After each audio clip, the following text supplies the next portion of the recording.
Hello. Aje a ce muku je guda.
The protest don't start to. I'm telling you. Everything Maraba will go different.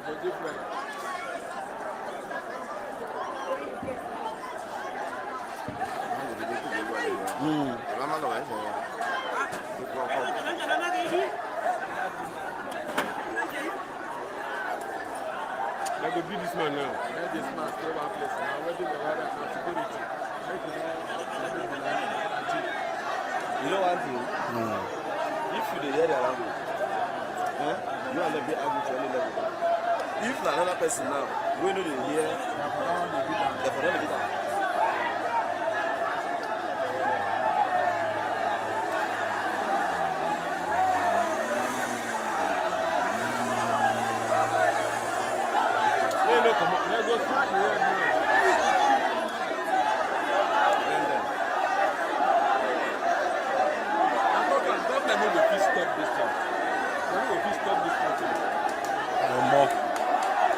The crowd.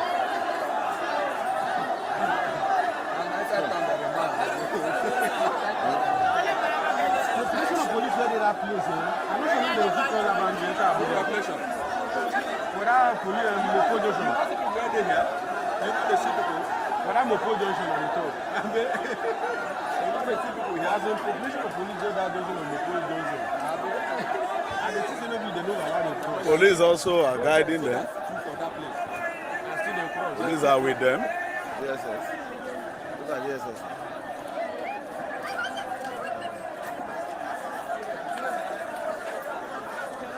Police have come to the scene of the tire burning.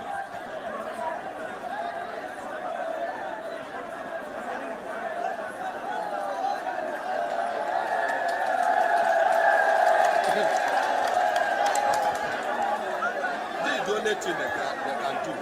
When they don't, they follow them gradually. But if say one use Life even start like that for this city. Maybe they fight for. Maybe they fight for. Then people benefit. And the same market will they go. Yes, sir.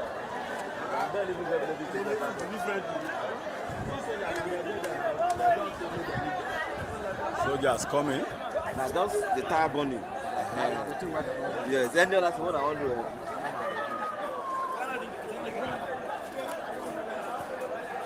How do people know?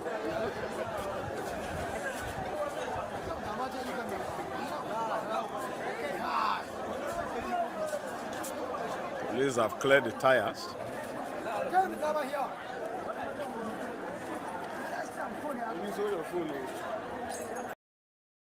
This suffering is too much. This suffering is too much. Tinubu, you must die. There's a man never see for our job. For a month now. You can see him complaining. The cost is complaining. Even the government is too much.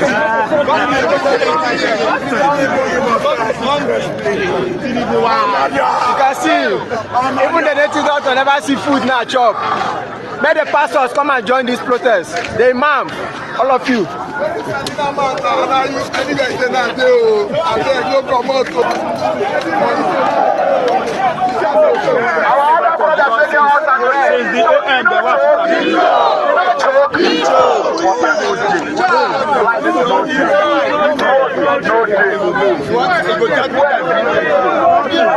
Fuel nana 87 naira per liter.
suka yi da fifi kofar gidan tsohon shugaban kasa Muhammadu Buhari suna ba sa yi ubangiji Allah kawo mana sauki da mafita a wannan kasa tamu.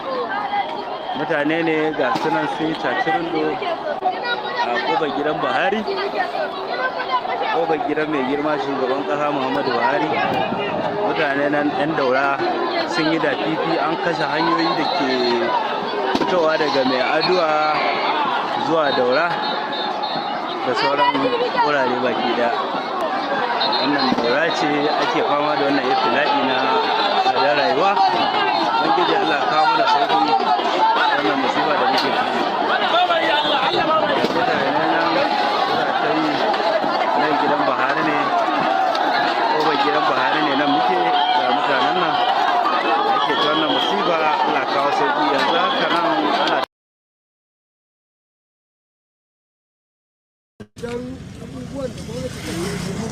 menene kiran ka gwamnati?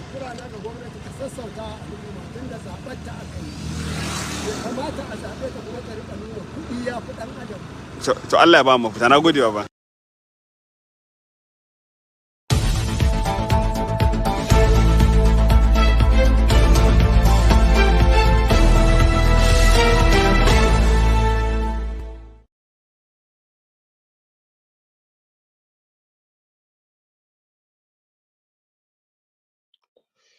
Good morning, good afternoon, good evening, depending on your geographical location. Thank you for joining us on this historical day in Nigeria and around the world. As most of us are aware, the protest is on first day, first court, and we're hoping that more people will turn out and join this protest, demanding for good governance. As they turn out members who avoid violence, who protest, make our demands in a rightful way. Also, as the father of the nation, we're also hoping that the president will come out to address the nation, to calm down nerves. He is the father of the nation, and an elder cannot be in a house and the house is on fire. That's a parable. We're used to parables so much where we come from. Thank you for joining. The earlier podcast was on by Alaba, and this is a continuation of it. And for those of you who wants to join, welcome. The link is already there in the comment section. This is an historical day for the fact that the nation was practically shut down. It's historical in its own. Let's just admit to that. Whether it we achieve the desired result or not, that is neither here or there. But fingers crossed, we will achieve the desire we desire from this. Somebody asks again, Afro Talk, are you behind the protest? Asking for a friend. Uh, yeah, we're supporting peaceful protests. This channel supports peaceful protests for a change in governance, a change to this bad government we've had so far. And things are really critical back at home. And those of us in diaspora, we are also feeling the pain. I'm expecting my team, Tope, and Adama. Hopefully, they will come on. They'll come and join me as we take these issues, giving us their own perspective from a female point of view in terms of what how it affects them as well, to not having enough money to cook food for their children, hypothetically, if they are in Nigeria, how they struggle with it. So, uh, with for what it is, we give them their support. We'll always give them, because whether we have another citizenship or not, Nigerian, the blood still runs in us. By the grace of God, like I said, the president will come and address us. Yes, I'm going to highlight comments. I mean, thank you for. I really would not say much, but we focus on those of you in the comment section and those who wants to come on the platform to weigh in on this historical day. So let me start with thank you for in the comment section. Afro Talk, are you behind the protest? Well, yes, we're supporting the protest. A peaceful one, for that matter, is what we ask for, not a violent one, because we can't achieve anything by violence. I've not seen that happen in the world before, where people achieve things by violence, because if whatever they destroy today, it still costs money to rebuild it back. That money can well be put into better use. So we must avoid violence. We must not support violent a protest that leads to violence. Uh, like I said again, I'm repeating for the emphasis that we are hoping that the president will address the nation tonight, because we don't know what tomorrow will hold. We don't want things to get worse. We want to achieve what we need to achieve, and that is good government. Even if it means the president resigning for us to achieve this good government, then if that is a sacrifice he has to make, then he should do it, and he should do it quickly. I don't think he will want to leave with this legacy that is on right now. Everything he has done so far is going to go down the drain, the way things are going in the country. So thank you very much. Eso said no need to address the nation again. Will that bring back the lives of those by Tinubu is a disgrace? It may not bring back the life of those who have died, but at least it's going to save a lot of life and save people from dying, because if he comes out to address the nation, it's going to calm down nerves.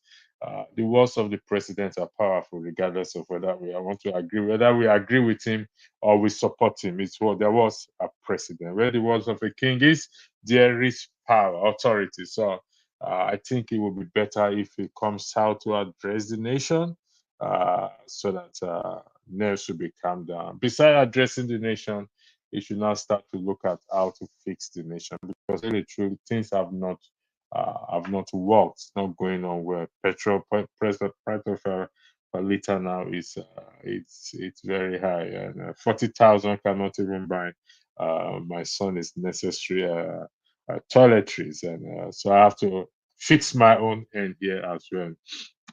Afro Talk, you said the diaspora is the key for change in Nigeria and Africa.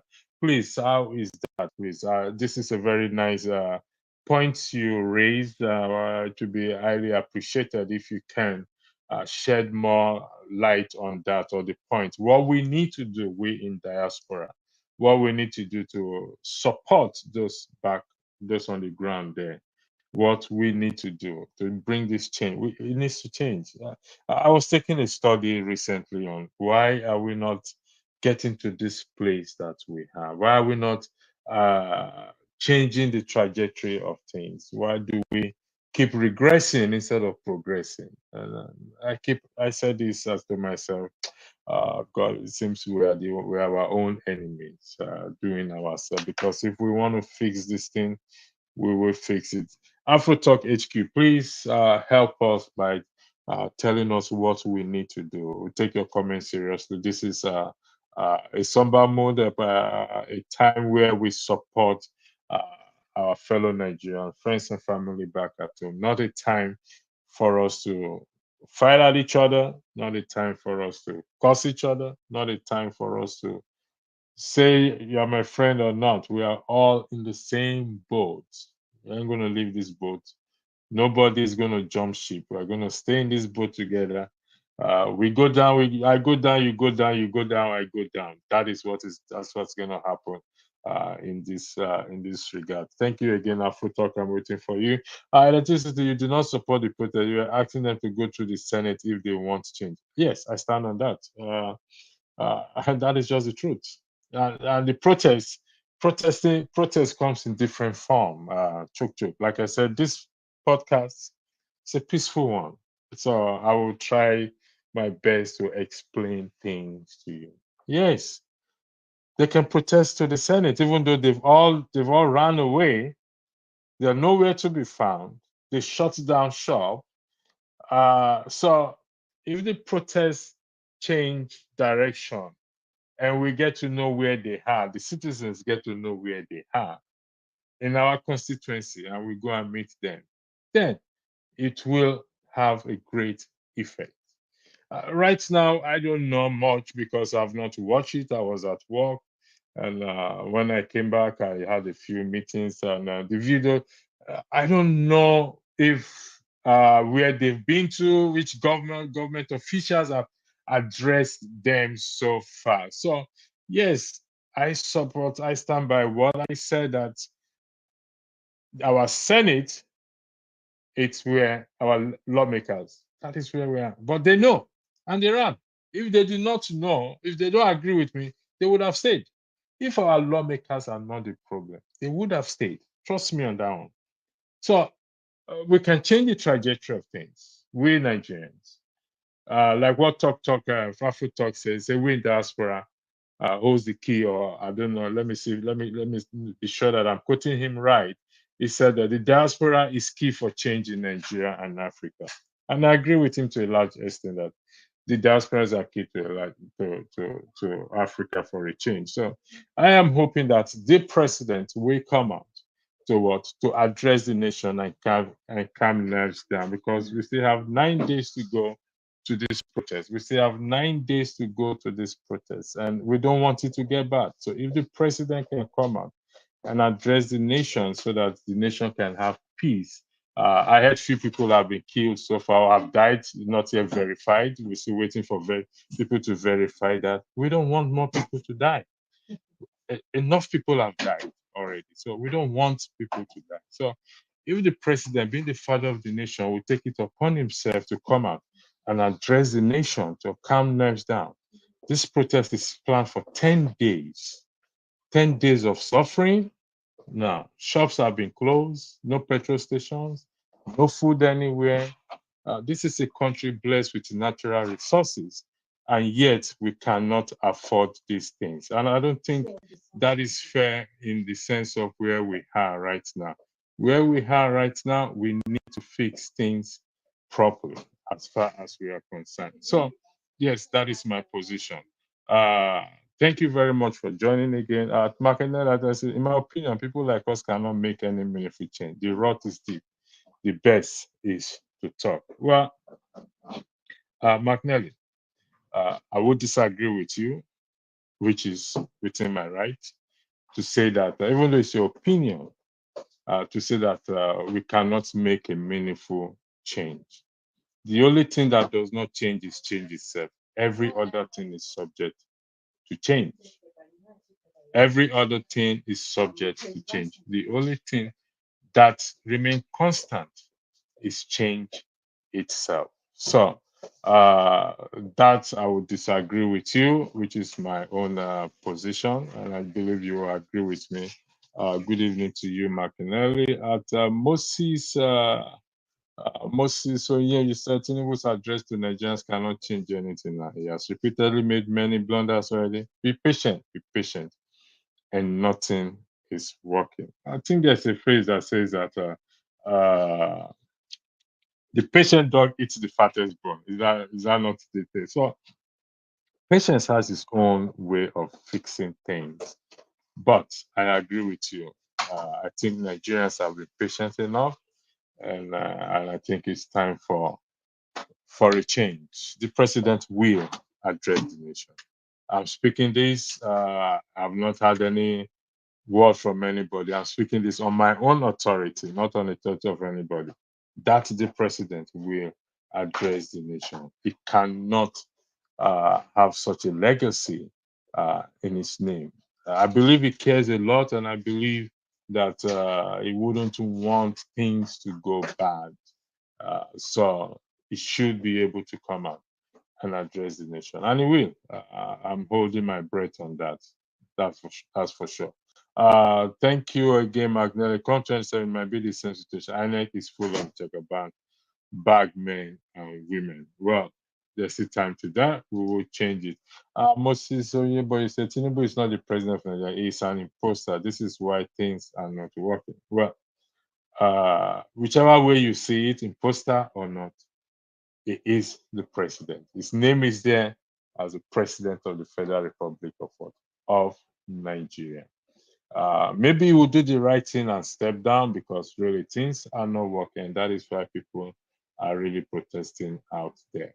Again, also said, why should Tinubu dare to militarize the protest? Given the antecedent of NSAS, Tinubu should have allowed for peaceful protest, but he thinks everything is garbage. Run away with it at all costs. Well, I think the security agencies are there for a purpose to maintain law and order. I don't know if that is what it did, but so far from the video we've played so far, I'm going to play some again. I don't see any police or military people harassing anybody. Maybe it happens in some other parts of the nation. Not every state joined this protest, but from the few videos we've played so far, and I'm going to play it again and for us to see what it is like. And they say, oh yes, you can disagree with, but without strong and independent institution, people held accountable across board, nothing will change. Yeah, we're back to this strong institution again. We'll make, let me play these videos first, then we'll come to this institution. Please let your comments come in. If you want to join the broadcast, you can come stage on the platform. I'm going to post the link has been posted. I'm going to post it again for those of you. Remember, today is not for us to fight each other, not bickering, not anything. It's for us what? It's a sober mood. This is protest going on in Nigeria. 10 days protest, lives have been lost. We're still waiting to verify that, allegedly. So I'm going to play some videos. Then, Macanelli, I will take you on this strong institution, strong and independent institution that you're talking about. Thank you very much. I'll be back soon.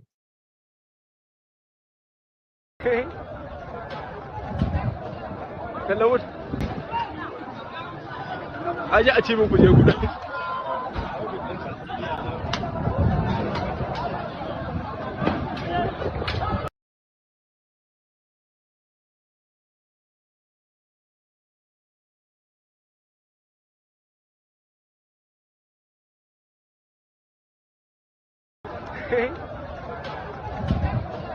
Hello.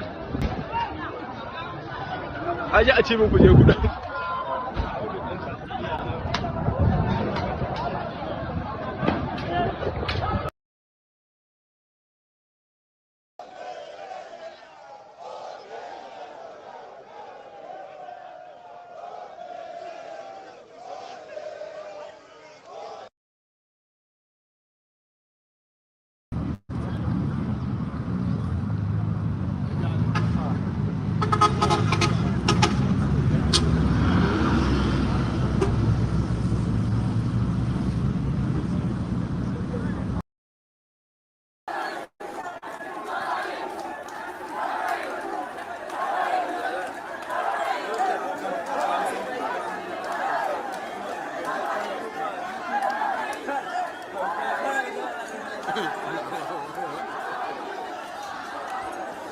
The protest don't start to. I'm telling you. Everything Maraba go different. Go different.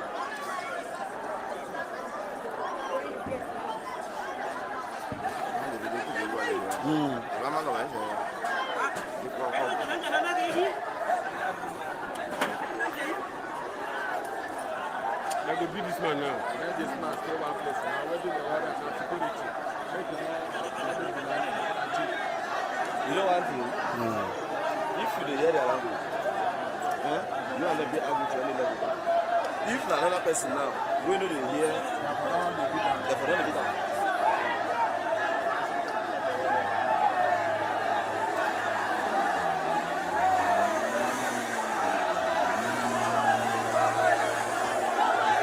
Come on, let's go smash the head now.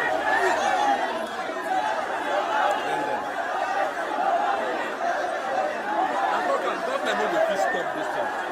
They no go fit stop this thing. No more. See the crowd.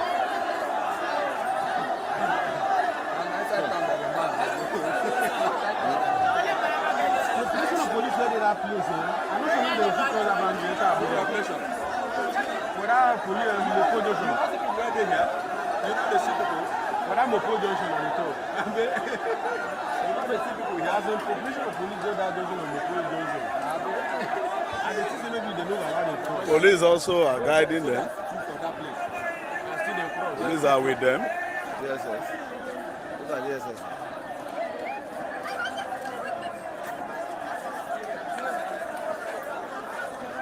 Police have come to the scene of the tire burning.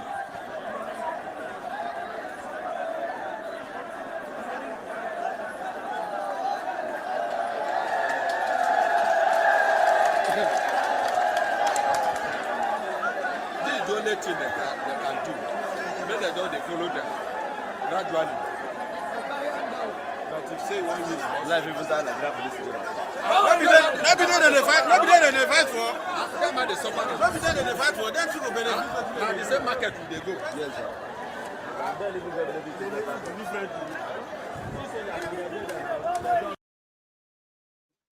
Yeah, as you can hear in the background there, the police are guiding them. They are all in this because it's biting everybody hard. So I didn't see anything like police brutality. Am I denying that it didn't happen? I don't know yet. But so far, so good. I've not heard any police brutality in this regard, because the voice you heard in the background is we are all going to the same market. The things also are biting hard on them because, to be honest, I mean, if you don't have money to bribe police, we know they take bribes. So nobody. It has come to that point that it is a matter of do or die, because so we must give them credit in that regard, that they are maintaining law and order. McNally, you said, I can disagree with you. That is what intellectuals do. Disagreement is welcome. But without strong institution and independent institution, people held accountable across board, nothing will change. And that has always been my argument. Who is responsible for holding the executive arm of the government accountable? Who is responsible for holding the legislative arm of the government accountable? Who is responsible for holding the judicial arm of the government accountable? My focus has always been the legislative arm. Who holds them accountable? The citizens in our constituency, because they are representing us. And when they fail to represent the people the way they should be represented, then and the people fail to hold them accountable, then what do you expect? So it's down to us to hold them accountable, the citizens. You know me, my preaching, my message, I'll repeat again. Section 68, Section 69, and Section 110 of what? Of the Constitution. And that is where. I'll continue this video again.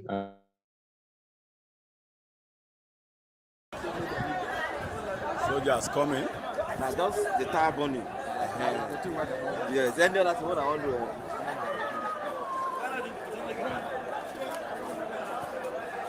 Ah, the people know.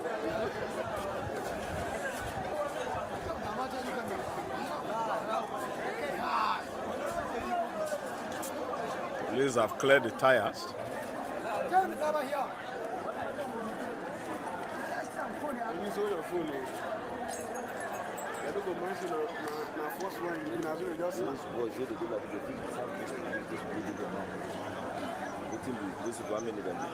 Those boys, you see them well?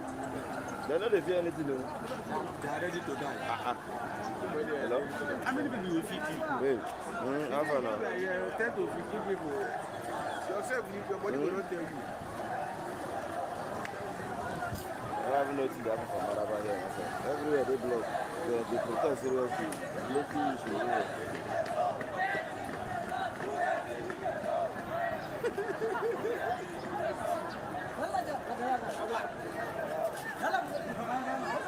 Nigeria. As you don't concern Tinubu matter, this house that would not go through. But if you say that you cannot see others. That's what went off now.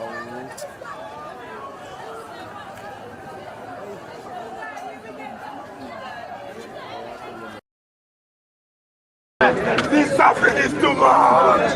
This suffering is too much. Tinubu must die. Tinubu, you must die. There's a man never see found job. For a month now. You can see him complaining. The cost is complaining. Even the God suffering is too much.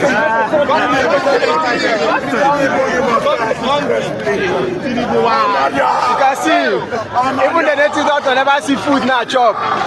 May the pastors come and join this protest. The imam, all of you.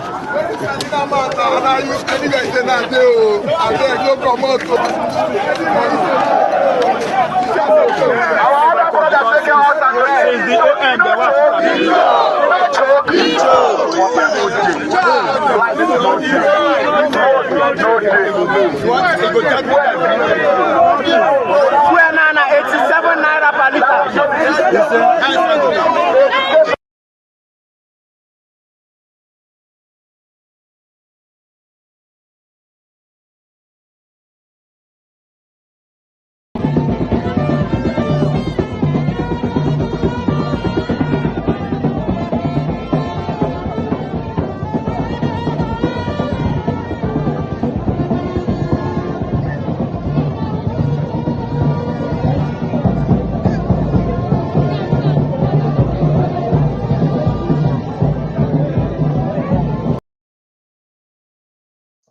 As you can hear from the last video, even the gods are hungry. The gods are not seeing food to eat again. That is how bad the situation has gotten. So if the gods also are feeling the pain now, then it's a serious matter. But he said something very important.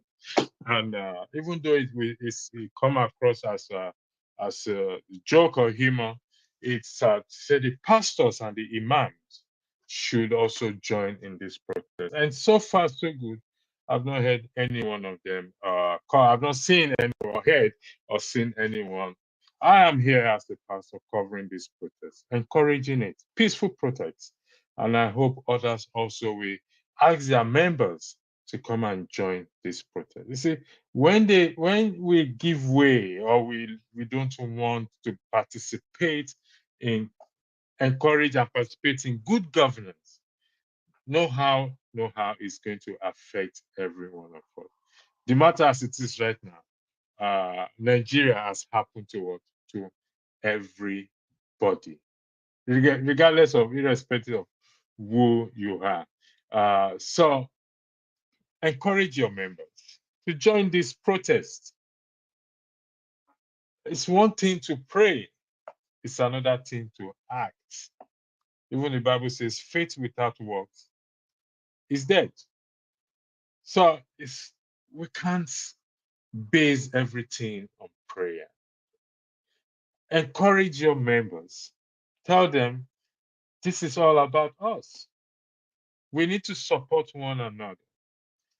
Also, you said why should Tinubu dare to militarize the protest? Given the antecedent of answers, Tinubu should have allowed for peaceful protest, but he thinks everything is grab it, run away with it, and take it all. Well, like I said, the videos we've played so far, we didn't see anything of such like that. It's been, from the reports I've heard, from the videos we played, it's been so far uh, good. Yes, there's some rowdy area in the north, people looting and stealing.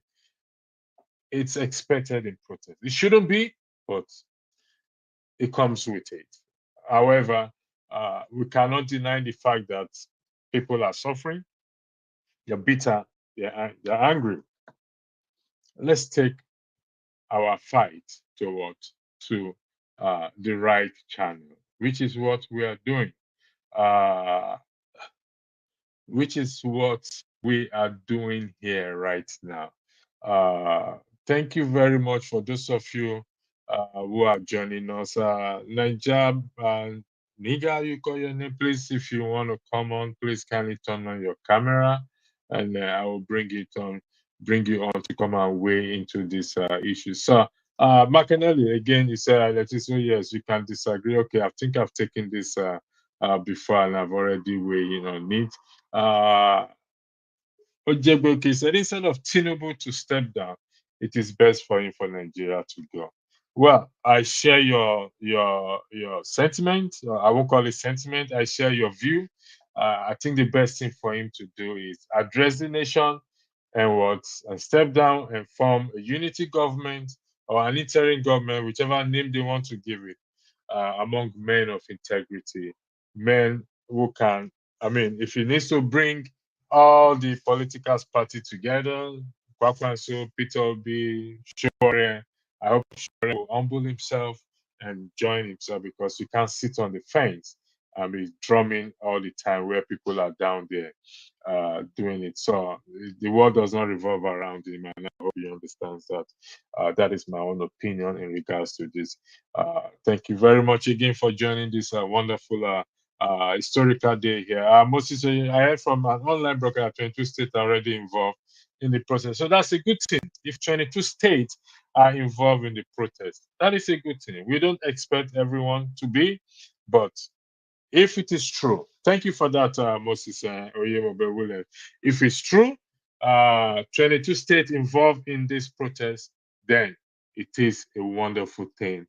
I will say this is first day, 1 day, 10 days, 9 days to go. And these 9 days, we will be here, hopefully, to cover this story. Saturday also, we will be here to cover it. Sunday also, I will be here on Sunday as well, too. To cover the incident that happened during the opening ceremony of the Olympics. But today is for Nigeria at home and abroad. I wish this protest is also taking place in the diaspora, in our embassies and our consulates, but we will plan our own, and we will shake our embassies and consulates here, that because they are also a reflection of Nigeria. You go to the embassy, it's the same thing you see. They charge you ridiculous money to make a passport. You sit down in your house, you apply for another nationality's national passport, and they post it to you. But in the Nigerian passport, goodness me, you have to go there 2 or 3 times. So Lord have mercy on us. We'll get there one day. But yeah, you see, like I said, I was thinking that way past few days, that we are our own enemies. That's just the truth. If we want to get things right, we will get things right. For example, the president should have just come out and addressed the nation. What will it cost him? I know we don't like him. We may disagree with him. But to tell you the truth, where the words of the king is, there's power. He is the president. He said no more fuel subsidy on May 29th. Not even the deadline. Not at the time it's supposed to. And that was the end of fuel subsidy. Even though it's rumored that they're still being paid, or they're still paying for the fuel subsidy. That should tell you how powerful he is. So if he comes out, hope he comes out. I strongly believe he will come out. And when he addresses the nation, it will calm down. not just to calm nerves down, then policies. My brother AY was here with me, I think on Saturday or Sunday, no, Monday, and we were discussing about his government and policy that my brother said he should sack some of his advisors, which I agree with him.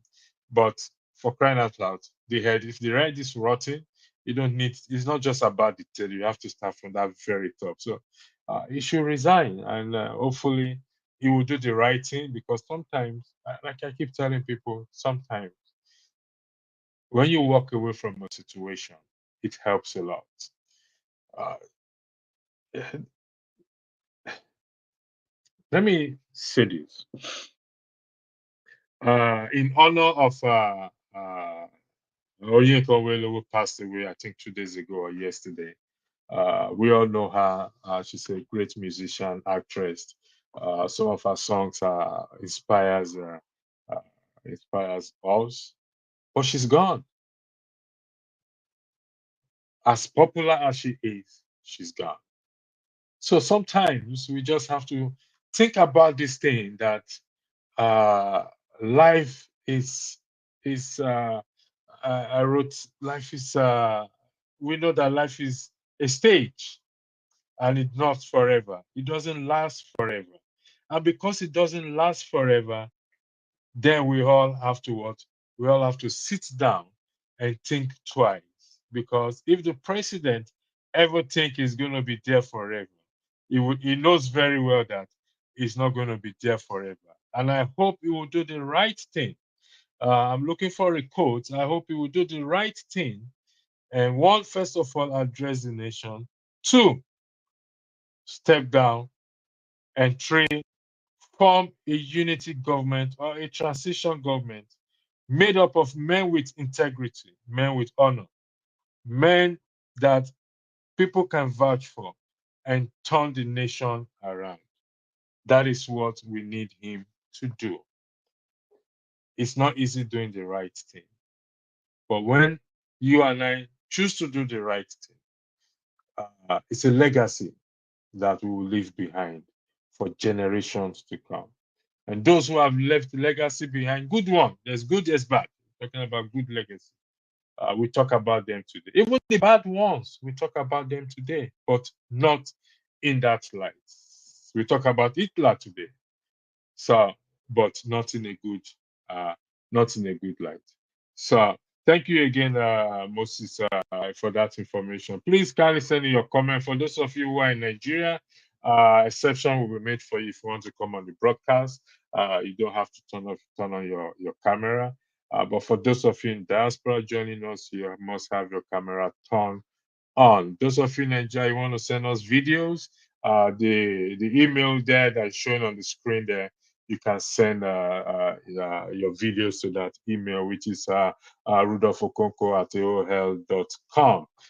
Just send the videos there for us and we will play it. Keep us up to date. We are really depending on those of you, our brothers and sisters in Nigeria, covering this program for us. Thank you very much. At SSRDC, please do not in any way defend Tinubu. Militarization of the protest as though it's a war is gross ineptitude of the government. A point of correction, I'm not defending any government or Tinubu for that matter, but take it or leave it, my brother, he is the president. I'll keep bringing that to our ears. He is the president. And we have to come to terms with that. And going to war with him, we ain't going to win.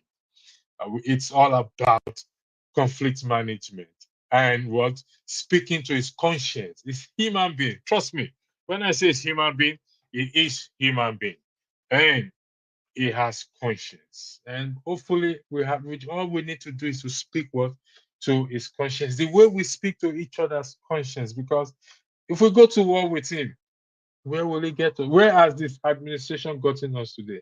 Bad.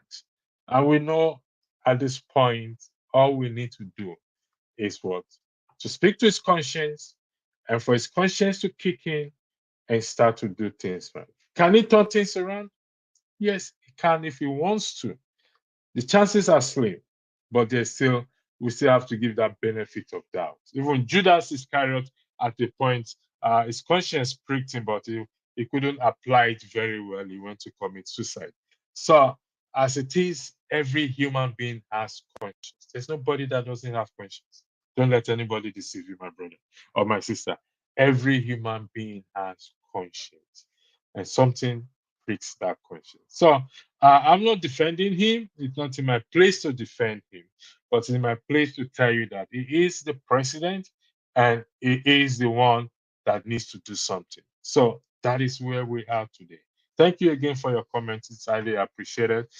This broadcast continues up to midnight. So if you miss first part, this is the second part. The third part and the fourth part will come. And as you missed out, people should be held accountable across board, which is very essential. My brother, I agree with you. We're saying the same thing. But I'm asking you a question now. You've not answered my question. Let me ask you this question, Martinelli. We do this comment section. Who is responsible? Which body? Let me start from the basic. Which individual or body is responsible to hold the executive arm of the government accountable? Answer that question for me, please, and we will continue. I'll ask you the second question. If you can answer the first one, or when you provide the first answer to my question, I go to the second one. Which individual or individuals or body responsible in carrying out checks and balances on the executive? Please, Martinelli. That is the jam question number one for you. No, jam question 101 for you. I'll give you jam question 107 after you answer 101 for me, please. Thank you very much, Martinelli, for joining. For those of you, don't forget your super chat, please. And from next week Sunday, some of my teams will start with the super chat because we are going another level. Like somebody said, the diasporas were the key, and we have to use that key to change Nigeria. So we'll be seeing some different things coming up on this platform. If this protest fails, Nigeria can never get it right again. I will want more active protest. Well, Moses, if this protest fails, there's still another time to protest again. We will get it right. Today is not a day of pessimistic. Let's be optimistic. We've seen worse, though not this bad. We've gone through tough times, not this bad, but it's not the end of the road. It's not the end of the road. My friend. There was an incident with him when he brought it to my attention. When I can't, for privacy reason, I can't mention what the incident is. And the first thing I told him that, you see, the train has already derailed. So when the train derailed, an assessment is done. So when we do this assessment, that I described the situation as a derailed train. So can we bring this train back to track and it moves? If yes, let's bring the train back on track. If we can't bring the train back on track, then we need to get rid of the train, fix it, but it doesn't mean that track will remain empty. Train will still move on that track. So we will get it right. Even if it fails, we don't pray for this. Is just the number one. If I know I know that if it's a conditional clause, it's not that you want it to fail. But I'm telling you, Moses, we need to maintain a positive attitude. Let's be optimistic, don't be pessimistic. Even in a worse situation you have been through yourself, you can't say if this fail, we will never get it right again. You must have gone through some situation that it failed. You look for another way around it. There's several ways to skin a cat. I don't know if you're familiar with that phrase. So let's be positive. Let's be optimistic. It is one country that we have. None of us none of us in diaspora believe that we're going to sit down here today talking about Nigeria. We thought we've put Nigeria behind us. All is a lie. You can never put Nigeria behind you. Some people have said they put Nigeria behind them, but we are back on the same table discussing about Nigeria. That means it matters to us. It means something to us. And trust me, that country is sweet. Guy. What does in Nigeria no sweet? May person go up transformer. That country is sweet. And we will get it right. Well, thank you very much for joining again. For those of you in the comment section, for those of you watching, and those of you who wants to come on the platform, you are welcome to weigh in on this. But at currently in motherlands, stagnation, I believe that's what you wanted to say. Hyperinflation seems to be at equilibrium. Jagaban and his team seems not to care. Makinelli, can you please do me a favor? You're my brother on this comment section. Answer the question I ask you, please. Provide me answer to the question I ask you, or else I'll stop paying your rent. Let me just put it out there. Please answer the question I ask you. Well, that is a joke. We always crack this joke in the comment section between myself and Makinelli. The question I ask, I'm going to repeat again. Which individuals or bodies responsible in carrying out checks and balances on the executive arm of the government? That is my question to you, Makinelli. Don't deflect from it. I'm going to alert you that question, and I'm going to keep reminding you because you talk about strong institutions. So I need you to tell me that, please. So you said again, if you care, you can turn a blind eye and say military is guiding them. And let's say there are videos stating of the brutality of the military. Come on, the time of propaganda is not now. The videos I've played to you, I've not seen any. So if you have any video, so if you have any video, if you have any video, please answer the question I asked you. can you mute your background? Thank you. If you have any video that shows police brutality and propaganda, I mean police brutality of military, I beg your pardon. Let's have it. We want to deal with facts here. The video provided by Rudolph so far that we have played, I've not seen. So I'm going by the video and all the information in front of me. So this is not issue of propaganda. So what benefits will I gain propaganda? What benefits? I mean, ask yourself this question. What benefit? Like I said, if you have evidence of these things, provide it so that so that we can go ahead and do what we want to do here. So where did I stop here? I stopped here. If you care, you can talk. I'm not turning a blind eye to anything. So I'm just going by what is before me. I'm going to play some videos again. I think I stop. This particular video interests me a lot. I'm going to play it. This suffering is too much. This suffering is too much. Tinubu, you must die. There's a one never see for our job. For some months now, you can see him complaining. The boss is complaining.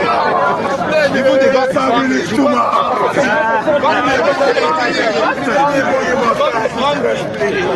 You can see, even the native doctor never see food now chop.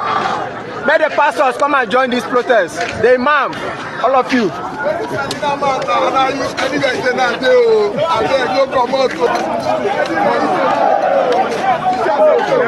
other brothers taking out and is the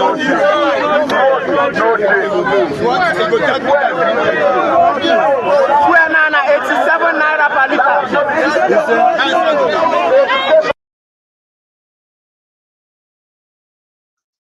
Here is a man. Is this what we want? Is this how we should go about the protest? Yes, it's enlightening that the gods are hungry. The gods have not even seen chicken to eat. The human beings have not seen chicken to eat. Talk less of the Jews or whatever it is. I think they all should come out, honestly speaking. Like you said, the pastors, the reverends, Sid, thanks for joining, Alaba. Thanks for joining as well too. So I'll give you the floor to you to weigh in on it. You were here earlier, Alaba, so I'm gonna go to Sid first.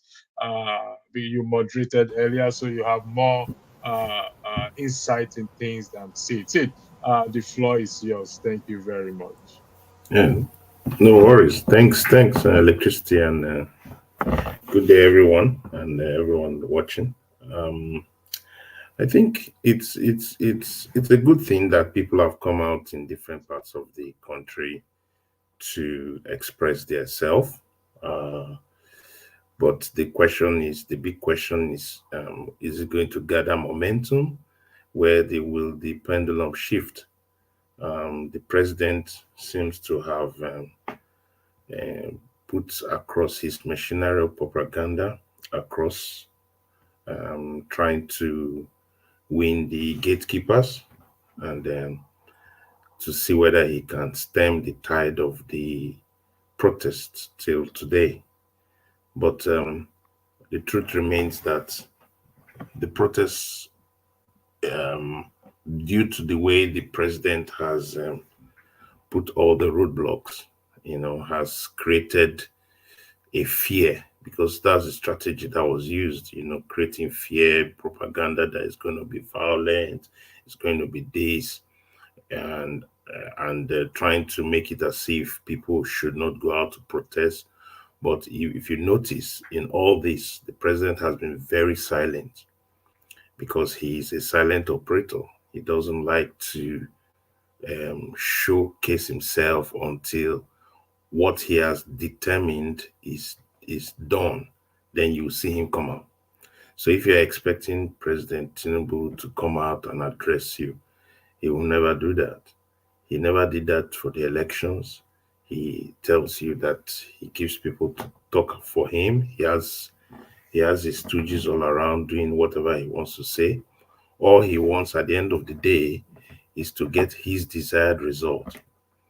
And if his desired result means to create fear in the system, to use the instrument of state to stamp down on any other thing, he's going to do it.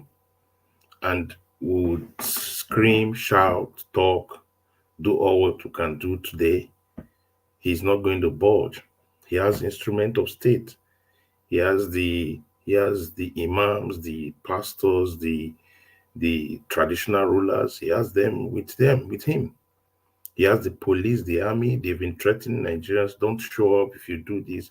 The other day, Asari Dokubo was telling people, if you come out, this is what I will do. So he knows that if he has majority of that, he can as well, unleash it when he wants to unleash it.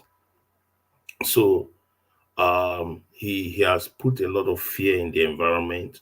People are scared to come out because nobody wants to be caught into the crossfires. The strongest part of the protest has been from the north, all right, so which he's trying to manage. And from the reports, I don't think it's not going to be easy to manage it, but he's managing it. So I don't think he's going to communicate to us. I don't think he's going to communicate to any Nigerian. He's not going to come out to talk or anything. It's not his style. So if you're expecting him to talk or appeal to him, we're just wasting time. At the end of the day, he'll run out the 10 days. He's going to allow the 10 days to run out and see what after the 10 days, what next? Because government is government. They can wait for the 10 days to happen. All he needs to say is, security operatives, you just maintain the line, maintain order. If it gets too much, arrest few people here and there, ensure that this is what is happening, but nothing can take over his government. So that's just the truth. And the challenge now, the onus is on Nigerians. How far can you go? How far can you push your demands? How far can you stand up against oppressive government? How far can the Nigerian people on the ground say, this is how far we go? Are you going to change strategy? And the only strategy people can change is if they have a sit-at-home strategy, which is, okay, you know what? The government wants to shoot people. The government have put out their marks and they have put out force and created fear propaganda. All right, let's go back to our homes. Let's sit down for 10 days. Everybody sit down for 10 days. Maybe to affect the economy. If you sit down for 10 days, then the government is not seeing people coming to work. The roads are empty, nobody to shoot, nobody to put tear gas on. Maybe it's a different strategy. You know, we have to, because if you follow the normal protest strategy, Tinubu knows the protest strategy and he knows how to outwit it. You release the hoodlums, you release miscreants, you mock create a murky water on the protest, create murky waters, use chaos. As soon as you put chaos in it, that's it. Then the military has justifications to come in. So this protest, yes, is good. I like it that Nigerians are bold to say, you know what, we're not a cage people. We're not a people under cage. We'll come out. We'll express ourselves. We'll speak out. The international community now is picking up the vibrations of what is happening in Nigeria. Now, it is what's the next strategy to keep your voice loud and clear, because it's not like he has not heard it. It's not like he had not been given a pre-warning. But for him not to talk to Nigerians, for Akpabio to tell you that you can go and protest, he'll be enjoying in his house and drinking Kool-Aid. It means they don't care. They don't really care. They feel that you have no level. I say that statement from, all right. I know a lot of people will say that they are not surprised. They feel that they have it in control. Yeah, I know a lot of people will say they are not surprised at Akpabio's comment, but to me, that is the height of insensitivity, lack of empathy. It's not the height. I disagree with you. They've always been having heights of insensitivity. The problem is that we have always accepted it. The height of, when you say height of insensitivity, it's like, oh, this is the first time. No. They do it regularly. Akpabio does it regularly. The government's Wike doesn't Wike do it regularly? Yeah. Everybody does it. So they know, you know, there's something that the former transport minister said. What's his name? Rotimi Amechi. He said, we'll do these things. You people, Nigerians don't do anything. You people will not do anything. You people even celebrate them. It's the truth. So these politicians realize that Nigerians, if you create fear on them, create chaos, after 10 days, everybody go back home. We'll come back to normal. They'll speak many things. So Nigerians must think of, do we change the strategy? Do we change the strategy? The strategy would be, if Nigerians down tools and say, you know what, we don't want to die, but we are tired and we're hungry and we can't go to work, we stay at home. If you stay at home for 10 days, the airports are not working, the parastatals are down, the place is empty, shops are empty, everything is down, nobody around, then maybe the impact of that on the economy might force the government to say, okay, we need to talk to Nigerians. They're in their homes now. All right. So that's my own thinking about this. Okay. Sid, stay there. I have two questions for you. Let me go to Alaba. He wants to say something. Alaba, the floor is yours. Yeah, good afternoon, everybody. Nice to be back. Sid, I was listening to you just now, and I was like, have we both been watching the same day? Did we all wake up? Did we watch the same event unfold? I don't know. Your submission was quite a shocker to me. If this was a soccer match, and the people of Nigeria versus the government, right now the people of Nigeria are leading 1 strong goals to nothing. If it was a basketball game, this is the first quarter, the people of Nigeria are leading by 25 goals to 0 to the government. Sid, I don't know what you've been watching. Watch what transpired today across the country. If you're in government right now, your leg will be completely jittery. Right now, from what happened today in government, in the next 10 days, if you have your job, it will be a miracle, the way the people reacted today. I don't know whether we saw the same thing, Sid. I just don't know whether we saw the same video from the South, from the West, from the sit at home in the East, from the massive northern reaction that some of it went violent. A few people were shot. You know, I don't know if we saw the same No, thing. no, we saw it. You see, what you just displayed about our government is that misinformation our people have had for the past 64 years. You don't know the significance of what you saw today. For the first time, tribe and religion was not able to provide a shield for the government. The Nigerian people spoke across east, west, south, north. If anybody is in government now and they're sitting there comfortably, they're lying to you. In fact, that is why the likes of your Akpabio are not in town. They are outside the country because they know. So they don't have that state of arrogance that you've just ascribed to them. They don't. Not as at goals result for today's match. They don't. They'll be shaking. Okay, because I have a question for you. Nigerian people came out, and the numbers speaks volume. The protest was a success. The government is not in a position of strength. I don't know whether you know anything about government. I agree Right with you now, that this I agree government with you. is not in a position of strength whatsoever. And that arrogance you ascribe to them is the arrogance the Akpabios and the ruling class have.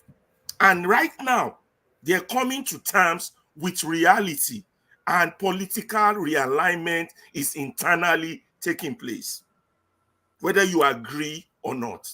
Okay, So I don't know if we saw the same event. I agree with you on that Nigerians have come out.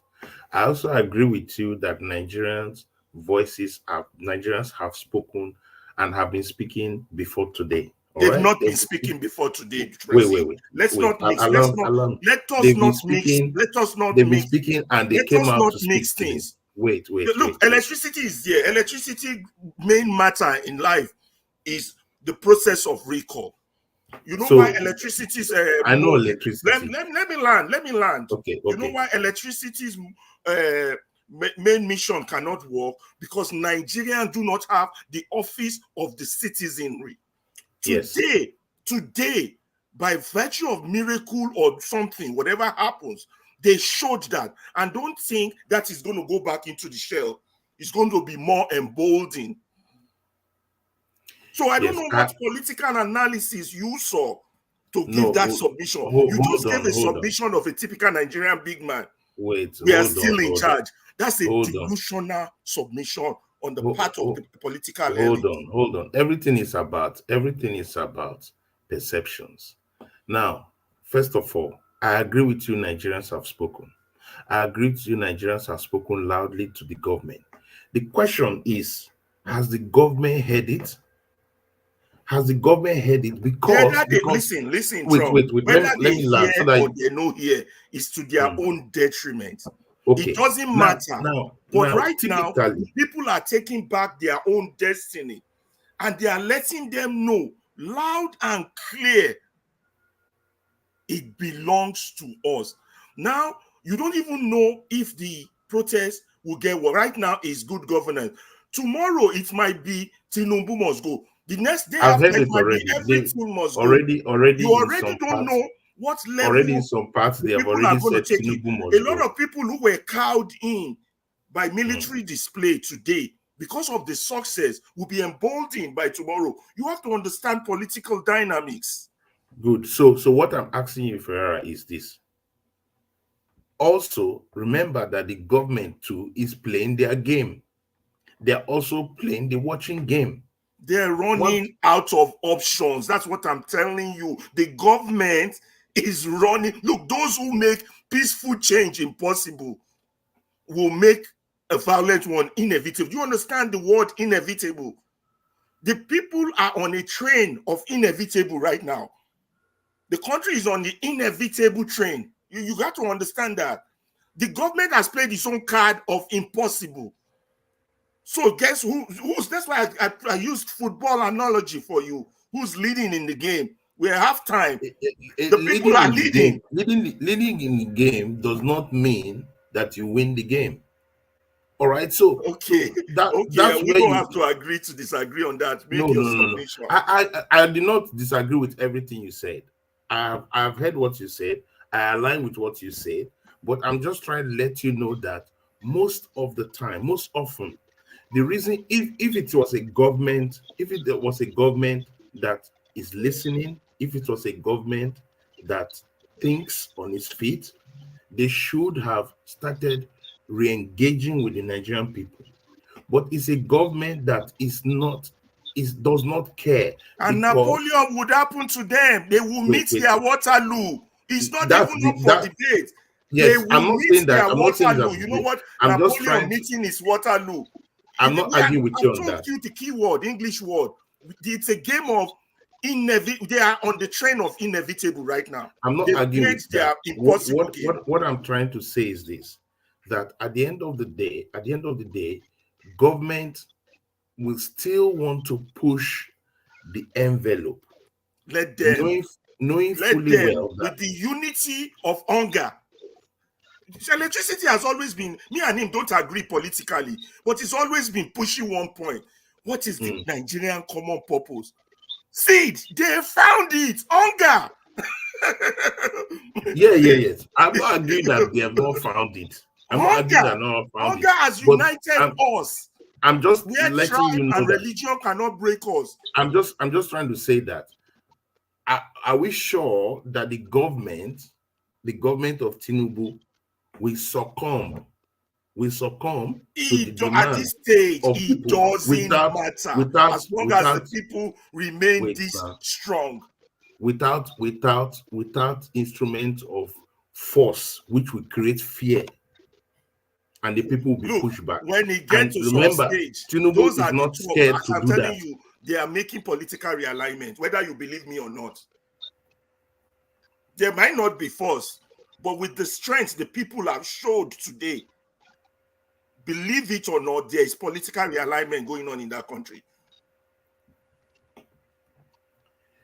Let other people speak. See, all right, thank you very much. I decided to leave. Go back and forth.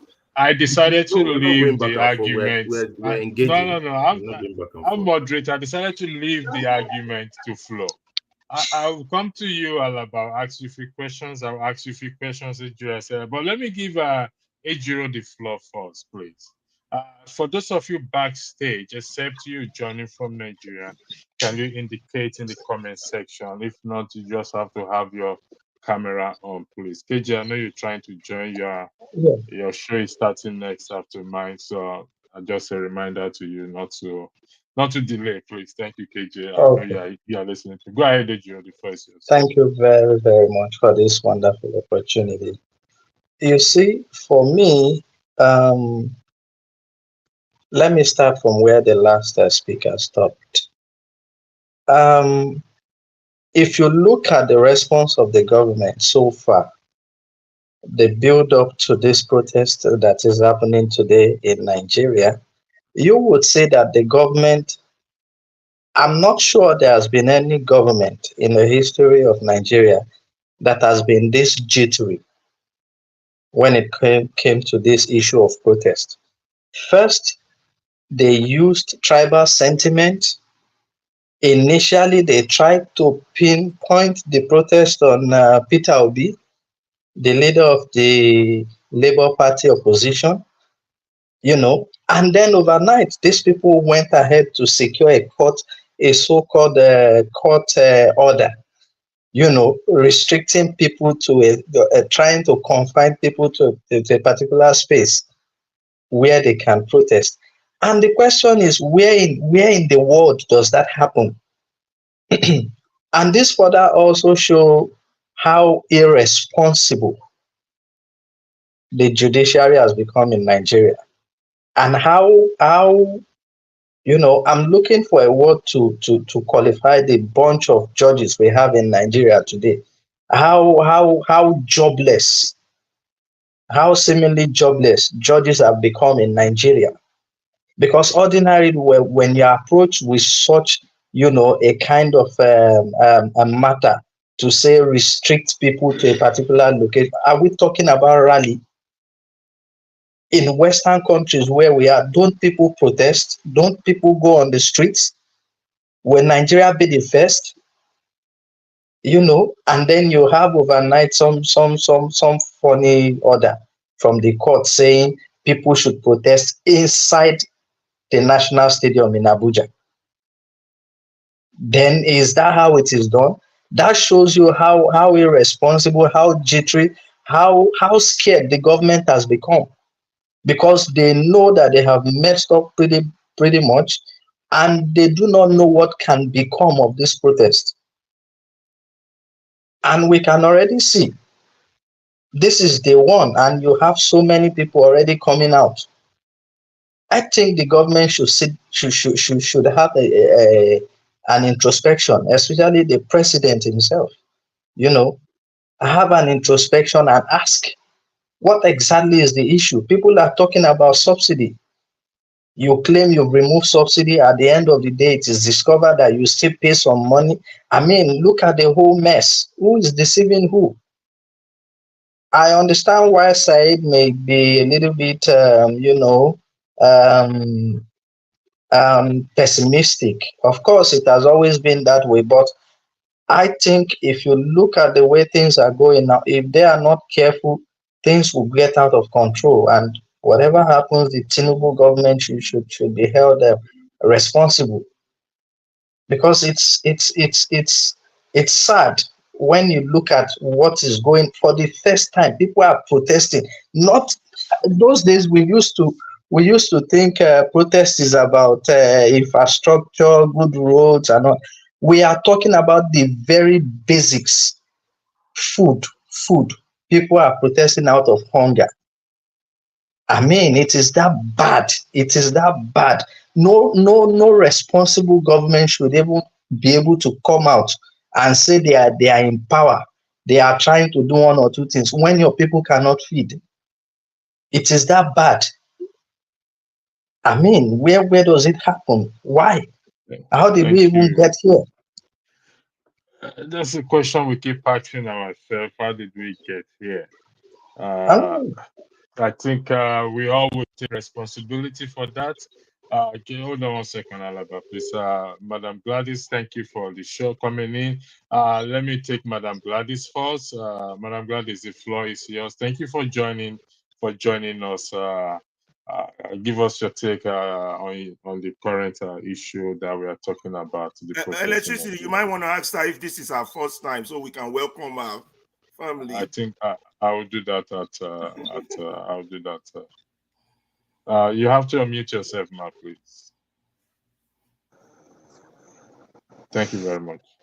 I can see you are joining us from the US. As it's shown there, Rochester, USA. Thank you for joining us, and please, the floor is yours. Introduce yourself. If this is your first time of joining us, let us know. Thank you for joining us. It's highly appreciated. The floor is yours, ma'am. Thank you.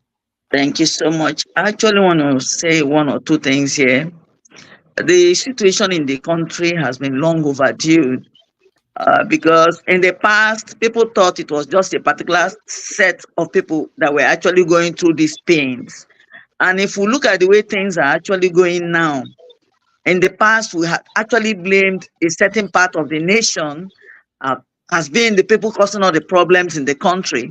But we realize that this thing is above religious inclination. It has nothing to do with religion. It has nothing to do with tribe. Hunger is hunger. The people are not happy. Okay. So we need to know that what the people are doing now, they are actually on the right path. We should support what is going on, but they should not be violent about it. If there's any way they can go about it in a very calm way, peaceful way, definitely we know that things will go well.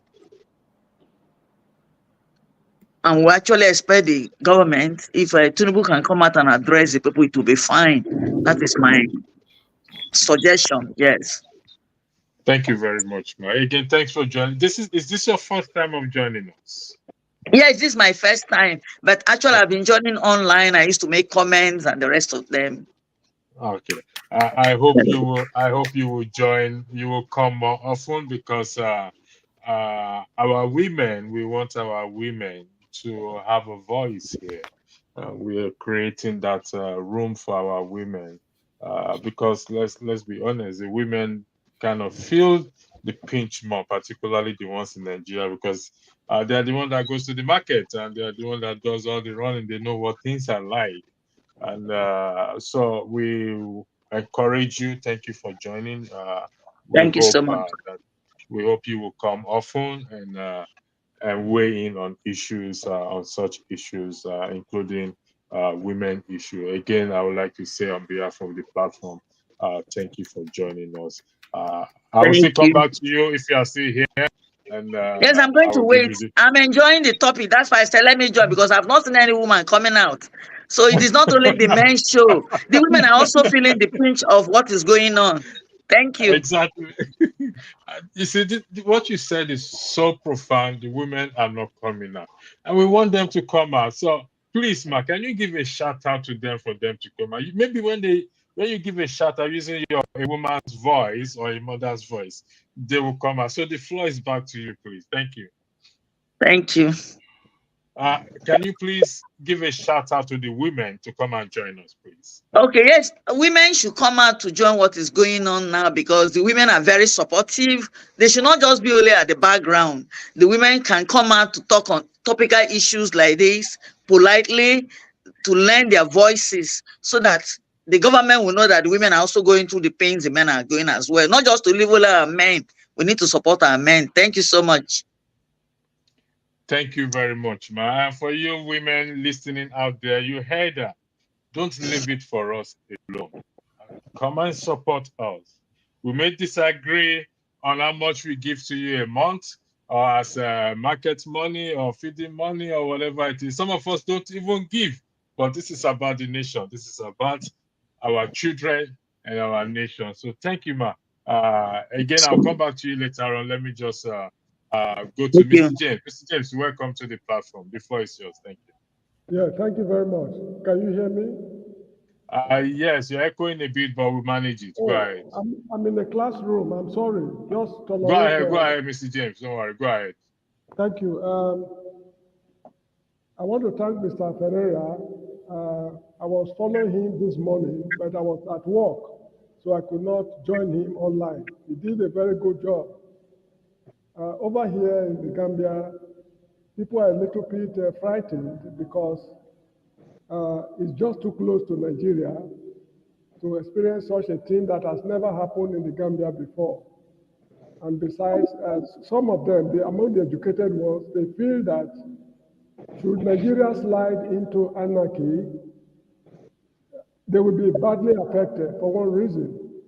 Because if refugees should pour out of Nigeria, let's say if 500,000 Nigerian refugees get to the Gambia, the country here will collapse because they cannot produce extra electricity for 500,000 people, extra water supply, the schools for the children, even the transport network here cannot absorb 500,000 people, extra people.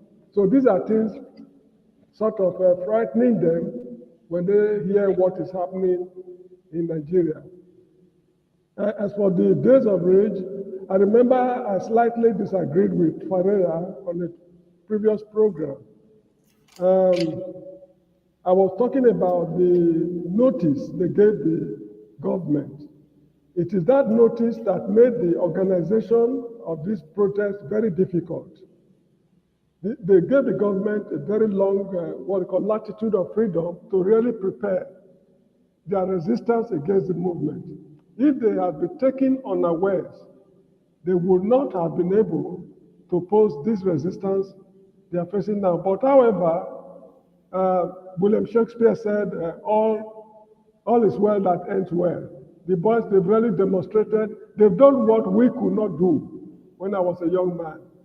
Because when I was growing up in Nigeria, I cannot imagine myself even organizing what they are now doing, should I say effortlessly.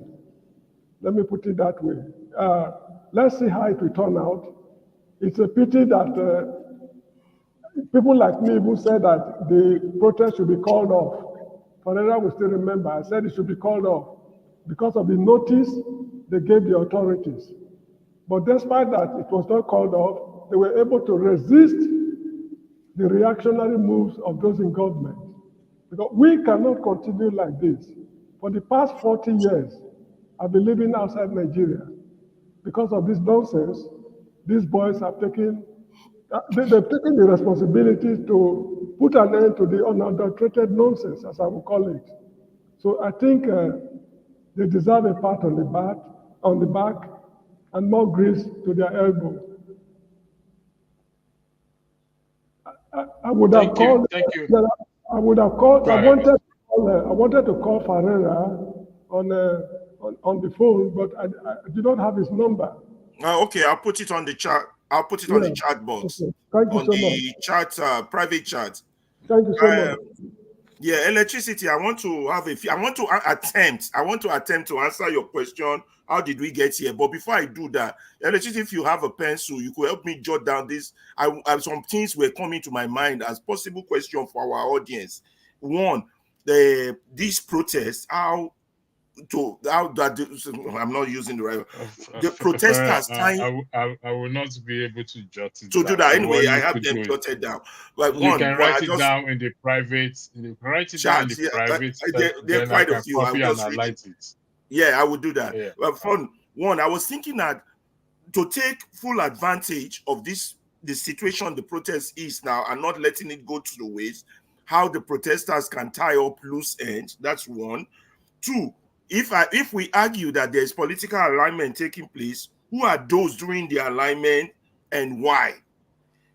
Three, hold on, three, I want to answer that. Traditional rulers sold out. Somebody puts in the comment section.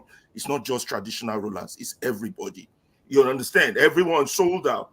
And four, bringing up this protest should be the opportunity for Nigerians to bring up the needed discussion that need to be had about that country. And then I'll come back and answer your question. Maybe you want to say something. Thank you very much. I just want a bit of clarity here. The videos we have played so far, I don't know if any of you have come across or heard anything of police brutality. Seen any video or heard of any police brutality? There are videos out there for that is happening. As we're seeing that in areas in the north and some areas in Delta State, where there's some little police skirmish and harassment, we call it brutality, and then infiltration of thugs. Also, we see that's happening in some areas. However, like I said, like Ferrer was mentioning, how does the protest take full advantage?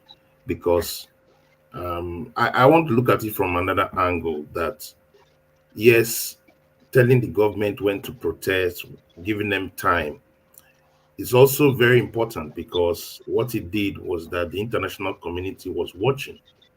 Your people are giving you time. They've given you some things concerning the demands. And so it's expected that the people are not just coming out because they are irrational. The people have said, okay, government, this is what is happening. Can you respond to us? And there were some low-hanging fruits which the government did not respond to. They should have looked at low-hanging fruits in those demands and responded to say, okay, this is our response in terms of goodwill and good faith, and then start communicating. But like I said, it's not in Tinubu's playbook to talk to anybody. He has not talked to Nigerians. He will come out when he feels like coming out. He hardly comes out to talk to Nigerians. That is his modus operandi right from time. Right. So Tinubu is operating on the fact that, look, I have instrument of state. I've used these few days to talk with the traditional rulers. I've talked with all other elements to try and quench it. But the challenge of this protest, why this protest looks like what Ejiro said, that the government's a bit jittery, is number one, this is a protest for the first time, is flanking both the north and the south. Usually the protest will be more evident in the south, and the north just goes on its own trajectory. They don't even respond. All right. So, but this time the north is saying we respond. So it's no longer like people are catching crews, like you saw the video you posted earlier. I just saw it as these guys are catching crews in the south. In the north, it's not that way. The north is more different in terms of when they come out for protest, and that was a fear of government.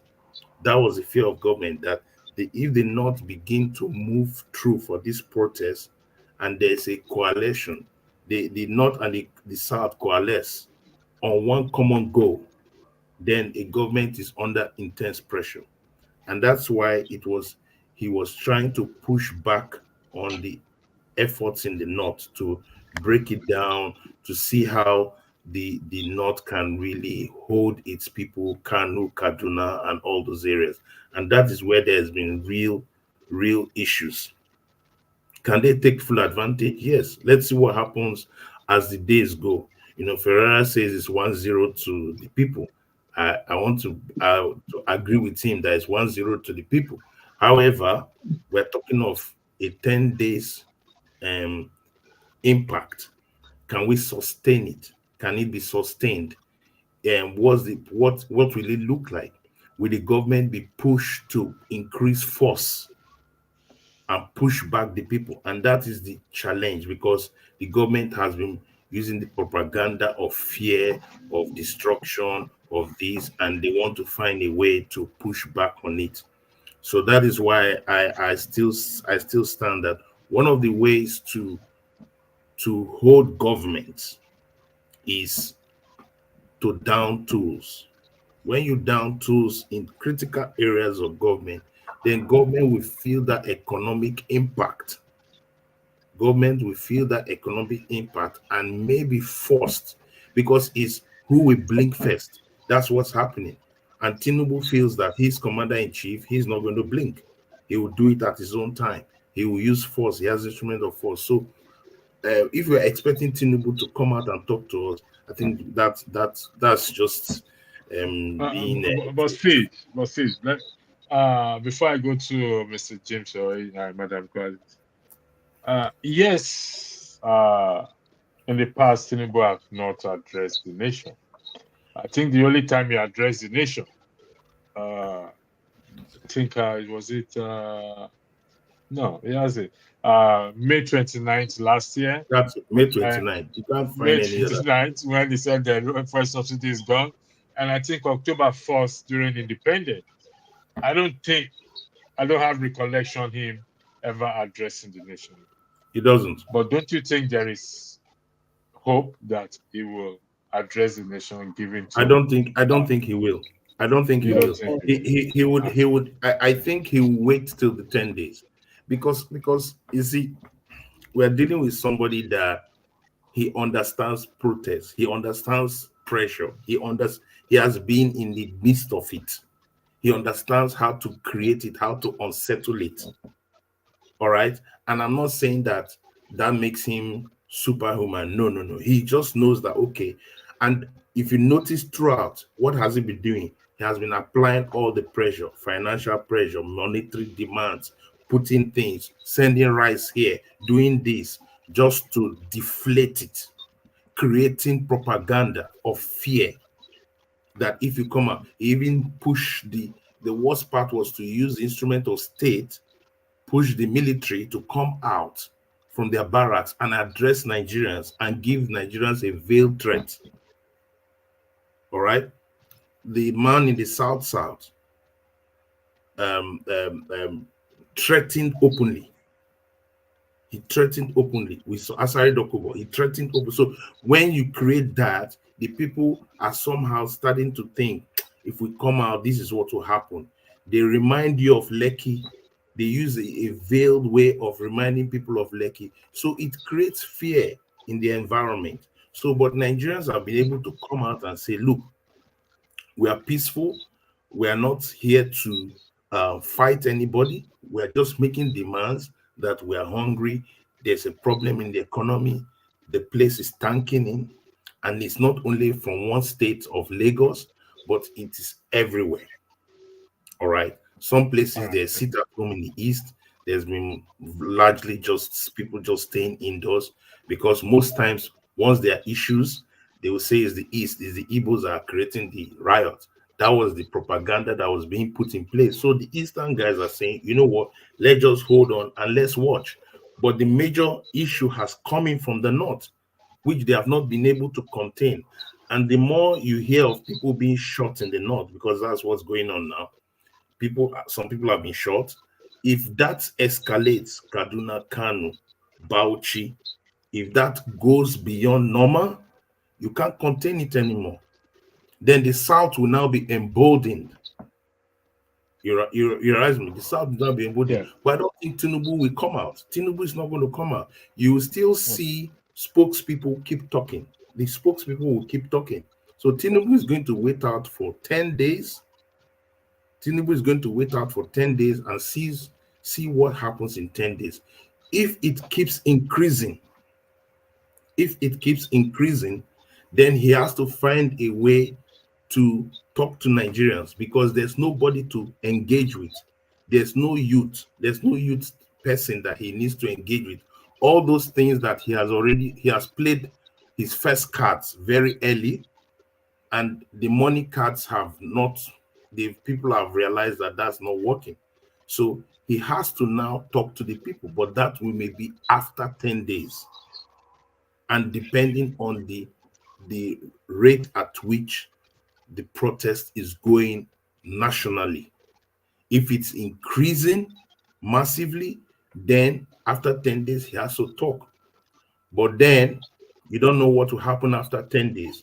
Will the protests increase violently? You know, people are watching from different angles. The international community is watching, security operatives are watching. So I would just say, for the moment, yes, Nigerians are speaking out loudly and the international community is hearing loudly. The question is the government hearing enough to know that it's time to, come down from their high horses and communicate to the Nigerian people? Thank you very much. Let me go to welcome in Dubisi. Let me go to Madam Gladys. Are you ready for us? I want to ask you a question. I played some videos earlier uploaded by our CEO here, Rudolph Okonkwo. Do you think women in Nigeria should join it? Because we didn't see much women. Would you encourage them to join the protests, because they are the heart of our nation? I think the women should join, but the men also have to encourage them. The women are actually having this fear that, is this protest going to become violent or not? But if it is peacefully done, I'm sure a lot of Nigerian women will come out. Even you can see that a lot of people actually have done their own protests in United Kingdom. And I wish such a thing can also take place here in United States of America, where people can come out to support what is going on in the country. Because you have our people out there in Nigeria, and we know exactly what they are going through. The pains and suffering is getting out of hand, and something has to be done. I encourage the women to come out. It is not only the men and the boys. The women should come out to support. And they should also voice out their feelings, say out how they feel about it.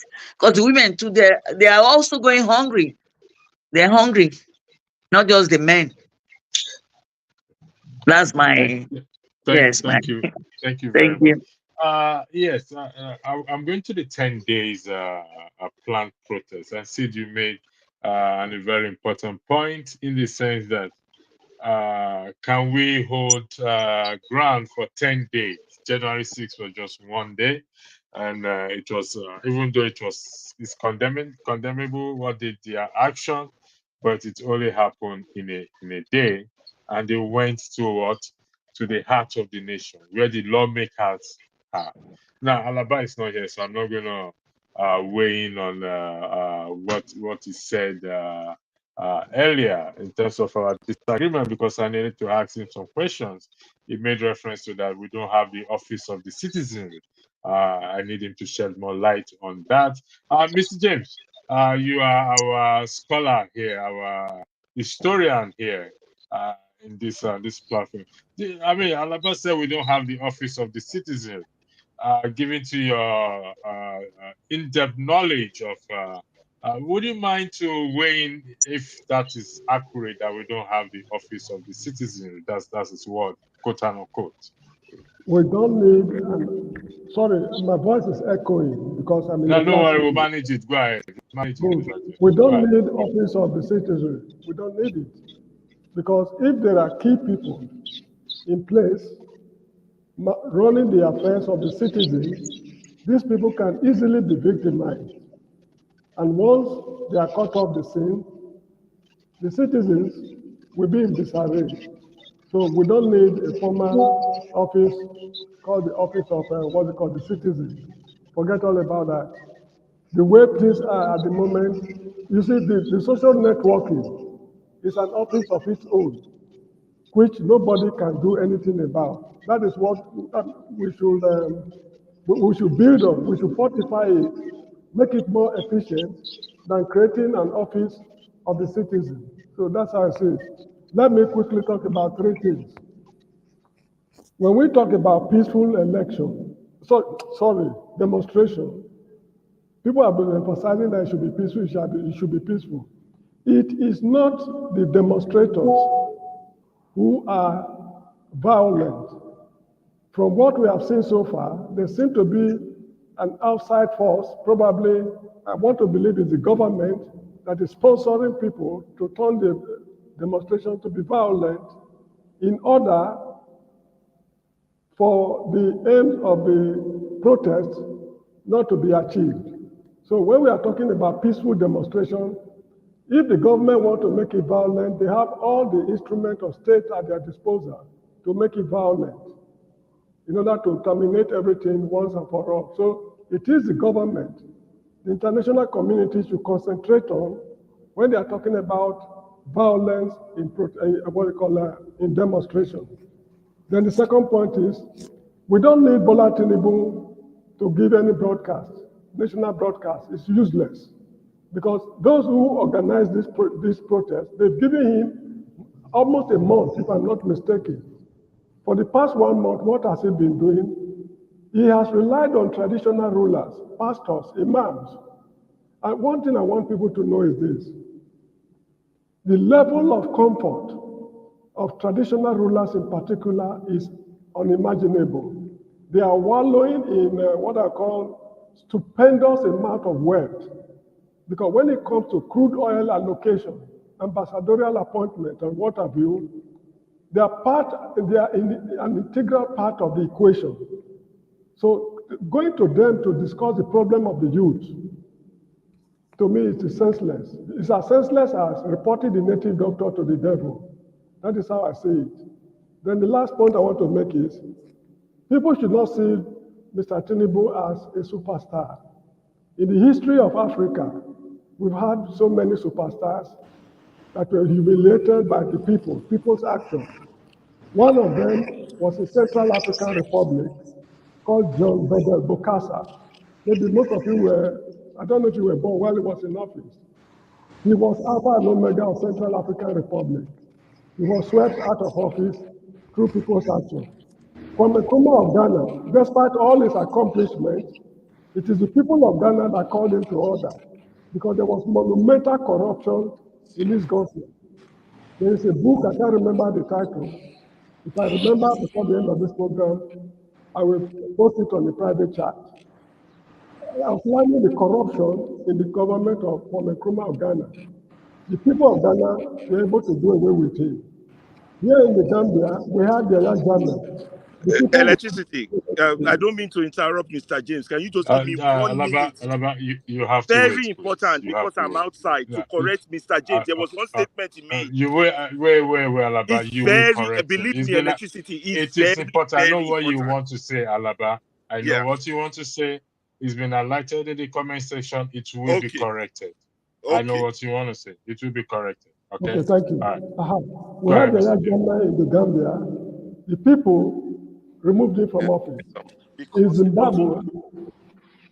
Zimbabwe, when it was called Southern Rhodesia, they had Ian Douglas Smith. This man was a terror to Africans. 50,000 Africans were killed during the reign of Ian Smith before Robert Mugabe became president of Zimbabwe. The man was removed from office by the people of Zimbabwe.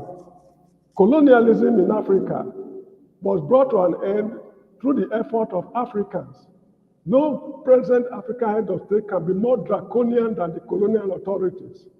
That system of government was brought to an end. In Soweto, South Africa, in 1976 or thereabout, stone-throwing children were able to uproot the government of South Africa, the apartheid government. After the Soweto uprising of 1976, that marked the fall of the apartheid regime in South Africa. And in 1994, they gained their independence. Bola Tinubu is a nobody as far as the people of Nigeria. If Nigerians are ready to uproot him, it's a very minor thing. We are not yet ready for him. This is why he sees himself as a superstar. Thank you. Thank you, Mr. James. Alaba, Mr. James, stay there, please. In respect to the office of the citizenry you are talking about, I'm of the opinion that is what you want to clarify. Yeah, Hold on one second, Alaba, calm down. Take a chill pill. Take a chill pill. Okay. Are you saying a literal office, or so? Just clarify. 1 minute, please. No, it's not literal office. We have to understand one thing. It's the concept of sovereignty. You understand? The way Nigeria is failing now is because sovereignty does not belong to the people. It belongs to the states. You remember when we took over from the British, sovereignty belongs to the Queen of England. And then they handed over to our black brothers, and they now kept sovereignty to themselves. So the people never had sovereignty. In America, that is called popular sovereignty. The 1999 Constitution was so flawed that it was an afterthought to just put one line of the word popular sovereignty in that Constitution. That's how messed up that Constitution is. You understand? So when the people themselves comes together and say, we the people, these are the terms of agreement we want to live together, that is sovereignty. Then, only then can they hold their political holders to account. But as long as the political holders are the ones who owns the sovereignty, they will do with the people as they please. And that is the source of impunity in that country. General Ishola Williams explained that in his interview with Channel. Alaba, Yeah, I have two people that joined us. Thank you for the clarification. I misunderstood you. I thought you meant something like Office of the First Lady. No, nothing like that. No. Nothing. That was why the Kenyans were able to have that effective demonstration against their government, because the citizen came alive. And that is why we Nigerians experienced that. Gentlemen, I have two other people that just joined us. I need to give them. Yeah, just a point. I'm sorry. You see, Go ahead, Mr. James. Just one minute. Yes, in South Africa, the 1994 Constitution of South Africa, there's a section that which states that any law enforcement agent who carries out a manifestly illegal order shall bear the full consequence of his action. I read the draft version of the Constitution, but there's a section of the Constitution that says something like that. If a police officer should open fire on harmless demonstrators, the police officer himself shall bear the full consequence of his action, irrespective of who gave the order. Thank you, Mr. James. Welcome, DBO and Augustine. I'll go to you, DBO, first, then I'll go to Augustine. Augustine is part of the house, so he can wait for till eternity. I may not even get to him, and I hand the show on his head. So, DBO, the floor is yours. Thank you. Thank you, everybody. I get a chance to come here once in a while. I've been here one time, and I spoke about a few things about the psychological aspect of what's going on in Nigeria. And the same thing I'm gonna try to use to analyze what's going on in Nigeria right now. I'm just gonna say a few points. Number one is just for to talk about what Mr. Alaba talked about. To put it in my own coin, I believe that one of the things we have to streamline the language that we have to streamline in Nigeria is not terming everything that's happening in Nigeria about the government. Majorly, this is about the politicians. We have to bring the language directly to the people who are causing this. And if we don't isolate them by the language, we are empowering an ideology that is vague. We are allowing passivity to like take charge where nobody knows exactly what the problem is, and so it's everything is just vague and ambitious. So the politicians are the controllers. They've perfected. Um, they are enjoying the act of the state capture that is existing in Nigeria. They didn't start it. Somebody else started it. The military started it, and we've been suffering from that. However, they are basking in it. They're enjoying whatever is going on right now, and they are riding on it full blown. So the people need to get from the hands of these politicians, not the government, these politicians, what belongs to the people. And my underlining word is for us to isolate government and the politicians. That's how we can get our powers back. If we don't do that, we'll continue saying we're fighting the government. It will seem wrong to the people, to everybody who's looking at it. They will use that against us, and we will not realize that it is the politicians who are highly incompetent. Once they are in front, they will drive, and they will drive everybody into the ditch. So this is what I just want to bring up. And then the number two thing before I just round up is what because I always like to talk about solutions a lot when I get the opportunities to. In this protest, what are we supposed to achieve? If there's anything at all, it is the benefit that belongs to the people we're supposed to achieve. Hunger today, if they ask us what we want, a lot of people will say hunger. We want food, like they're shouting on the streets. But the problem is they are handing us fish bones when the river belongs to all of us. The river with the fish belongs to everybody, but they're handing us fish bones. So how do we take back the river? That's the focus. That should be the agenda of this. I mean, if your family, you know how we have that little family thing where a man dies and the family, they're all fighting for his property. This is that case. And in this case, the person who is the head of the family is squandering all the wealth. This is a microcosm of what happens in our little groups, in our little family. The man comes, the head of the family is squandering all of the money, and everybody else is fighting. Why is it? This is what is happening. So the politicians are there squandering our money. How do we get it back?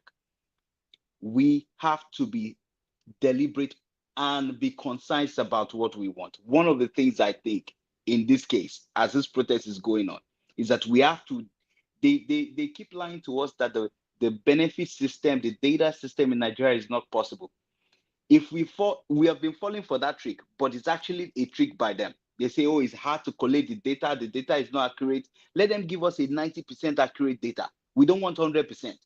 Let's know that when we call for palliative, when we are getting healthcare insurance, when we're getting small scale business loan, when we're getting grants, when we're getting scholarships is going directly to the people.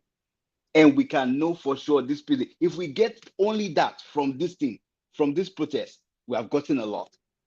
But that change system, if we don't have anything that drives the benefit down to the grassroots without anybody's interference, we have not achieved a lot. But if we can do that, we would have achieved massively in this protest. That's my contribution. Thank you very much. Austin, the floor is yours. Thank you. Anyhow, I think most people have, good morning, good afternoon, good evening, everybody. I think everybody has said it. You people have said it all. Sometimes I look at the whole thing, I don't really know what to say, because To be honest with you, it is very pathetic that even the commander-in-chief has not even said anything. I don't know. I just saw something online now. Somebody says Wike will address the nation. Address the nation as who? I just saw it as somebody posted it on Twitter. As who? That the president cannot speak, the vice president cannot speak. We don't even want the vice, we want the president to speak. He cannot say anything, and you are telling me that an ordinary minister can come and tell me want to address. As who will listen to him? Even to listen to Tinubu sometimes is even too boring for me. I don't know. I'll tell you the truth. I've never listened to him since he became president, even before he became president, because sometimes his job's too boring for me to listen to him. It's not coherent in what he's saying, so it's difficult for me to listen to him. Maybe when I listen, I tell me what he talk. But the point is this: it is so pathetic, and the thing sometimes is a joke. NSA started like a play. Now this one has started as well. So I don't just know what we really see, what we can really classify this country as, to be honest with you. And my greatest point is with these people who collect small money to counter protest. To be honest with you, it's crazy. We need to learn, as they said, the office of the citizen. We need to try as much as possible to do the right thing. But I don't know what is really happening in Nigeria. Everybody, if they give us 1 naira, we feel that that's the highest. You collect it and do any and misbehave, even against the wishes of the people. But now let's see how it keeps on going. This is just the day 1. Let's see how day 2 and day 3 is going to look like. But for me, I think the people's the so-called leaders should, I don't call them rulers. They should learn to listen to what the person, because they cannot win. They are talking, even if they just about, let's say 5 million people come out. Do they think that the security agency can stop them? You can't. So they should try as much as possible to listen. If you listen, you will not lose your way. That's just what I'll say for now. Thank you very much. I don't know if Madam Gladys have something to say before we take a short break and play some of the videos, and we'll come back again. Like I said, this stream will continue. Madam Gladys, do you have anything to say before we go on a short video break? We can go on the break and get back. The men are actually, they've said it all. All right. Thank you very much. I hope our women are listening to you. I wanted to respond to GBO. You sit down there, you wait for me. You are here part of this show, please don't go away. I still have questions to put to you. We just need to play this video and have that break. Okay, thank you very much.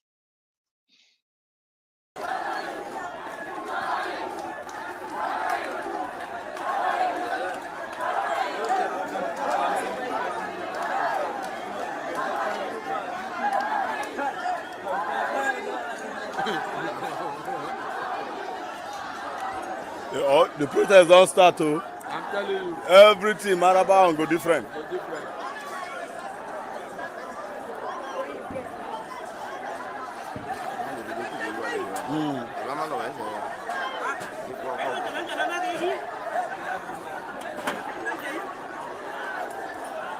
Let me beat this man now. Let this man stay one place. Now, let him security. And tonight, this gentleman will be making his network television debut. This is his most recent album right here. It's called Spirit of Love. We're very pleased to welcome Majek Feshek.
princess.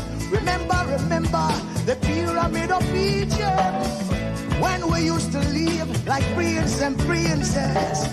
Remember, remember Marcus Garvey, who are the dream for New America.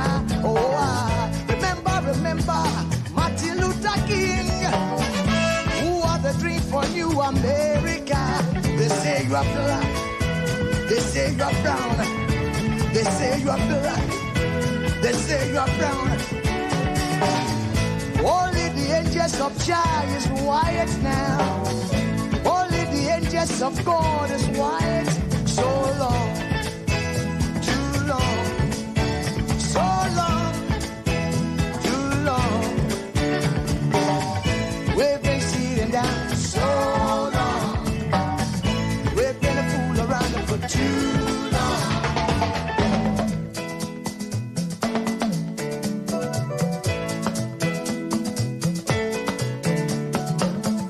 Arise from your sleep, Africa.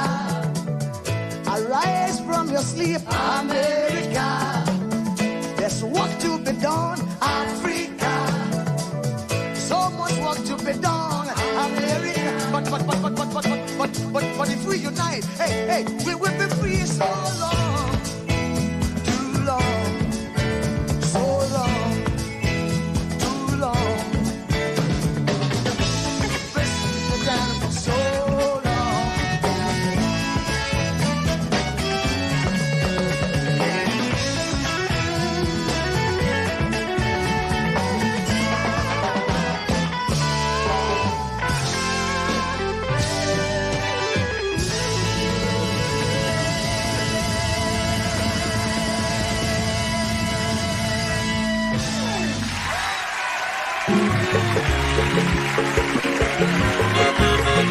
Hello, my people.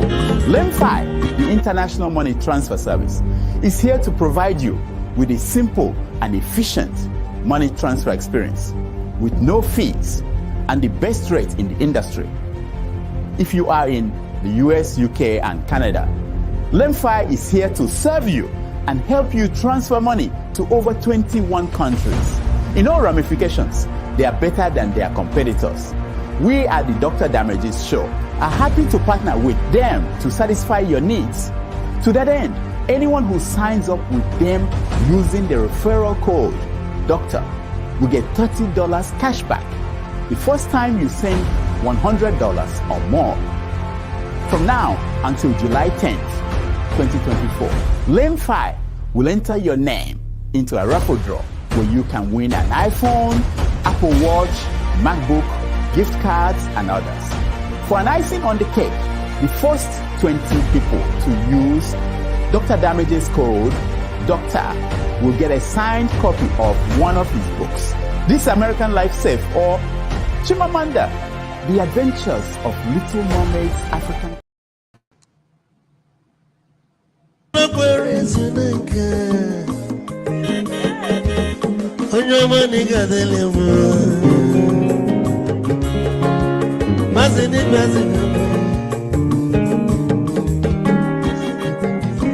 Even go with the melody.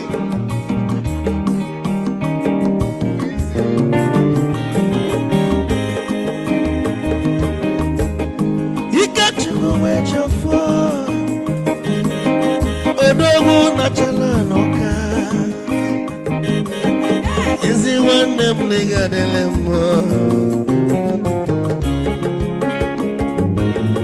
Olagado ni pesigono, Olagado ni pesigono. Mama mi lo chilo, bigora muzo, anabazi. Say, oyama.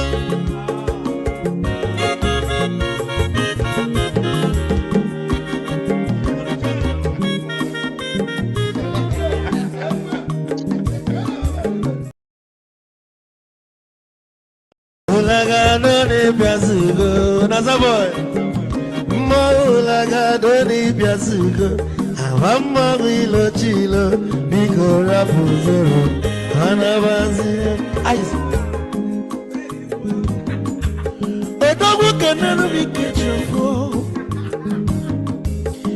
I'm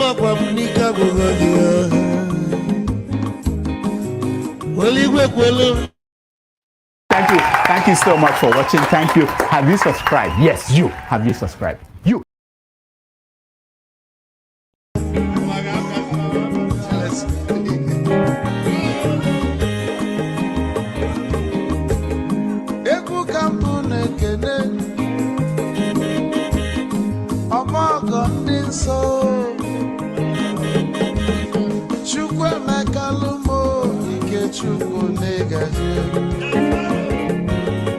Esi nwanne m ekele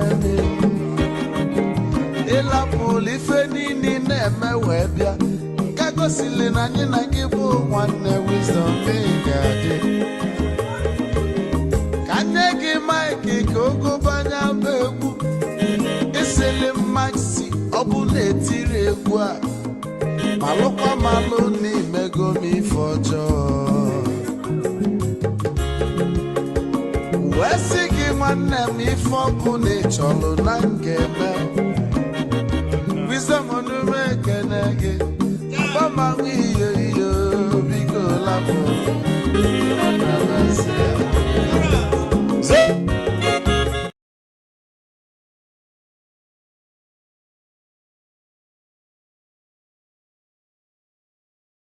Yeah, KJ, the floor is yours. Zoro.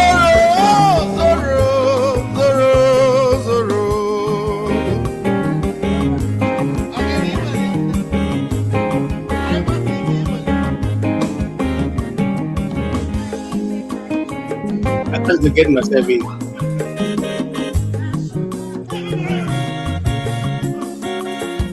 Yeah, the floor is yours, KJ. Give me something. I think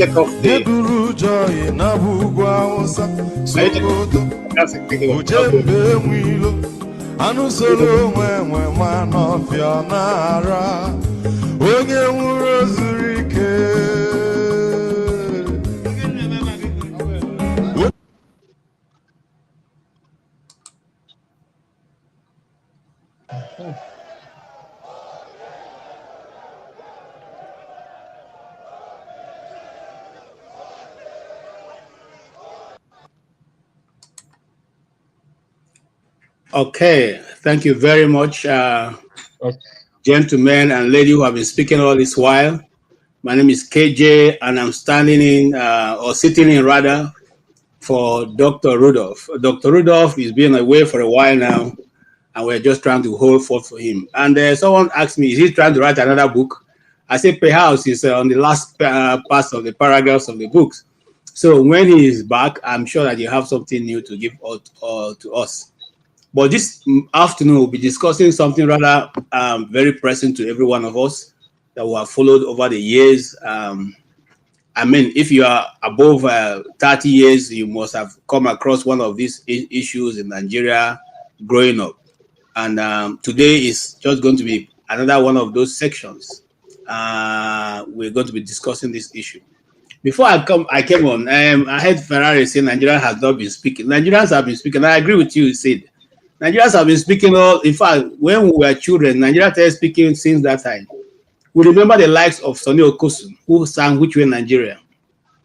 I mean, and Sonny Okosun have sang and he has gone to be with the Lord. And still, we have not been able to find that way that Nigeria is going. We know the likes of Fela, Kuti, who equally sang about the trend of governance in Nigeria. Till he sang and went to be with the Lord, yet Nigeria have not found the way forward. He's not the only one. There are other legends who are still living, like the woman who sang Nigeria Go Survive. What's her name now? Mary, what's the other one? I can't call her name right now. I can't remember all of it. But she sang Which Way Nigeria. I mean, she sang Nigeria. Even everything happened, Nigeria Go Survive. So Nigerians have been surviving under a very weighty and very oppressive regimes.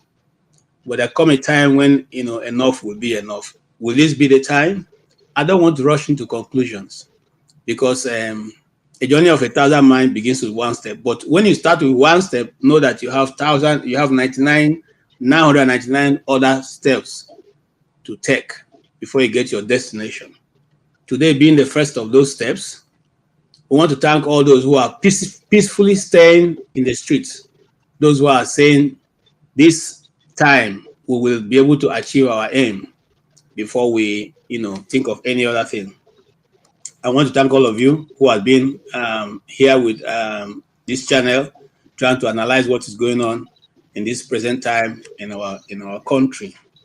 Having said that, I want to remind all of us that and I like the analysis everybody has brought, but I'll come with a new site, a new line of sight. People say the government, the Nigerian people are out there. The Nigerian people are the same people who the government have used over time to scuffle every other move, every other genuine move that has started by the people.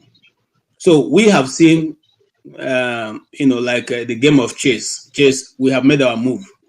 We're now waiting for them to make their move. And like somebody said earlier, Tinubu is a master crafter, but he's not more master crafter than Babangida, who eventually was called a Maradona. But there's always a day that the lion himself have to what? Take a bow. So that day is coming very fast, and we hope that this will be the beginning of that day. Thank you so much. I was trying to really, what took me a while is about, there's some videos, some clips that someone sent to me from Nigeria, from the north. I have a lot of those clips, but I'm not able to upload it right now because I had to hurry to take over. But we'll go from there. Is anybody hearing anybody speaking from the north? I don't know if I can get those videos across now, but if you are hearing from people from the north, what are they saying? Does anybody have any information, fresh information coming in from the north?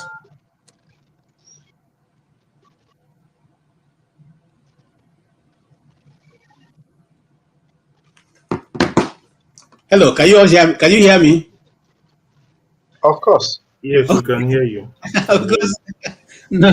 Hey, madam, you're welcome. Gladys. Yes. Before we, if anybody has, that's fine. I just wanted to talk about what DBO said, and in terms of not calling them, not saying the government, but saying politicians. I don't seem to agree with that, because when we talk of government, we're talking of both on the three levels of government, all right? The state government, the local government, and federal government. They're all part of the oppression. Then we're also talking about the tiers of government, the senators, the executive, and the judiciary. So they have all come into that political elite, all right? That group of people that form the Nigerian government. That is where the Nigerian government is. It's in the hands of the executive. It's in the hands of the legislators and senators and House of Representatives. That's the Nigerian government. All right. The Nigerian government is part of the judiciary. Judiciary is part of Nigerian government. The governors are part of Nigerian government. The local government chairmen are part of Nigerian government. So the Nigerian people are saying this government headed by Tinubu, who is on the top head of this whole government, has failed the Nigerian people. All right. So we can't just say just only politicians. Politicians are part and parcel of what we call government. So I don't think it's wrong to say and to address them as the government. Government, Nigerians know who we're talking about when we talk of government. It's not just only the politicians, but also the illegal luminaries. Before, if it was in time past, even during the military, we could absorb some of the judges because we had high-standing judges, people that could look into the military eyes and say, no, this is how the judgment will go. We had them, men like Justice Oputa, the Nikitobis of this world, right? But now we have realized that the judiciary, we don't even have it anymore.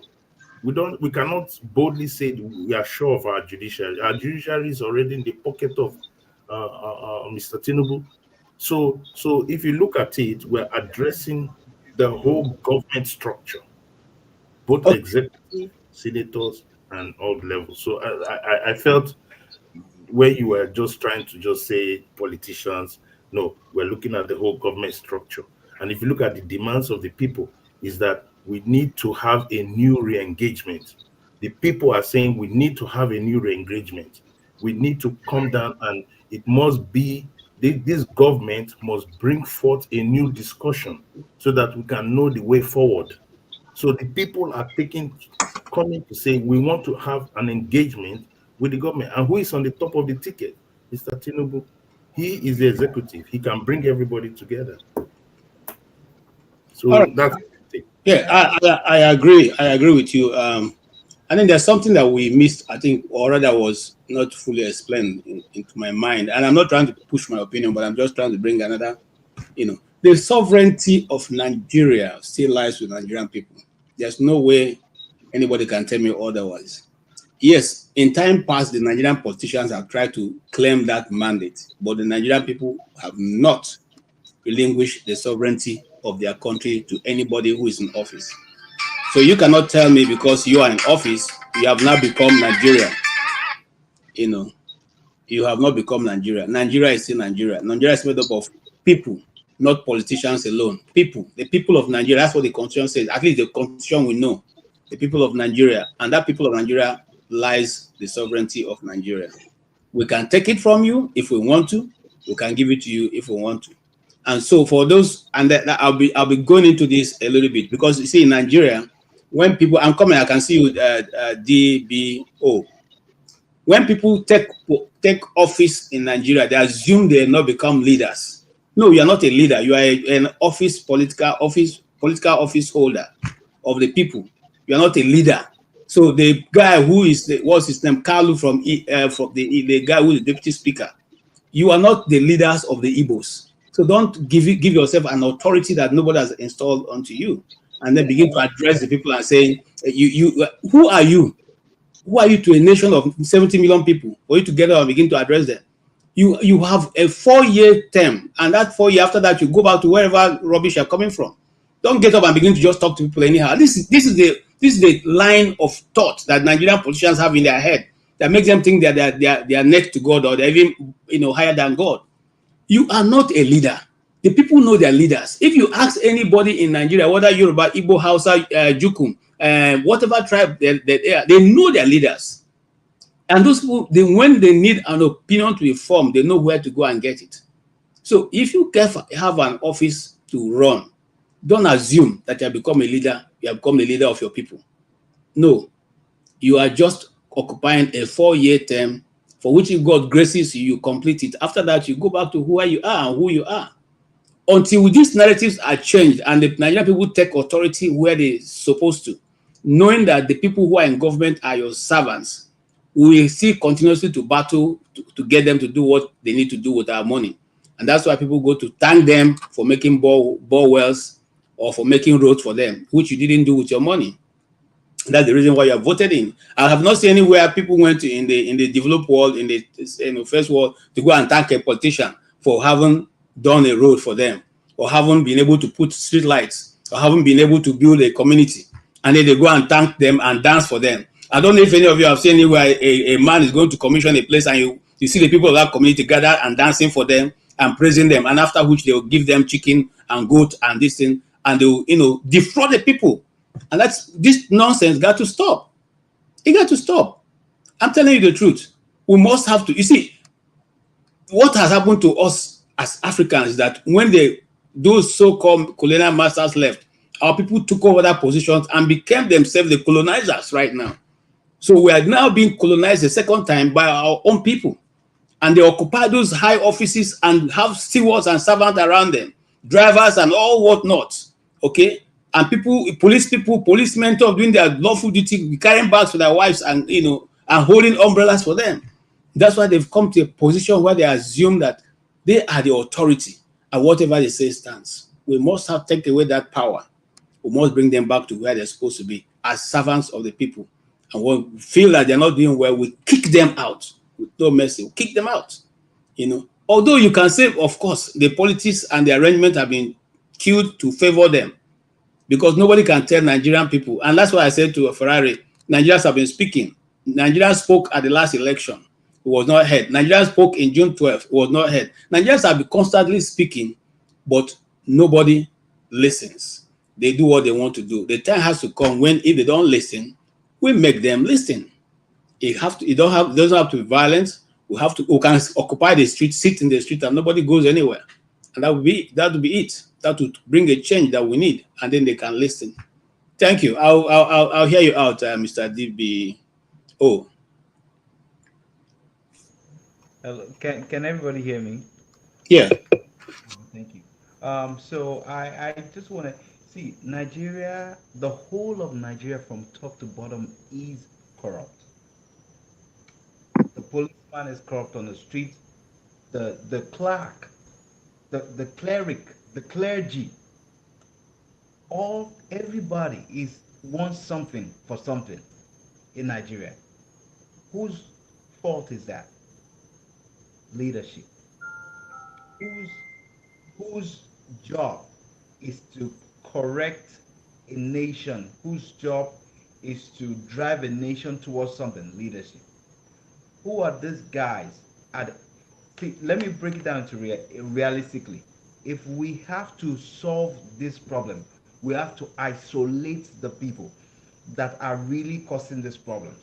If we don't isolate them, this Nigerian system is so complex that the people that are most the pointers, the icons to these problems are the politicians. You talk about the judiciary. The judiciary, as a matter of fact, are being paid by the politician. The politicians will pay the judiciary will pay the clerk to go get a document. The judiciary will pay the somebody else, the detective or the police officer to go get a fake witness, something, and it trickles down like that. But the people, if you look strategically at it, the people at the core of this, let me tell you from the get-go, the problem with Nigeria is not governmental system like we have identified. It's governance. So if the system, so anybody who gets on that seat will see how passive Nigerians are. We'll see that we don't do nothing, we don't say nothing, and then we see these enormous resources.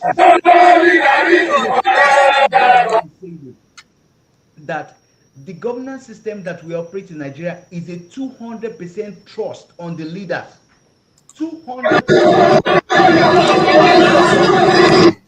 Developed nation, everybody is operating a near zero governance system, zero trust governance system, where there's oversight on top of oversight on top of oversight in a way that you cannot pay everybody. That's what everybody is operating across the world. I mean, talking about when we sit here in Nigeria, give all our leaders, they are looking at this tax of money that they have access to. One person will steal 1 billion. How is it possible? One person will single-handedly cut away $700 and something million to pay his children's school fees. How is that even understandable? Governance system that we are supposed to be addressing, and the people at the core of it are the politicians. They are the ones driving these things with the monies that they have at their beck and call. They have all this money. They have 200%. We have committed and we are not checking it, and we are being passive. We the citizens, we are being passive. We are sitting down and waiting for them to feed us, and they are handing us bones, fish bones, when the river actually belongs to all of us. So there's a real problem with how we are analyzing, until we're able to get the analysis of this, everybody will be speaking different languages and will be acting differently, like it's been happening in this protest. Everybody will be asking for things that are different instead of focusing on the core things that will liberate us. So if we change the systems and we address the politicians, why because I thought about, okay, so how most effectively can we change the system? I discovered that it is these politicians are the only people who can reform stuff. They are the only people who can bring up policies. They are the only people who can correct it, but they will never. You want to tell me, what are we talking about? There's an allegation that Tinubu's family owns Oando and that they've just acquired Ajib Nigeria. What are we talking about? This is an allegation. If they do that, then who is the cabal? Who is the cabal? So how no matter the amount of protest we protest in Nigeria, it can never force Tinubu to fish out the oil cabals and to deparalyze them, because he's one of them, if that's true. So if these politicians don't become our focus, and electioneering, what they call it, INEC don't become our major focus in this election, in this protest, I doubt if we can really achieve much. And our mouth should be where our money is. Oil is how the family of Nigeria eats. We should be focusing 100% on that. Make sure that that place is clean. That's how we eat. If there's any hunger we're talking about, this is how we eat. That's how we can become wealthy.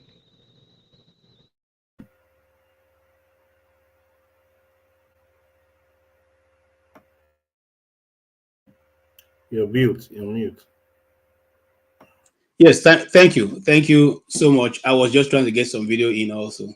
I heard you and I heard what you're saying. You see, I was going to come to Madam Gladys, and I'm sure that Madam, you must have heard how the women in Aba in 1929 was able to hold the government accountable and was able to reverse the politics that of the colonial masters at that time to tax the women. Have you, for me, do you think that the Nigerian women in this time have done their own fair share in trying to cause a change in governance? Everybody. No, not you. I'm talking about Madam Gladys. Oh, okay. Yes, it is possible if the women can come together. If we have women leaders that can actually get the women wherever they are, they have them actually organized, and then they are made to understand that this situation is such that we must embrace what the men are doing, not just sitting back at home. Because the event that took place in Aba, was it in 1928 or 32? I don't know. 1929. Yes, the women were actually well organized. They knew what they wanted and they went for it. And that was why they succeeded. But in this present time, you see that the women, I don't know why the women are actually staying back, but the time has come now that the women need to be involved in whatever that is happening in our government or our society. They should not just sit back and allow the men to do the talking, move around, do most of the things. There is no need for us to stay back home and claim that we're taking care of our families. What is affecting the men is also affecting the women. I think the women should come out. They should be emboldened. They should be strong. They should know that this is a movement that must be involved by all women, not just getting involved in politics and being settled. Because most of our women, the moment they're in government, they are settled, they are given top positions. You see them to speak up and say the truth. You see them also getting into all sorts of funny things because the men are the ones that have actually made them to become what they are. But I think now if the women can come out to support what is good, insist on us having what is right, I know other women will support. Thank you so much. Thank you, ma. Because I asked that question because growing up, we read about people like the mother of Fela and who were also those women of those days who stood shoulder to shoulder with the men and fought for what was right, and eventually were able to, get that in. Yes, you remember that Fela's mother was actually well educated. She schooled in England. She was quite exposed. The problem with most of our women is that women feel that there is no need for them to be seen or heard. But now the time has come for the women to be heard. I think they should come out, speak their minds, tell the government what they feel that should be done right, not just being settled with bread or coconut. They settle for it and then they do not want to speak up. So that's my suggestion. Thank you so much. Yes, and I want to lend my voice with her for those of us who are listening. We want a lot of women like her. We want more women like Aisha Yusuf. More women out there like OBS Ekosili, who can actually be able to stand and say, look, what is right is right. After all, it's about your children. It's about your children's future. we cannot agree, we cannot continuously to take the backstage while our country go into ruins. Okay, thank you, ma. Mr. James, I'm coming to you, sir. And you see, when we were growing up, we knew that elders were people who come to a scene and they say how it is. And that's why most places in Igbo land don't have landed papers, because the leaders, the elders will always come and tell you, this is the division in the land. This is where the land, this is your father's fathers, this is your father, and these people are this. Those things were well defined, and the elders, majority of them kept to that, speaking the truth all the time. How come the elders who have now no longer speak the truth, but rather pander to the desires of the government, including our traditional rulers? Mr. James, maybe you help us understand that. No, I will not be able to answer that question for a number of reasons. Anyway, the issue is, you know, the people of Benin City, where I grew up, they have a saying that that is, we live in the world that we met. Societies evolve, and the lives our people lived during the Aba Women's Riot, it's not the kind of life we are living now. Colonialism has brought a lot of changes. Our values have changed. We've read the white man's books. We've imbibed his ways of doing things. We even copy his eating habits, his language. Everything about the white man is now our standard for measuring civility. So colonialism has made us to be neither Africans nor Europeans. We are not Africans, actually, strictly speaking. And at the same time, we are not Europeans. And this is also the reason why the policy of assimilation failed in French West Africa, because they were trying to create Europeans out of pure Africans. In Senegal, very close to where I live at the moment, when they finish eating, I mean the elites, when they finish eating, they wash it down with either a cup of coffee or a glass of wine. They behave like white men, but they maintain concubines. Late in the night, you see them going to native doctors to do what the white men will never do, and other things I would not like to mention. So it is the world we live in that that we got accustomed to. That is what the Benin people refer to as Agbonaivae Anyi. We live in the world that we met.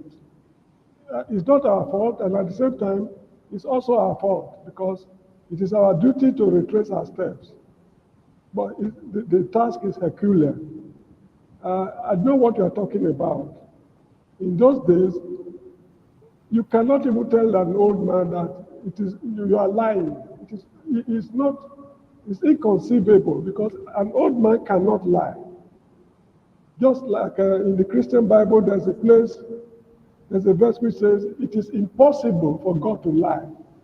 So it was impossible when I was growing up in Benin City in 1962, 61, 60, it was impossible for an elder to lie.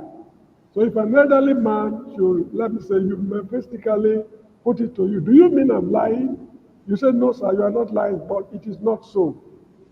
Because it is inconceivable that an elderly man will lie. But that is the world we are living in. So we should be realistic also. I think I've tried to answer your question, but I'm of the opinion that I will not be able to answer it satisfactorily. You have answered your question. You have answered the question, because there are more values, more principles. People are more afraid of the world to come. Elders then spoke what is supposed to be truth, whether you like it or not. And those days have gone. Those days have gone. I have a video that was sent in. Let me try and see if it will play. Yes. Just one.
Okay. YouTube fear they will just remove the whole video.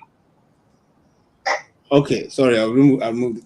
All right, sorry, I didn't see that. I didn't know. I've not previewed this thing before I started playing it. I'm sorry for that. Nudity that is displayed there. It's not our policy to play such videos here, and I take full responsibility for that. Someone just sent that for me to me from the north, and that is what's going on in the north. And they say it's getting a bit disturbing. You can see there was a vehicle there that was also being set ablaze, and that's what's going on. I don't know if anybody has any more report coming in from the north, apart from this one which I have. I also have another video. Of course, we have seen what the demands are, but maybe we just, for the purpose of our audience, our viewers, go back to that demands they are making. Call for protests. I'm not a part of it. I do not know those who are organizing it. But I know throughout history, protests have ignited some of the most powerful social movements, exposing injustice, demanding accountability, and inspiring hope for a brighter future. Protest holds power. For example, unity in pain. When people protest, it shows them that they are not alone in their suffering. It is a catalyst for change. Protests can reshape agendas and spark crucial debates. It is a voice for the voiceless. And so protest amplifies the voices of the marginalized. Now, true leaders must understand that the essence of protest is to make a difference. And the primary goal is to demand change, not to antagonize government. So instead of demonizing it, our leaders should learn to ask themselves, why are the people protesting? Are the reasons for protesting legitimate? Can they address the reasons for the protest before the protest even begins? Now, the answer to some of these questions would be in the affirmative. For example, are there reasons for this protest, or are the reasons legitimate? The answer is yes. There is hunger in the land. There is untold hardship in the land. People are despairing. People are coming down with all forms of mental health.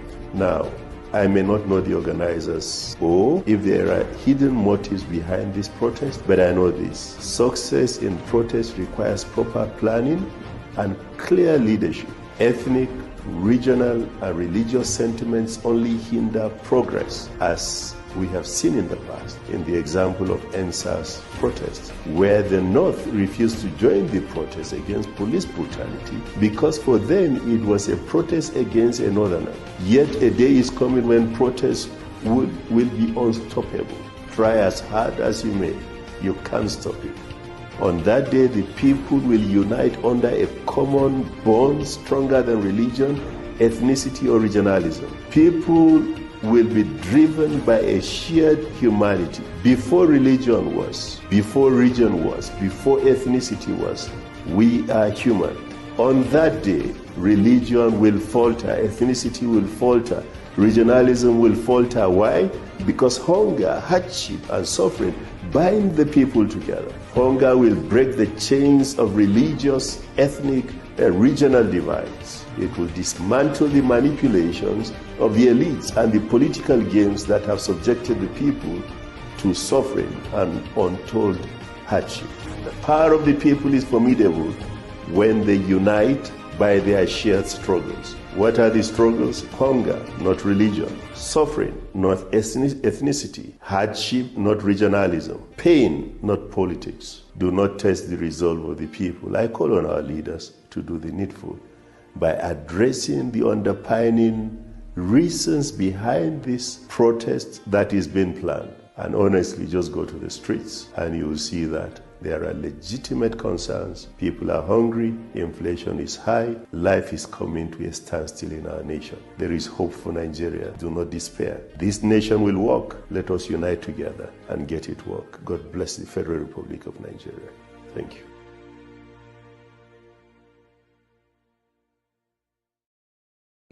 Yes, I still have the two. Yeah, you heard what the man said there. There is hope for the Federal Republic of Nigeria.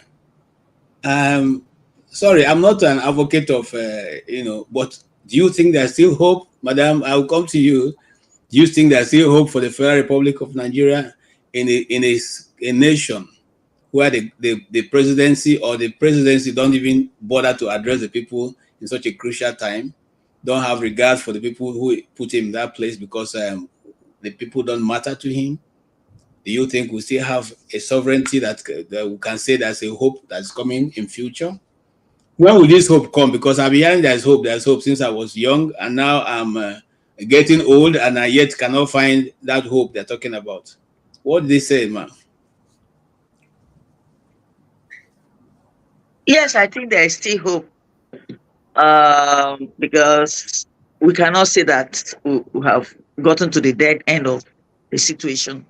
The most important thing is that the awareness is created already, that we need to come together. There's every need for us to come together and work as a group, not just on tribal sentiment or religious sentiment. It has nothing to do with I'm a Christian, I'm a Muslim, or I'm a Hindu, or I'm a non-conformist, or whatever it is. Now human beings are involved.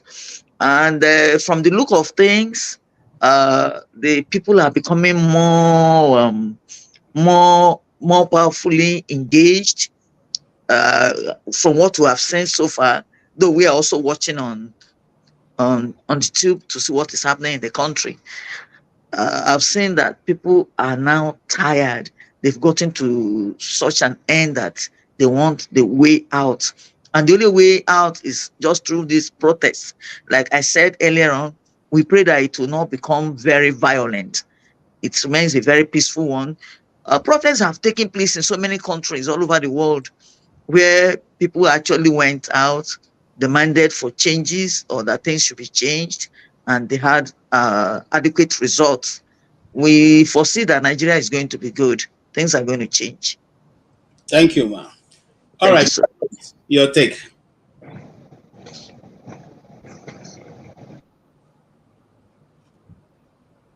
Mr. Jensen, can you hear me? Oh, are you referring to me? Yes. Oh, thank you. Well, unfortunately, I hold a contrary opinion. The country is beyond redemption because the amount of damage that has been done over the years is unquantifiable. And where do you think we can start to fix the wrongs? Irreparable havoc that has been wreaked on peoples and communities in the country over the years. That is how I see it. You see, when my father was alive in Midwest of those days, every year he was fond of saying something. You know, when the governor is reading the annual budget, my father will tell us, oh, this is a budget of hope. This is a budget of this is a budget, you know. All his life, the old man spent it living on hope, which was never realized. I grew up with the habit of living on hope. And so far, I've been hopeless. Anyway, Mr. Paul of Arizona said, "Blessed are the hopeless, for they shall not be disappointed." Now, my children have also cultivated the habit of living on hope. That is how many generations now? My father's generation, my generation, and my children's generation. 3 generations living on hope. For how long should we, as a people, keep on living on hope? This is why I always talk about post-Nigerian republics. Yugoslavia, under Marshal Tito, was a terrible country under his administration. Nobody ever knew that Yugoslavia will be wiped out of the map of Europe. New nations have emerged. Even in Ethiopia, the headquarters of the Organization of African Unity, where it was formed, Eritrea had cause to break away. And other countries I cannot even recall right now. So the earlier we start sorting, look, there's nothing wrong if we happen to go our separate ways, because it is the European who made me a Nigerian. It is a European, it's not bad. I did not choose to be a Nigerian. I was born to be in a country called Nigeria, and that country is a creation of the European powers. So it is the wish of Europeans for me to be a Nigerian. Fundamentally, I agree, I'm an African. But the issue of being a Nigerian came into existence after the Berlin Conference. Now, the map of Nigeria can be redrawn. If you read European history, you realize that the present European boundaries, the boundaries of present European countries, most of them was drawn after the Vienna Congress of 1815, after the fall of, the defeat of Napoleon Bonaparte. Then in 1919, during the Versailles Treaty of 1919, President Woodrow Wilson came up with the 14-point agenda that gave rise to nations that were formerly under the domain of the Ottoman Empire, mainly East European nations. So it's not a crime for a country to disintegrate and get, the component parts to get themselves properly organized. People cannot just be suffering for nothing. If we are suffering with a goal that in 20, 30, 40, or next generation years from now, things will get better. The future of Nigerians will improve tremendously. That is a different matter. But right now, even those who are stealing the money, what is happening to their children? Look at all the heads of states, all the governors we produce. Where are their children? Well, when you go to the United States, for example, you have the Onassis Foundation, Ford Foundation, Rockefeller Foundation, and other foundations. The original, founders of these foundations, they died and gone generations ago, but their legacy remains. Our leaders are not even thinking of their personal legacies, let alone that of the country. So why should children be born into a hopeless situation? We are hopeless. Okay, fine. It's not a crime to be hopeless. As I said earlier on, Paul of Arizona said, "Blessed are the hopeless, for they shall not be disappointed." So I don't have any confidence in the country anymore. So that is my opinion. Sorry, Mr. Ferreira, please, is your number UK number or USA? US number, Chicago number. Okay. 312, yeah. Okay. 01. Hold on, Mr. Ferrari. Now, I heard what Mr. James said, but I want to take it to another angle. The governor of Lagos State, addressing the Lagosians, said to them, after your 10 days of demonstration, will the food prices come down on the 11th day? Will the things that are demanding for come on the 12th day? And vice versa. Now, with that mindset of a people in governance and people who are also able to speak to the system, do you foresee any change even after all this protest is over? No, I do not foresee any change. You understand what I mean? Rome was not built in a day. Even Abuja was not built in a day, let alone Rome. You get the point? Okay. A foundation has been laid for people to build on. You see, the consequences of what we are doing now will not dawn on the nation. Probably we must have been dead and gone. Future generations will benefit from what we are doing now. Okay. Okay. All right. Thank you. Ferrari. Yes, KJ. Before you came on board, electricity asked a very, very, very vital question that I think is relevant to this. No, go ahead. Yeah, that is relevant to this protest issue we are analyzing. How did it get here? And then I was hoping to help answer it and then give my own point on it. But I was called for some urgent emergency. And apart from that, I came up with also 4 very vital issues in this thing that is unfolding. So, right now, those in power, the political elite now, should be jittery because they are in what they call the inevitable stage, which I describe as those who make peaceful change impossible will have to make a violent one inevitable. So they are in the train of the inevitable change right now. I said that. And then I came up with 4 questions. KJ, I want you to note them down because I think they're relevant. 1, the protest, as it has happened today, it's a success, right? Irrespective of the few skirmishes here and there. massive turnout from Nigerians and solid potential that the turnout would increase, even though in the East they stayed at home, which was even more effective than being on the street. How does the protest take full advantage of this? That means tie up the loose end, because there will be those who will hijack the impending positive result, if there's any, down the line.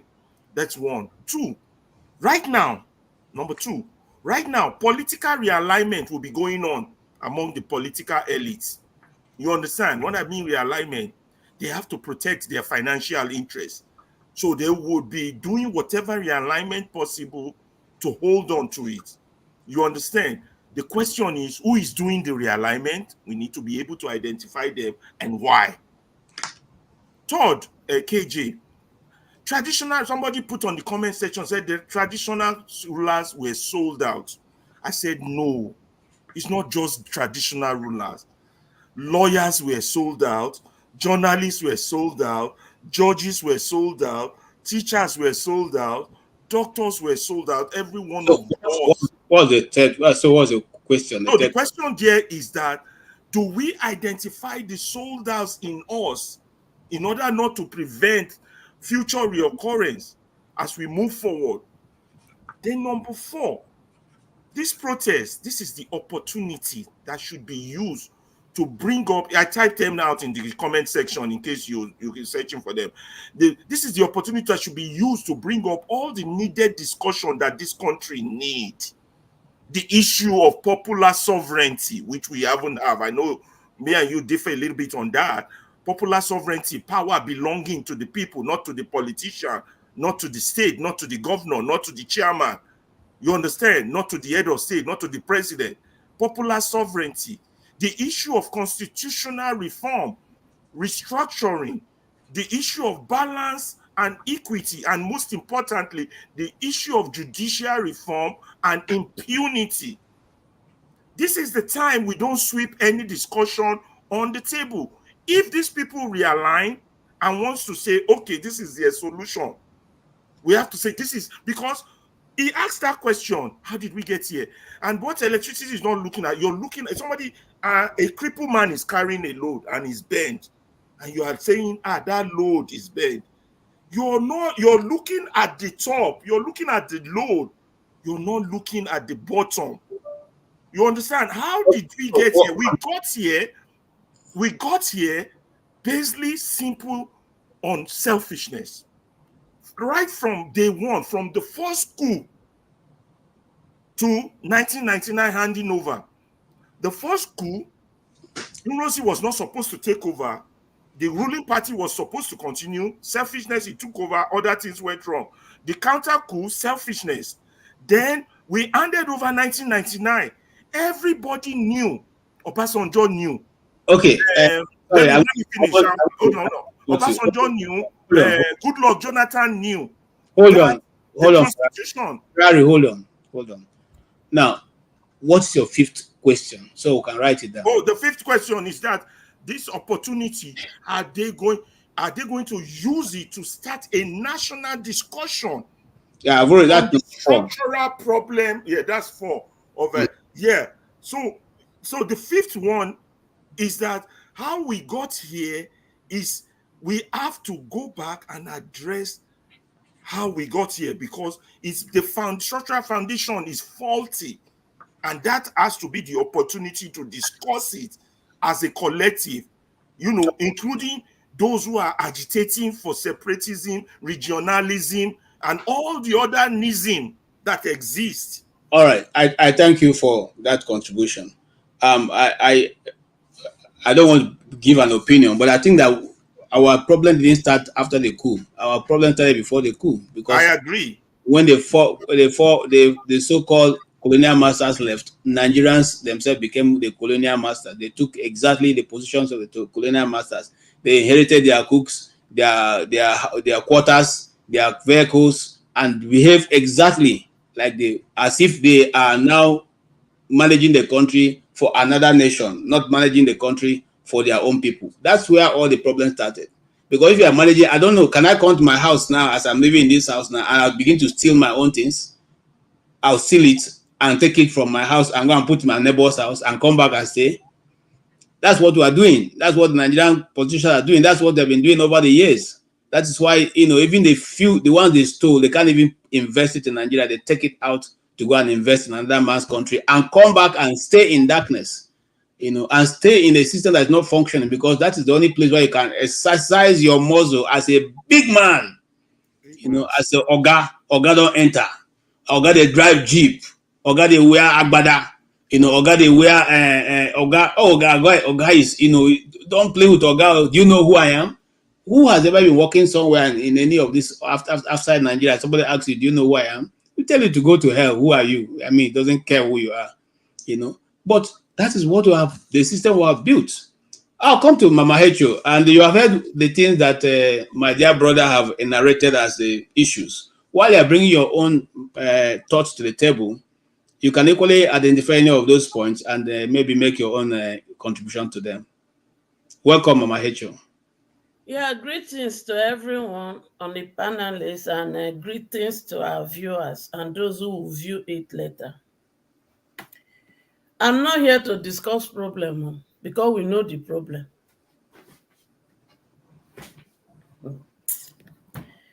I want to talk to Akpabio. Shame.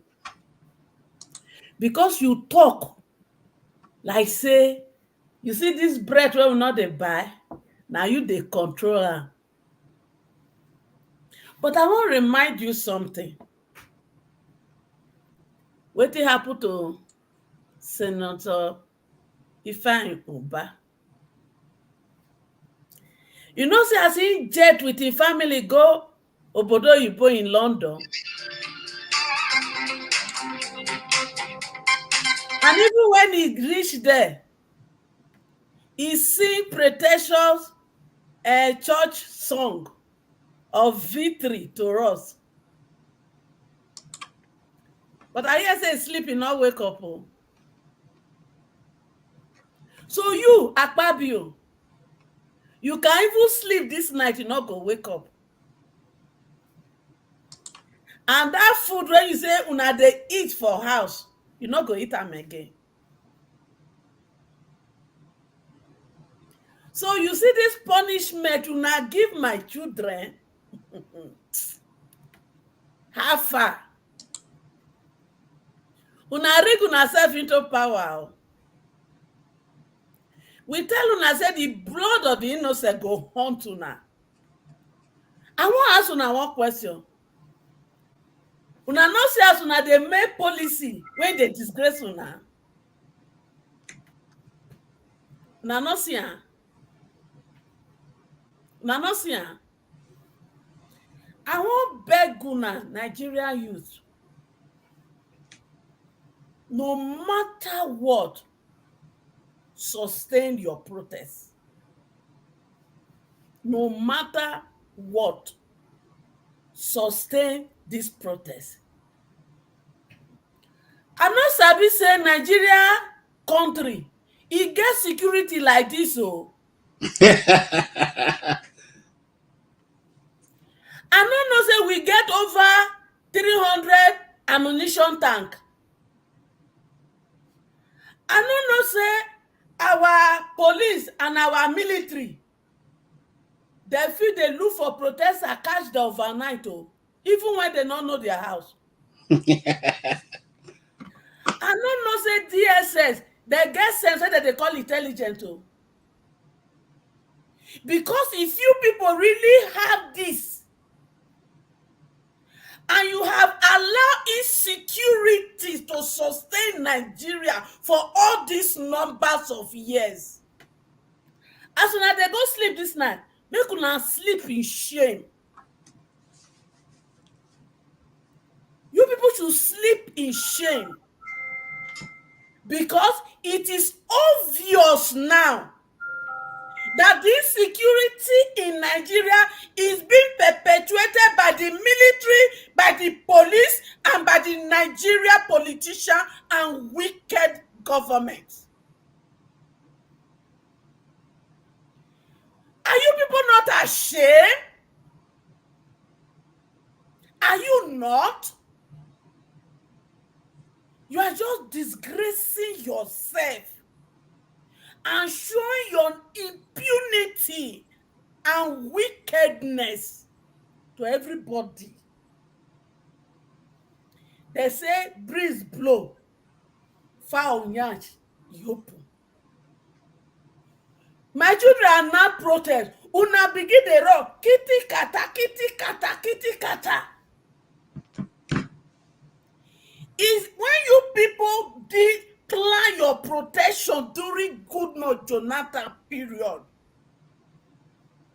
Tinubu, you and your Ababakus, did Jonathan run kitty kata like this for you people? Did he bring this number of ammunitions and everything to come and fight you on the street? And to the Nigerian youth that came out, that your interest now just to do video recording. You never vessel. Do you have hope? Do you have hope? Do you have hope? What is your hope as a youth? What is your hope as that child growing up? And to the parents, are you not tired that your child graduates from school, he doesn't have a job? And to those who feel they are well to do and they have cars they do, as you drive around the street of Nigeria and see children on the street, and you are able to give comfortable life to your children, don't you have humanity in you to feel that these children deserve the same opportunity as my child? But yet, big manism and womanism, because that they call you chairman, that they hate you. To you, it doesn't matter. Where is the humanity in us?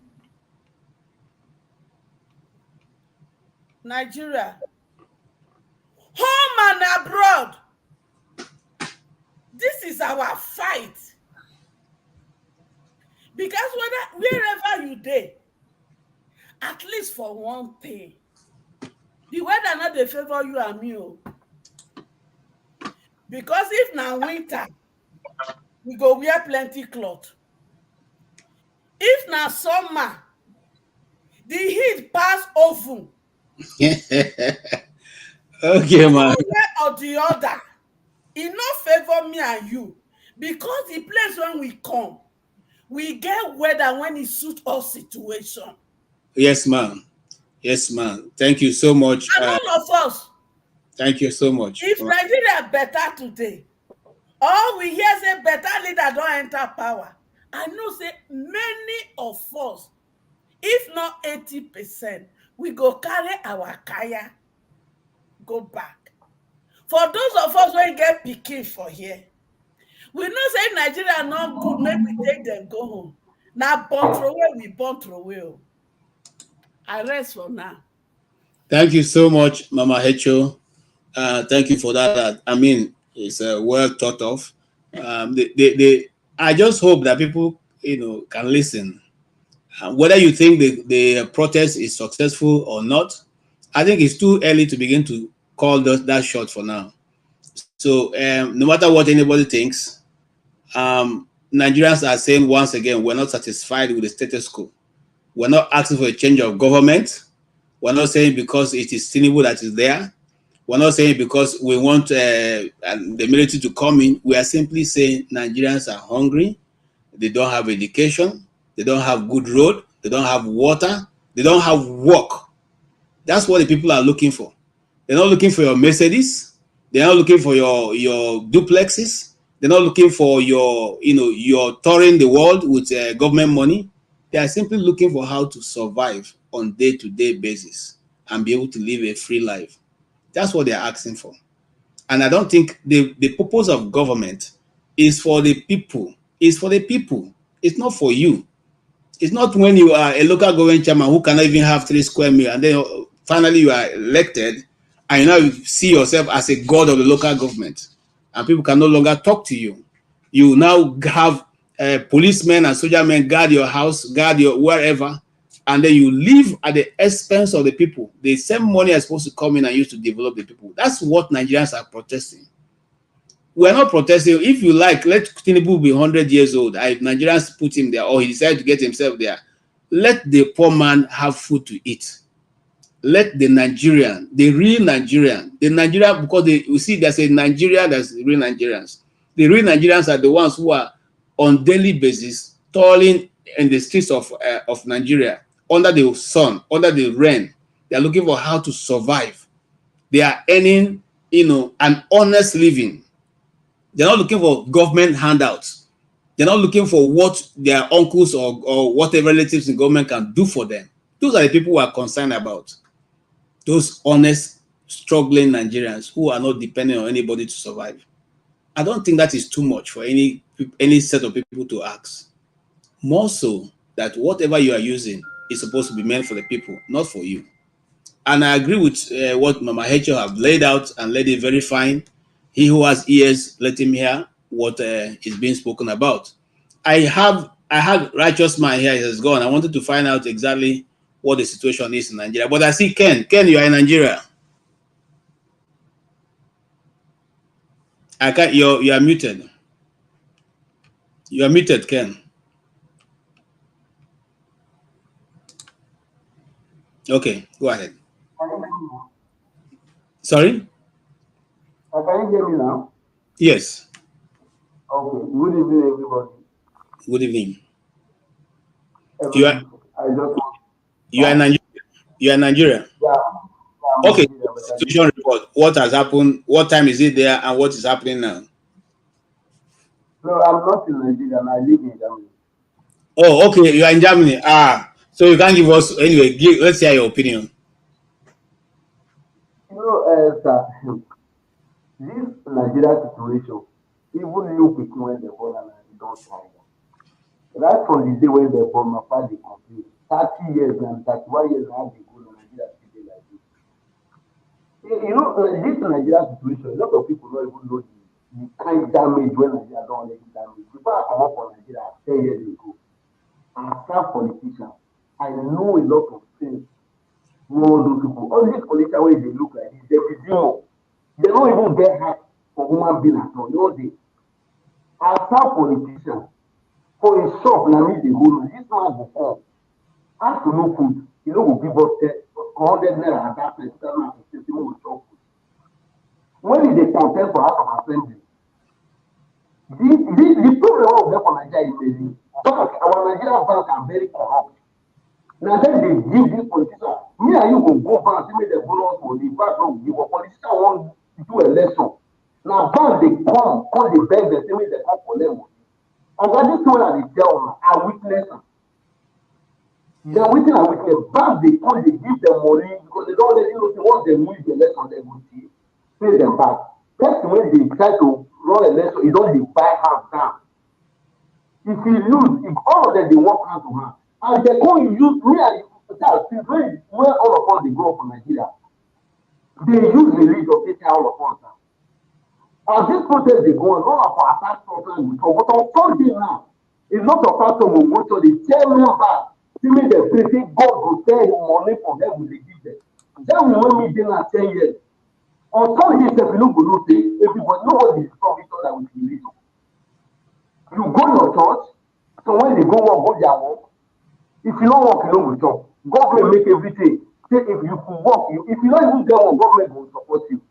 But Nigeria, they go, they pay our pastors money, they sponsor them, meaning they pay the people down.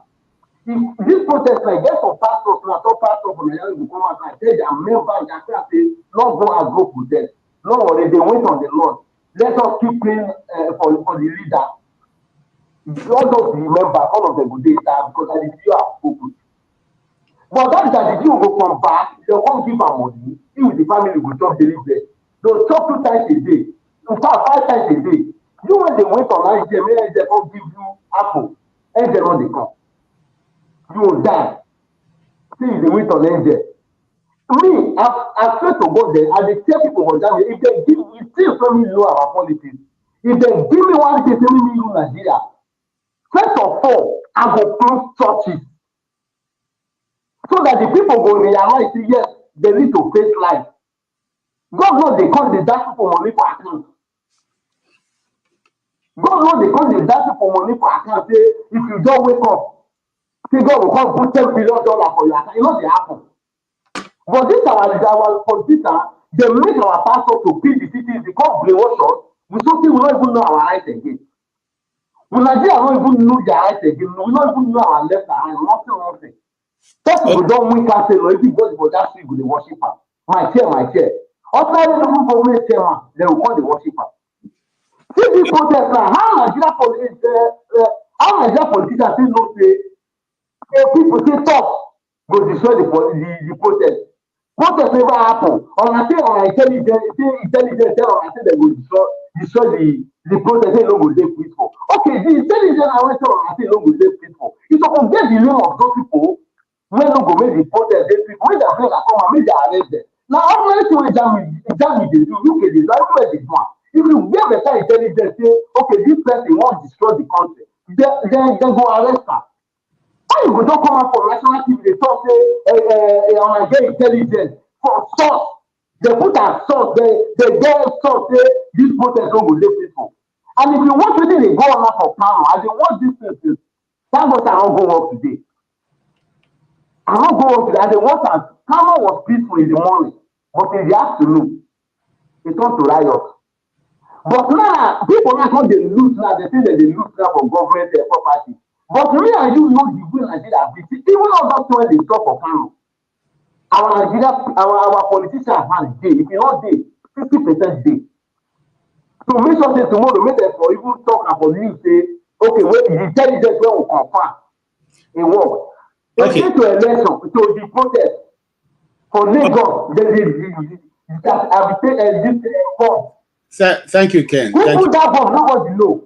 Thank you, Ken. Police come and say they still bomb for Lagos. Can you hear me? Can you hear me? If you can hear me, Ken, thank you. And I like all the points you have actually, you have touched all the major, and those major points are what we dwell. Those major points are what we dwell on the rest of this, discussion. It's always easy for Nigerian security operatives to discover those who want to do evil, but they're never able to discover those who are Boko Haram, those who are kidnappers, those who are, stealing the Nigerian money dry, those people who have taken almost all everything that belongs to Nigeria and are living. No, they have not been able to discover or even do a proper investigation. But whenever the Nigerian people want to take to the street, they all of a sudden, all their ability to investigate and find out the evil people becomes very active. Righteous man, you are in Nigeria. I can see that there may not be light in your house. Can you give us an update of what is happening in your location? You must not tell us where you are, but you feel free to speak the way you want. Righteous man, can you hear me? Yeah. Good evening, KJ. Good evening, sir. Good evening, sir. Good evening, all the panelists. I think I'm seeing is it Paul? No, there's no Paul here.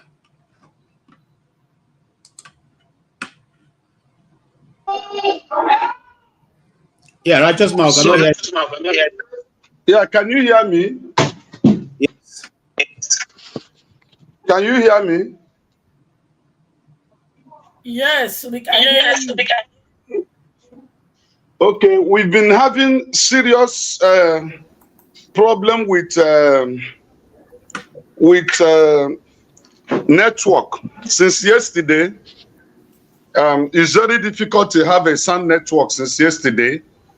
Even my family slept without light because we couldn't recharge as a result of failure of the network to connect. So you bear with me if you are having a breaking voice or communication while I'm talking. Very, very sorry. Yeah, I think I see James and some Mama and the rest of them. Good evening, everybody. It's been a very nice time here in Lagos. We've not witnessed any incident of killing, and we pray it will continue so. We've witnessed a spontaneous reaction of sitting at home. Most people, most Lagosians today sat at home, and I think they borrowed it from the IPOP style. It really worked effectively here today in Lagos. People, I can tell you, over 87% of Lagosians sat at home today. You know, markets were under lock and key. My wife drove out to see if she can pick some things and discovered that the market was locked. All these abattoirs, they were unable to slaughter meat today. So there's nothing like that. If you go to shopping mall, you discover it's empty. I went there early morning and I couldn't even see bread to pick because people feasted on it yesterday in preparation for the protest that starts today. So what we notice here in Lagos is that people were happy that such protest is going on peacefully. And they do hope that it will continue tomorrow. It's a bold statement that Lagosians and Nigerians at large made today. Even if the protest ends today, Nigerians have been able to establish a point which in a long time to come, it will serve as a deterrent to Nigerian politicians that Nigerians have woken up, we are no longer sleeping. And I am thanking all of you in diaspora that have given it a wide broadcast and coverage. I've checked some other networks, and I've seen platforms, and I've seen that it's well covered. Nigerians in diaspora have really done a very good job. I appreciate all of you, your contributions. Since morning, Farade started it, and so many other platforms have done so well. So I appreciate all of you. And we are not going to fail you guys here because we're determined to make sure that things change here. Unfortunately, we had a report that 3 people were lost in Kaduna, and 1 person in Maiduguri. There was infiltration of Boko Haram. They detonated a bomb that killed scores of people. And in Benue State, which is a PC state, the youth defied the order of the governor and they came out to protest. In Enugu, there was no protest. In Imo State, no protest. In Anambra, no protest. Ebonyi, no protest. There was a little skeptic protest in Abia, but it didn't last up to 5 minutes. And those guys went back home to eat the pepper soup and the goosey soup and pounded yam. And in Port Harcourt, the youth had a massive protest and they went to the State House. It was, Fubara was demonstrated what everybody back in the studio in Nigerian televisions were referring as example of being a political leader. Fubara came out under the rain and addressed the youth, talked with them, and assured them of the things he will put in place, even while the protest was still ongoing. You know, it was a very good time in Rivers State, and my cousin that lived there was giving me feedback from time to time. It's peaceful, no problem in Rivers State, and we are asking other politicians in Nigeria to emulate Fubara He's an excellent governor. He has done well. And back to Abeokuta, the place where the protesters were to use were cordoned off and sealed. The governor of Ogun State never allowed them to use the venue that they had already secured. And Nyesom Wike just gave a brief press conference just about 30 minutes or thereabout ago, saying that protestants in Abuja should confine themselves to Moshood Abiola Stadium in Abuja. But unfortunately, he was being challenged because in the Constitution did not make any reference of confining whoever that wants to protest to a certain location. So the court order he got could not stand the Constitution, because one of the analysts in the television said, if court gives an order that contradicts the Constitution, then the Constitution take a superior stand over such an order. So it is what they are debating right now, and we believe that maybe it will be resolved. But generally, Nigerians have come out to speak, and our voices are heard very, very well. Okay, thank you so much, Rajma, for that roundup. It's good that we're all hearing this, and it gives us a holistic view of what went down. I have the video of Asari Dakubo addressing his people. I don't know, I'm trying to get it up, but it's not, for one reason or another. I don't seem to. If as soon as I can get it up, I will play for you so I all can hear. And I also have a friend of mine who sent me their own protest from Lagos with chicken, and this I also have to play for you to see. But we want to welcome Ify, my love. If you are welcome, the way you tie your hair, I'm sure you came for something fire. So let's hear from you. So far, have you been able to follow the different? What do you say? Good evening, guys. Good evening. Oh boy. Mama Gladys, good evening, ma. I think this is the first time I'm meeting you. Good evening. Good evening. Mama Hecho.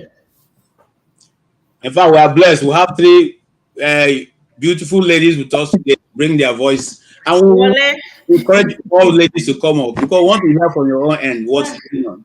Go ahead. James, see, let me tell you something. I will differ, a little bit from what is going on. I wish he is here, but I think he already left. Previously, I said that I will not be in support of protest. You know why? Because what is happening in Nigeria is deliberate. Of course, we know it's deliberate. Tinubu is not our problem. We have a problem more than Tinubu, and this problem has been here before he came.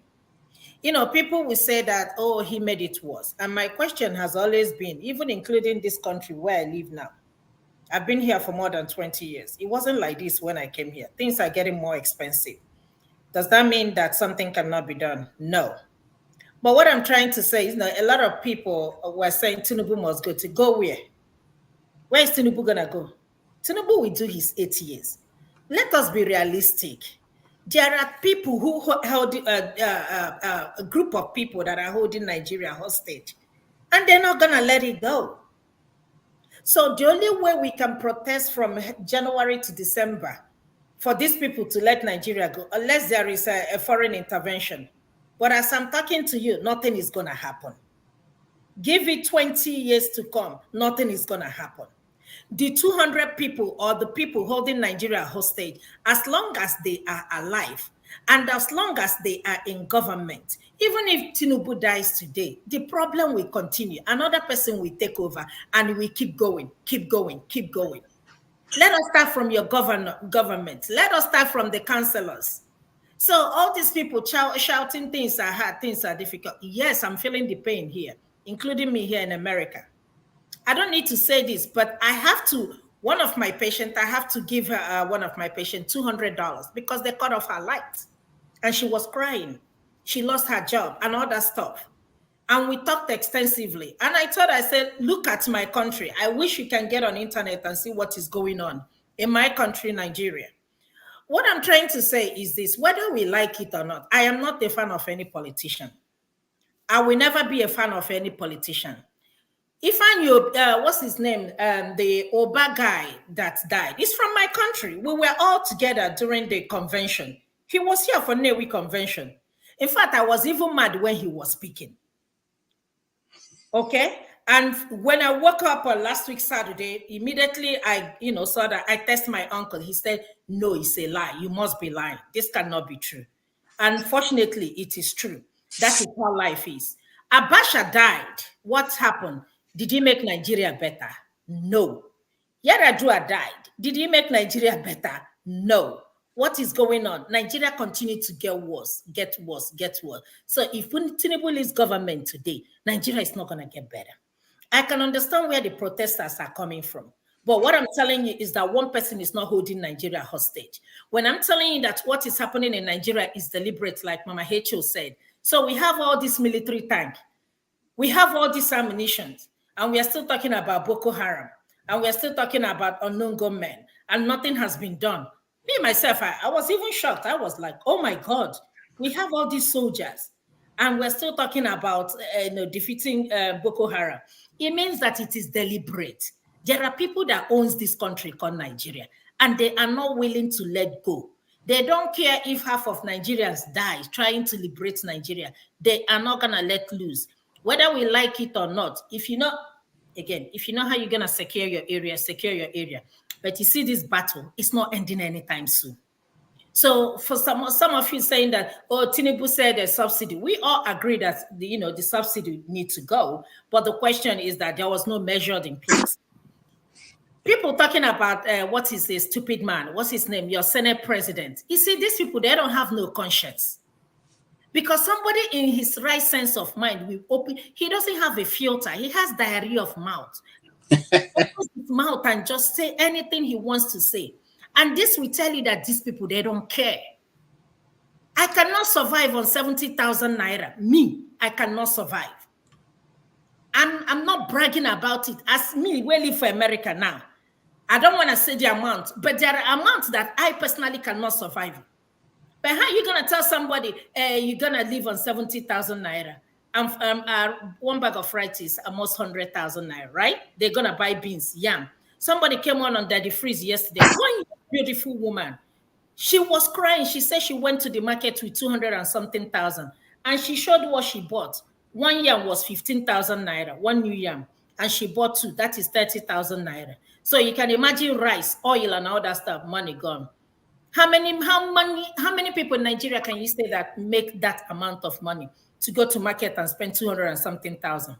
There are people who owns Nigeria until they let Nigeria go, until they let Nigeria lose. So yesterday we were trying to compile a list. From January to December, you can protest. From Monday to Sunday, from the 1st of August to the 31st, nothing is going to happen.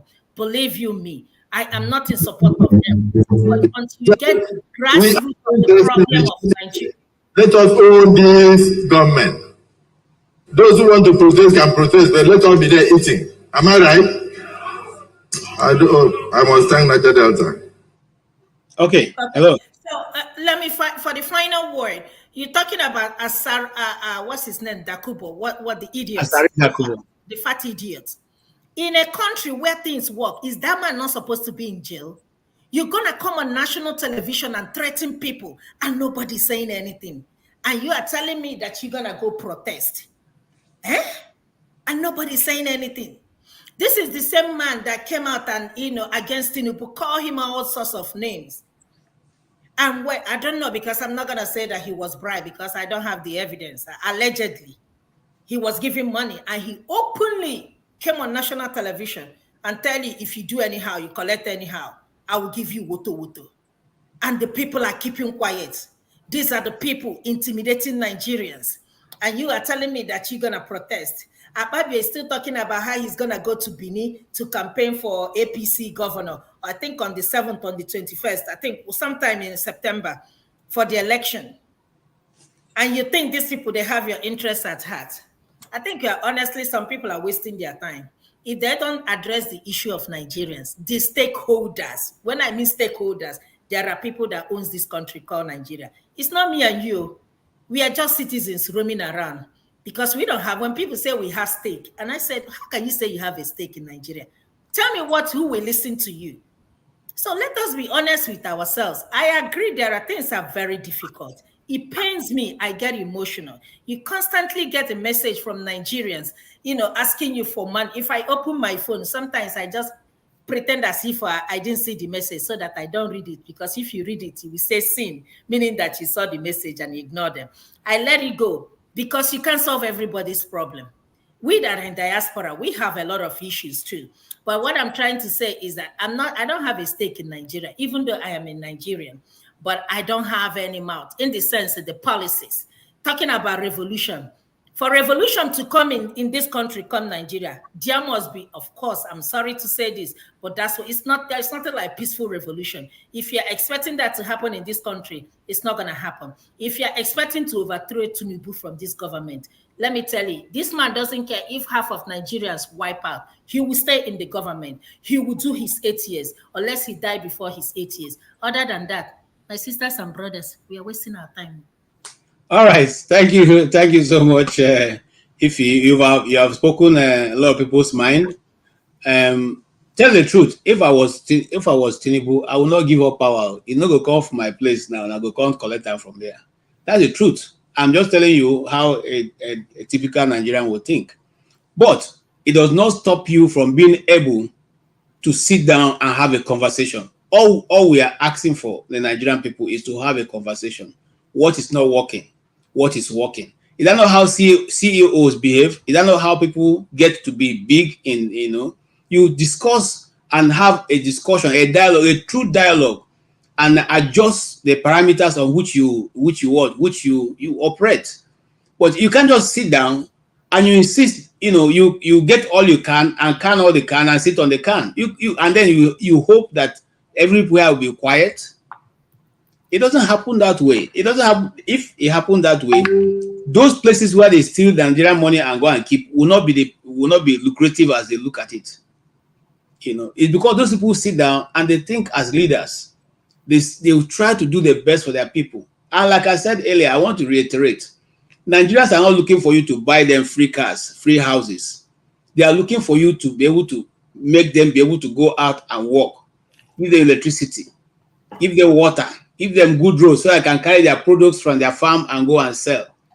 And then you can do whatever you want to do with Nigerian money, you can do with it. Just give them a normal life. That's all they're asking for. Security. Allow them to go to their farms. Don't use Boko Haram or whatever to be chasing them from their farms. If people are going to their farms and they have food to eat, nobody will, really bother themselves who is in power. Can I say one more thing before I leave? Please go ahead. You see how greedy we are. Again, I'm not going to call name. There is one of the senators in Nigeria.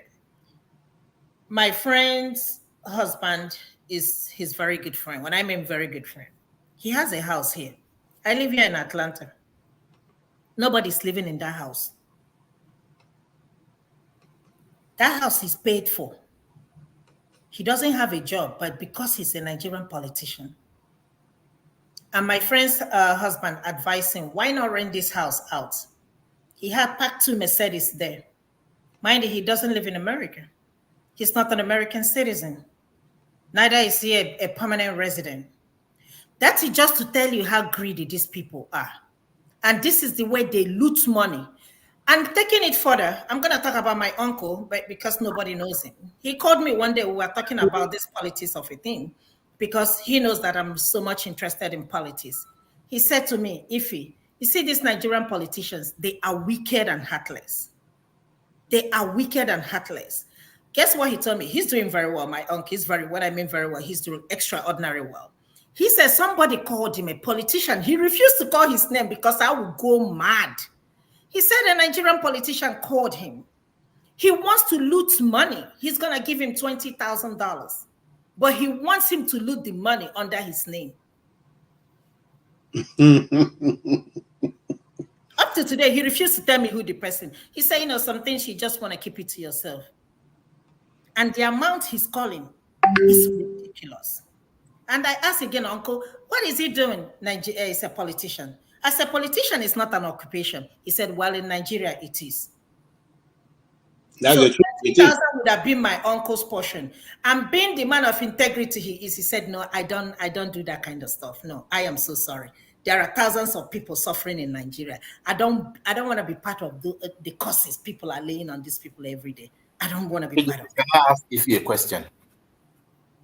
Ask me a question. Ask me a question. Who is talking, please? Ehime. Okay, Ehime, go ahead. Yeah, good evening. If you, I listened to your arguments and submissions. So after deliberating, I have to ask you, so what do you think is the solution? Because it's like you don't believe in what is happening right now, and you've not offered a solution. Because to you, it's like everything is doom and gloom, and there's no visible solution. Let me tell you. Yes. Let me tell you a solution. When IPOB people are talking about, giving them their, their own country and all that stuff, giving them Biafra, I said it over and over again. I said all it's going to take is to take the 5 Eastern governors to march to Aso Rock. If you want IPOB to get that Biafra today, I swear to God, under 1 week, they will get it. But they refuse, right? If you want Nigeria to work, you know who to hold responsible. And those are the people in the government of your people. I don't mean the leader. I don't mean Tinubu. You know your governors. You have to take them down first before you even talk about taking the president down. What I'm saying is that we have, and what's his name? Andrew has said it here so many times. You have to start from the grassroots. But you can't just march over there and expect Tinubu. Tinubu is not, and I keep saying it, I am not Tinubu's friend. I don't know them. Some people will say, allegedly, she has collected money. Me, I swear to God, nobody will ever give me any money that will open my eyes, that will shock me like this. I don't see anybody, no Nigerian politician. I love money, but I'm not greedy. I like to work for everything I have, so that tomorrow when I want to curse you, I curse you out. What I'm trying to say, Ehime, is this. If you are from Anambra, go take your problem to your governor. Take it to the people in your House of Assembly. Start from there. But if you're telling me you're going to march to whatever square it is in Abuja, Eagle Square, whatever, so that the president, this is one person dealing with 200 and something million people. There are other subsidiary people under him. Let us start from there. When you finish with your governor will now run to Abuja and tell this is what is going on. We need to sit down. But until then, if you are calling Tinubu, we are all wasting our time. We have how many governors? 36 governors, right? And nobody has ever come out to say anything, right? We have pastors. We have imams. I didn't hear, what's his name? The Redeemed Church of God. I did not hear him speak. I did not hear Onyedepo speak. I did not hear the one that built the tower. What's his name? The one in Abuja. I did not hear him speak. The only person I heard that spoke was Chris Oyakilomi. Where are the Nigerian pastors? Where are the imams? Nobody's saying anything. God bless Abel Ademina. Let me tell you guys, whether we like it or not, again, like I said, there are people who has a stake in this country. Until you begin to address those people, Tinubu is not our problem, as I'm talking to you. All right. Thank you so much, Ife, for that. AJ, can I just say something? Yes, please. KJ, I want to ask Sister Ife questions, please. KJ, I want to ask Ife a question. All right. My hands is up. Hold on, Mama Hecho, there are people who are not, but I'll give you. I can see you, Wale. I can see you, a righteous man, and the rest. Just look at. Thank you. Ife, ma. Yes, ma. The solution lies in Aso Rock. Yes, ma. You know why? If I am Nigeria president today, and I give allocation to these governors, I need result before I give you the next allocation. Okay. Can I answer you? Mommy, can I answer you? I give security vote to this governor. And yet my people tell me there are insecurity. I need to hold them accountable. I understand the people need to address home. I understand. I understand that the people need to hold their governor, their councillor accountable. But if I'm the one that needs to approve your allocation every month, as a business person, you are giving goods to people to sell and give you return, and they don't give you return, will you still give them your goods? Mommy, you know the politics in Nigeria, do me, I do we you. Know scratch all my this. back, I scratch your Wait, back. we know all this. But the question we want to ask ourselves as a people, as a Nigeria, are we doomed forever? Is that what we want to accept? Mama Eche, in a country where protest against protest. I'm not saying protest will achieve everything. But the question is this: are we doomed forever? Or we want to be free? Mommy, I hear you, but 101%. Look at our daddy, Mr. James. When he look back and he look at us today, he's worried. If I'm called to glory today, is it the legacy I'm leaving behind? And I think all of us are saying the same thing. Then let us see. I don't believe Tinubu will stay 8 years as we sing it if we are determined that it must not happen, because we are tired and enough is enough, enough is enough. Let us change our own language. Let us change our own decision to make this change happen. If we don't determine, just like you said, these cabals will never, even in their breath, when they are breathing their last breath, they are going to hold Nigeria captive as they breathe their last breath. But Mommy, are we going to let it happen like this? Mommy, let me bring your attention back. When what's his name, Dangote, came out to criticize and said something about, you don't push me, let me not open my mouth and talk, right? What happened immediately? Did you hear Dangote's mouth again? Did you hear Dangote complain again? But that was a protest. Hold on. No. Hold on. But he made at least he did one thing. Wait, if he did one thing, he made us to understand why our refinery is not working. We already know. He doesn't need to tell us why. The reason why is because they don't want it to work.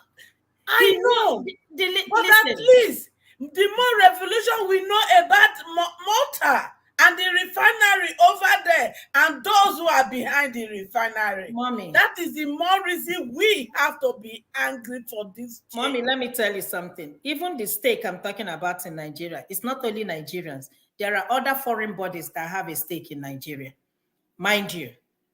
Okay? So for them, for Nigeria to go down, they know they are going to be affected indirectly one way or the other.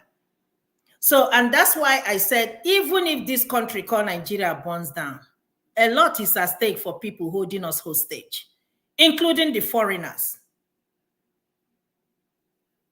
So because Dangote said what he said and they released it, a lot of discussion went underground. Me and you don't know.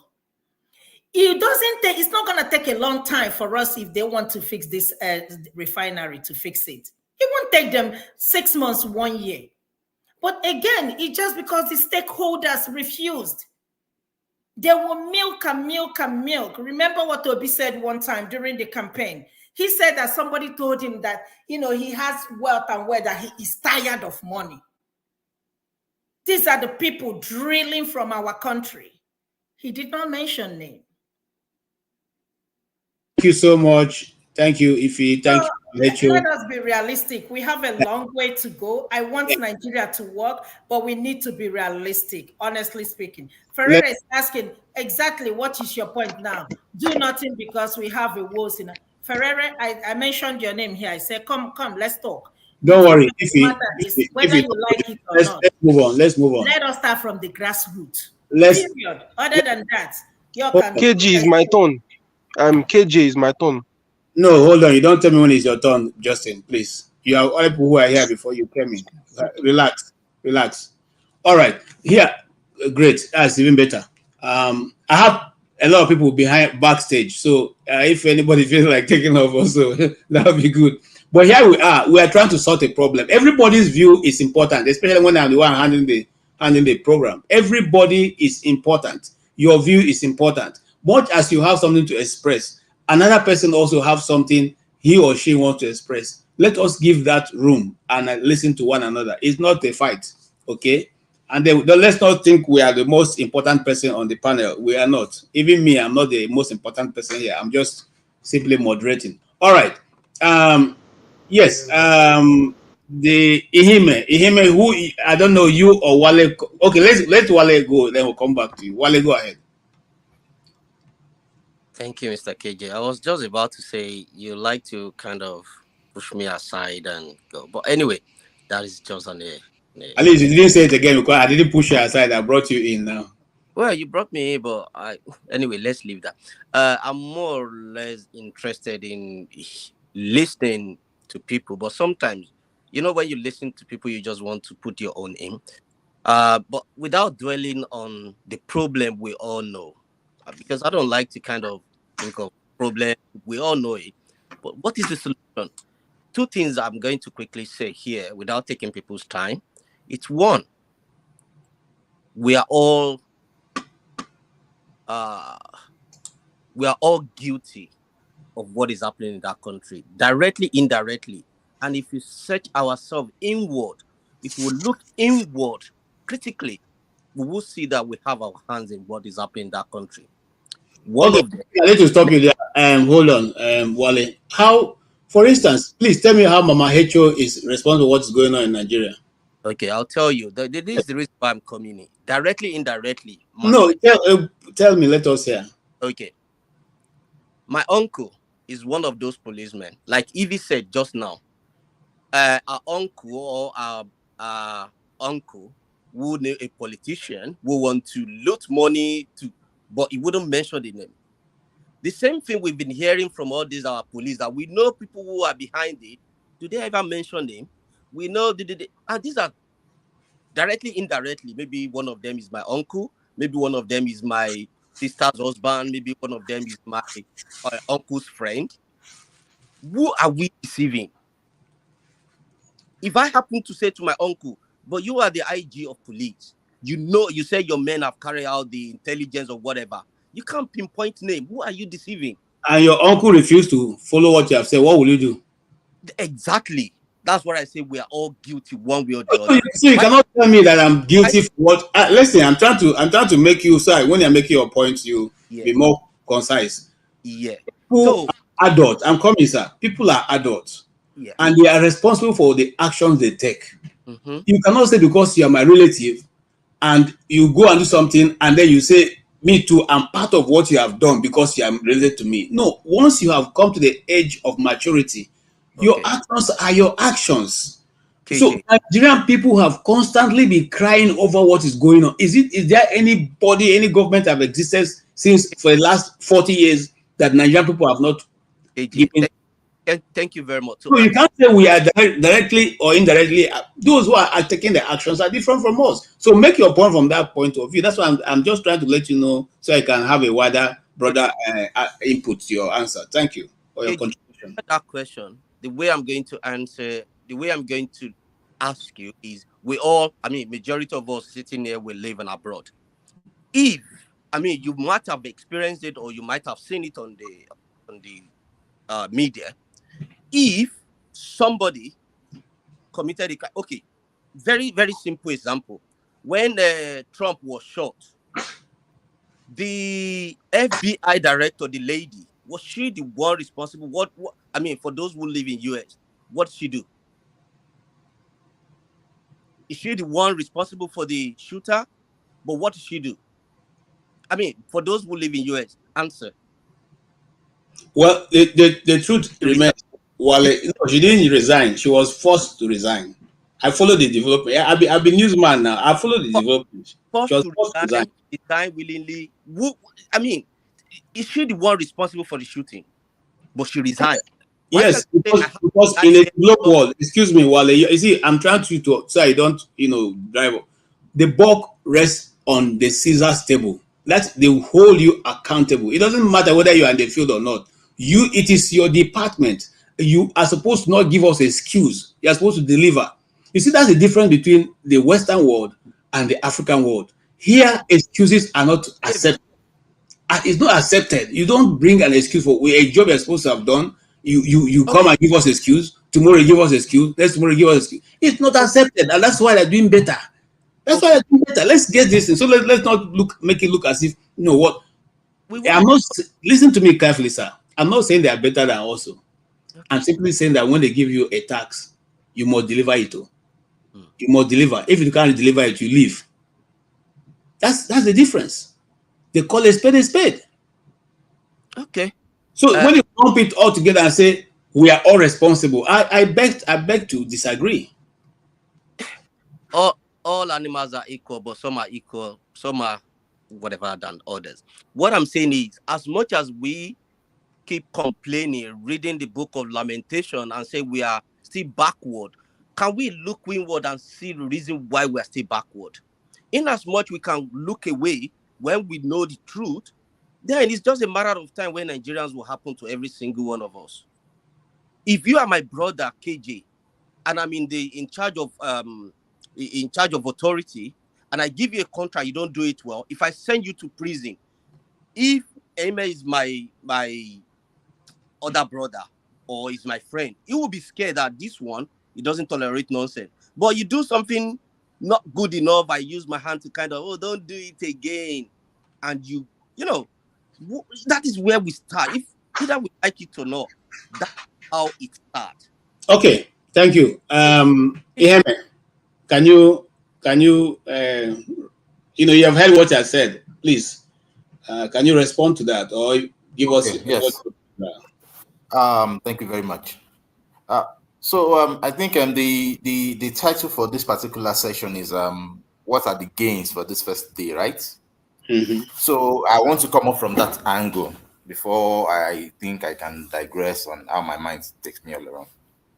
First, I would say that if you think this protest doesn't add to Nigeria as a nation, I think you need to rethink again. The thing is, looking back, 2012 protest was the dynamics in what brought APC to power in 2015. It was important for them to win 2015. So remove that protest, APC wouldn't have formed, because it is from there that the APC crystallized the idea properly and could implant it into the people's mind, and from there could take over the government. Also, let us go to 2020. Nobody would have dreamt of a third party having such an impact that LP had in 2023 elections. But we can all trace that impact back to 2020's protest, the answers. The thing is that protest has a way to raise consciousness of the people, the general consciousness of everybody. Because there's this tendency, especially in the Nigerian system, where we are not truly united. There's divisions. Protest helps us to break that division and unite us one way for a particular purpose. So if anybody says protest doesn't add to the nation or doesn't achieve anything, I think they've just lost a sense of history in that regard. And one thing I believe this protest is doing is to raise our awareness again. look, it's going to take us quite a while for us to be politically aware, or let me say, for us to be politically, to become an erudite politically, let me put it that way. Why? Because how old are we in terms of democracy, in terms of this style of leadership? We are still young, looking at where those who have the nations that have really established democracy. So there's still sentiments involved and all those things. But these are the kind of activity that raise the awareness of people in order to know, for them to be able to question what needs to be questioned, question who needs to be questioned, and even what kind of question needs to be asked. For example, now, this kind of hunger that is wiring everybody, it has never wired people before in Nigeria.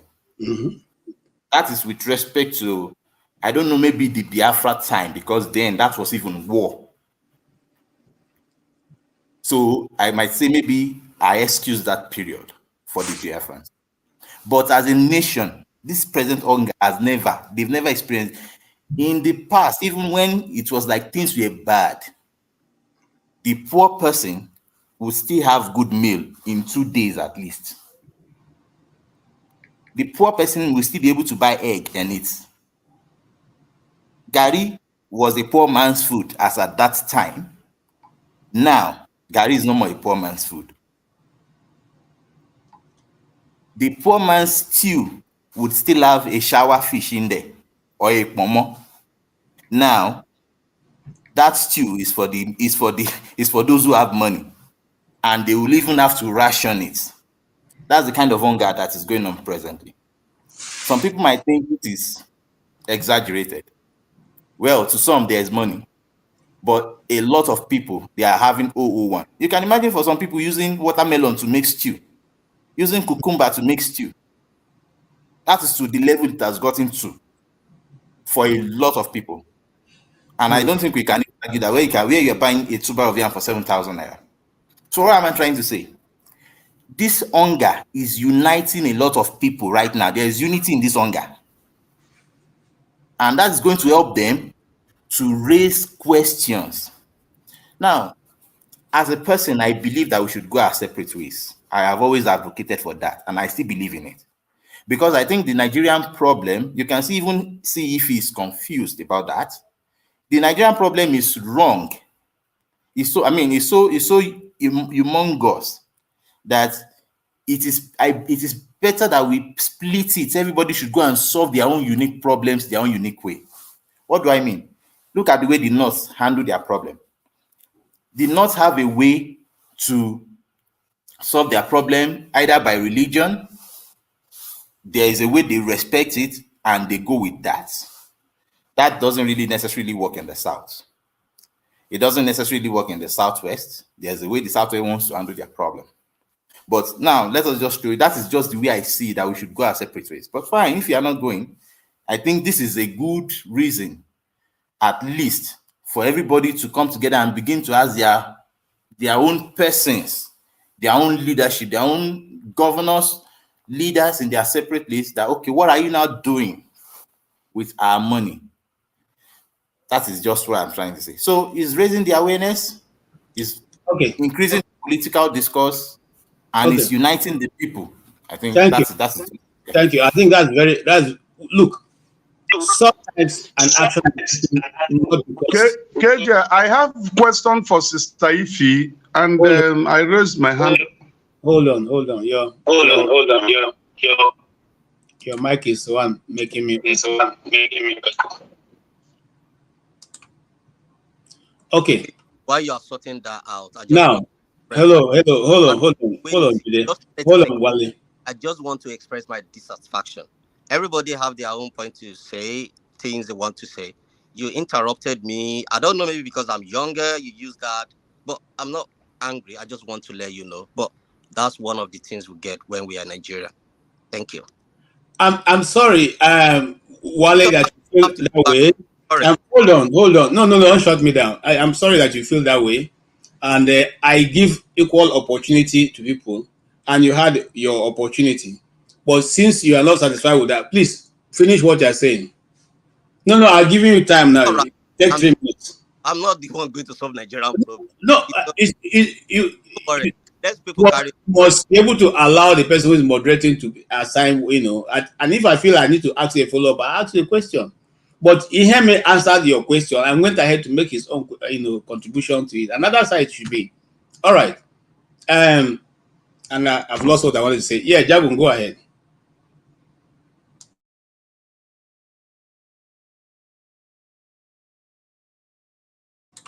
You are muted. Thank you. Good day to everybody. Today is rather an historic day, I suppose, as muted by Ferreira in his earlier broadcast of this same program. I haven't been following. I've been in and around, and I've been looking around to see what's going on.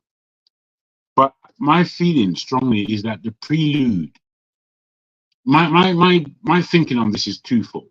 Firstly, the prelude to this stand, this protest, has been stronger in my hearing than any of the organizationary points or organizers of this protest, which I found quite perturbing.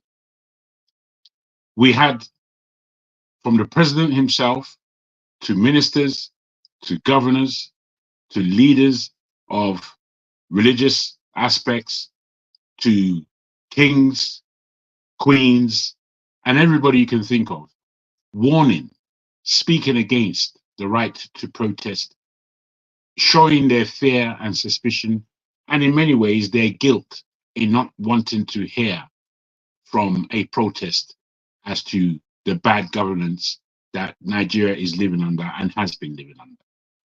And I find these things quite upsetting to the normal course of what a protest should mean, especially a protest in Nigeria that should not be a protest by itself without leading to a greater revolutionary process that breaks down the present status quo in that country. And whilst I understand that people would always want to defend their power or their right to power, the people themselves in Nigeria who have been too well behaved under the oppression of myopic thinking that constitutes the Nigerian polity. And this always lets me know that Nigeria is a sick place. It's a sick place. Nigerians are sick people. What Nigeria has gone through in the last God knows how many years, and in the miseducation on top, because it's not simply since independence that we have behaved in a rather shallow and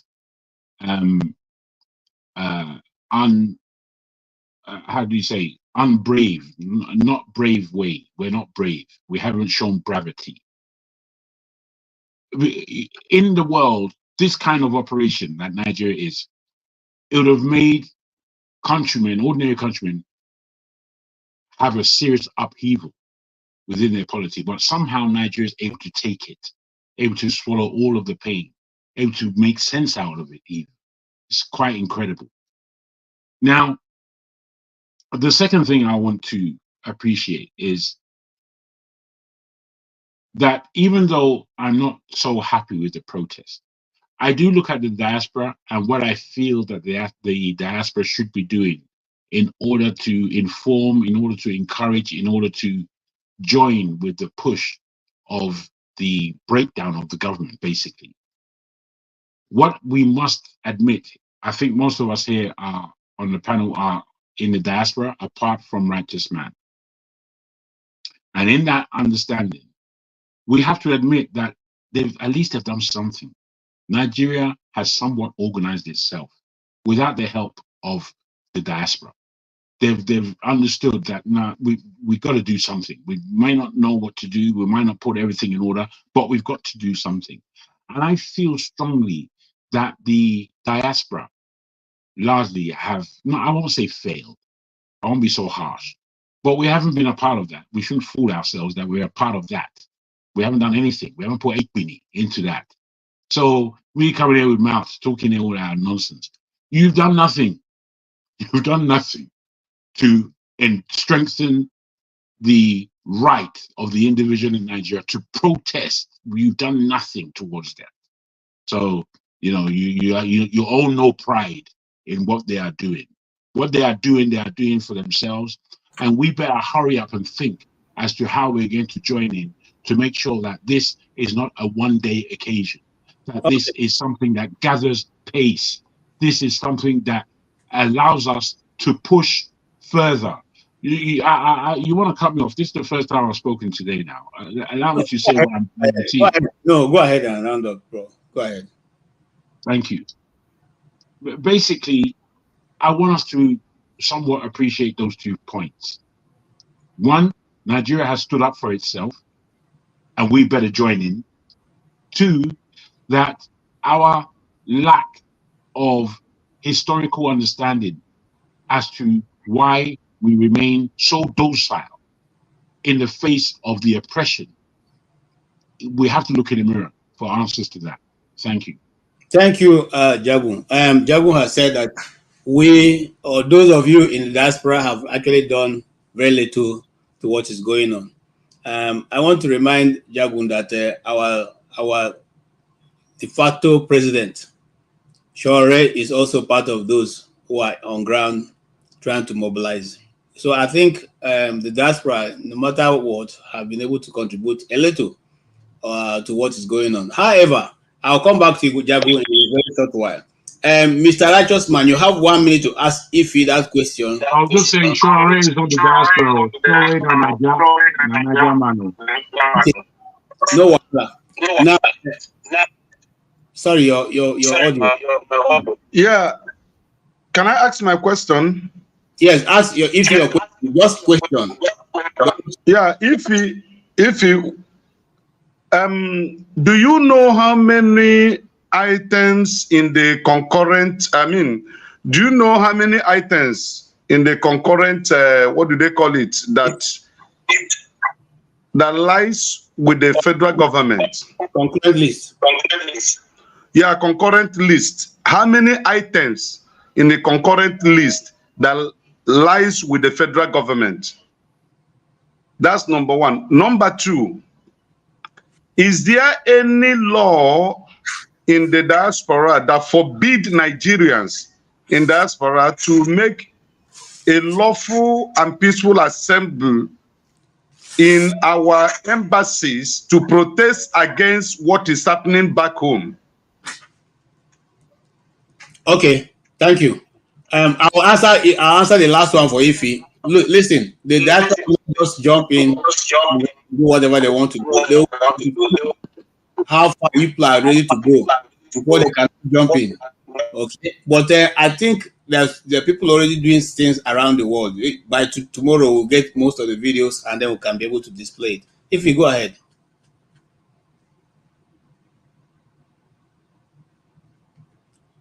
Yes. You see what I've seen?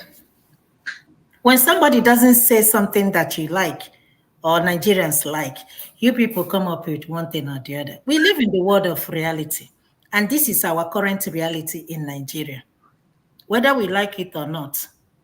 Your question, I'm not a politician. I don't intend to be a politician. I will never be a politician. If you ask me a question related to healthcare, I can answer that hands down. But this, I don't know what you're talking about. I'm not being disrespectful. Like I said, I don't know what you're talking about. But what I'm trying to say is this: we need to start opening our eyes and start telling ourselves the truth. If what we've been doing for the past 64 years is not working, and suddenly you think it's going to work today. No, I'm just saying. Again, what is happening in Nigeria is hurting me. Do I like living in this country? No. I want to be going to Nigeria. Even if I choose to live here, I want to be going to Nigeria every year. There is no place like home. Whenever I visit Nigeria and I'm coming back, if you see me at the airport, you would think that somebody died because I get so emotional. I get so emotional because I know that I'm coming back to the country where reality of life, that you have to work hard and suffer to make your money. I'm not saying that is not the case in Nigeria, but we are very lenient. What I said, that is what I'm gonna say, and that is where I'm gonna stand, whether we like it or not. For those of you, everybody got to disagree with No, me. The reason why I asked you the question was because of the you made. Hold on, man.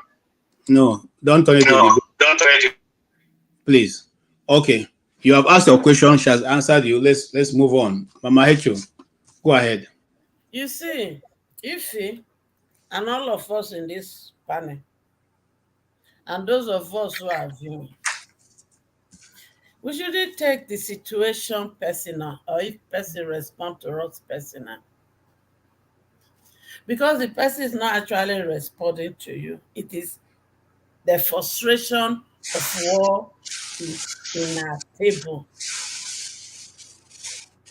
But one thing is certain. Those who will say we are doomed, we are doomed. Those who will come to narrate the problem over, we know the problem. But there is one question. No matter how a rock is a rock, if you persist with a hammer or driller, you will break it. So no matter how tough the cabals are, they can be broken. And they can only be broken by us. And to the Niger Delta, make una think now. When he favor Asare Dokubo,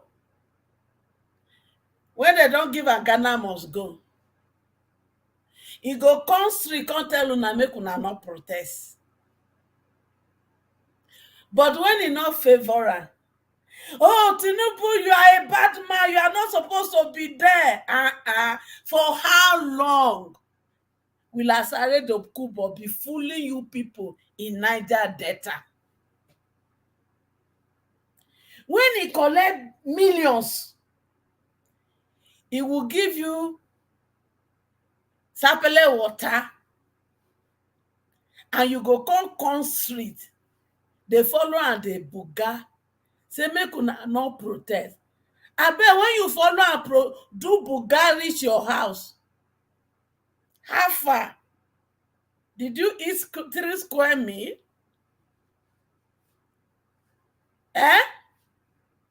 You too, that is following Asare Dokubo, that has collected money. Yes, Asare Dokubo will never, they in DNA to speak to the government when he not favor her. When they not give a Ghana must go, Asare Dokubo not go come tell una say make una not protest. He not there for his DNA. He not dey run for him blood like that. So now when he collect, he go support government, tell you say make you not protest. He get hope, oh. Him children get hope. Because the more he collect, the more they take establish himself for his children. But you that is doing go back, they follow and for back. You are hopeless, and you will remain hopeless until you stop this rubbish. Because it's just they use una, they do like orange. When it's suck una finish, take una gain from the government, finish go trash una. And you will go back to your hopeless situation, except you stop this. And to the protest, I don't know where that video, they not tell us where they said that from. They throw rice, whether 5 kg or 2 kg for now from moto. Hey, You know what they turn una to? They just tell you when he collect that rice today. Say you are not a human being. Say you are not a citizen of Nigeria. Say you are a slave, and a slave will you remain forever. Except you say no. And the only way to say no, I know if you say make you not collect it, right? Because some of them never get what you go eat. Collect and remain on the street. Because the purpose why they throw that rice for you is to collect it and go back home. But how many days will you cook that rice? Because if you mama and papa and pikin, when you cook it today, don't finish. So you see how they turn you to, and you are accepting it. Some of you, as some of you as we they talk now, landlord don't give you quick notice because you not see money to pay. Sure, now you ain't not see money to pay landlord. Now you want see money to buy food or send your children to school. Some of you, una don't come up for house. Una they squat with family when they already get one. Face me and face you when don't fool. Why? Because landlord don't send you packing.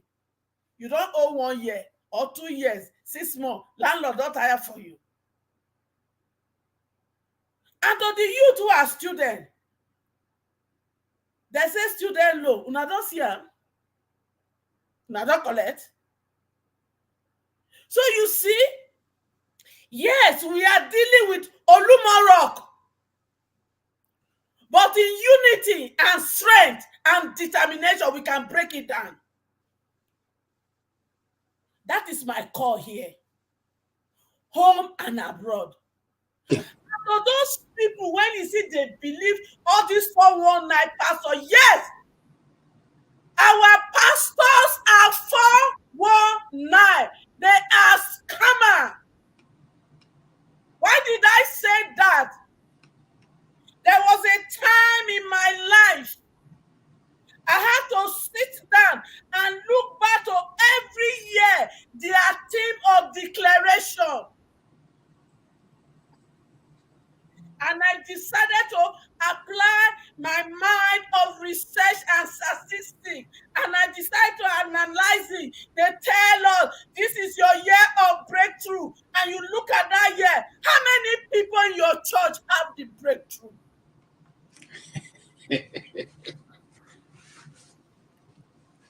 All right. They come to the stage and tell us story that when I did this, I gave a fantastic seed in a church or in a play, and the Lord opened the door for me, and these millions and millions. Have they ever tell you the person and you are able to investigate to be true? They tell us they have the anointing to be healed.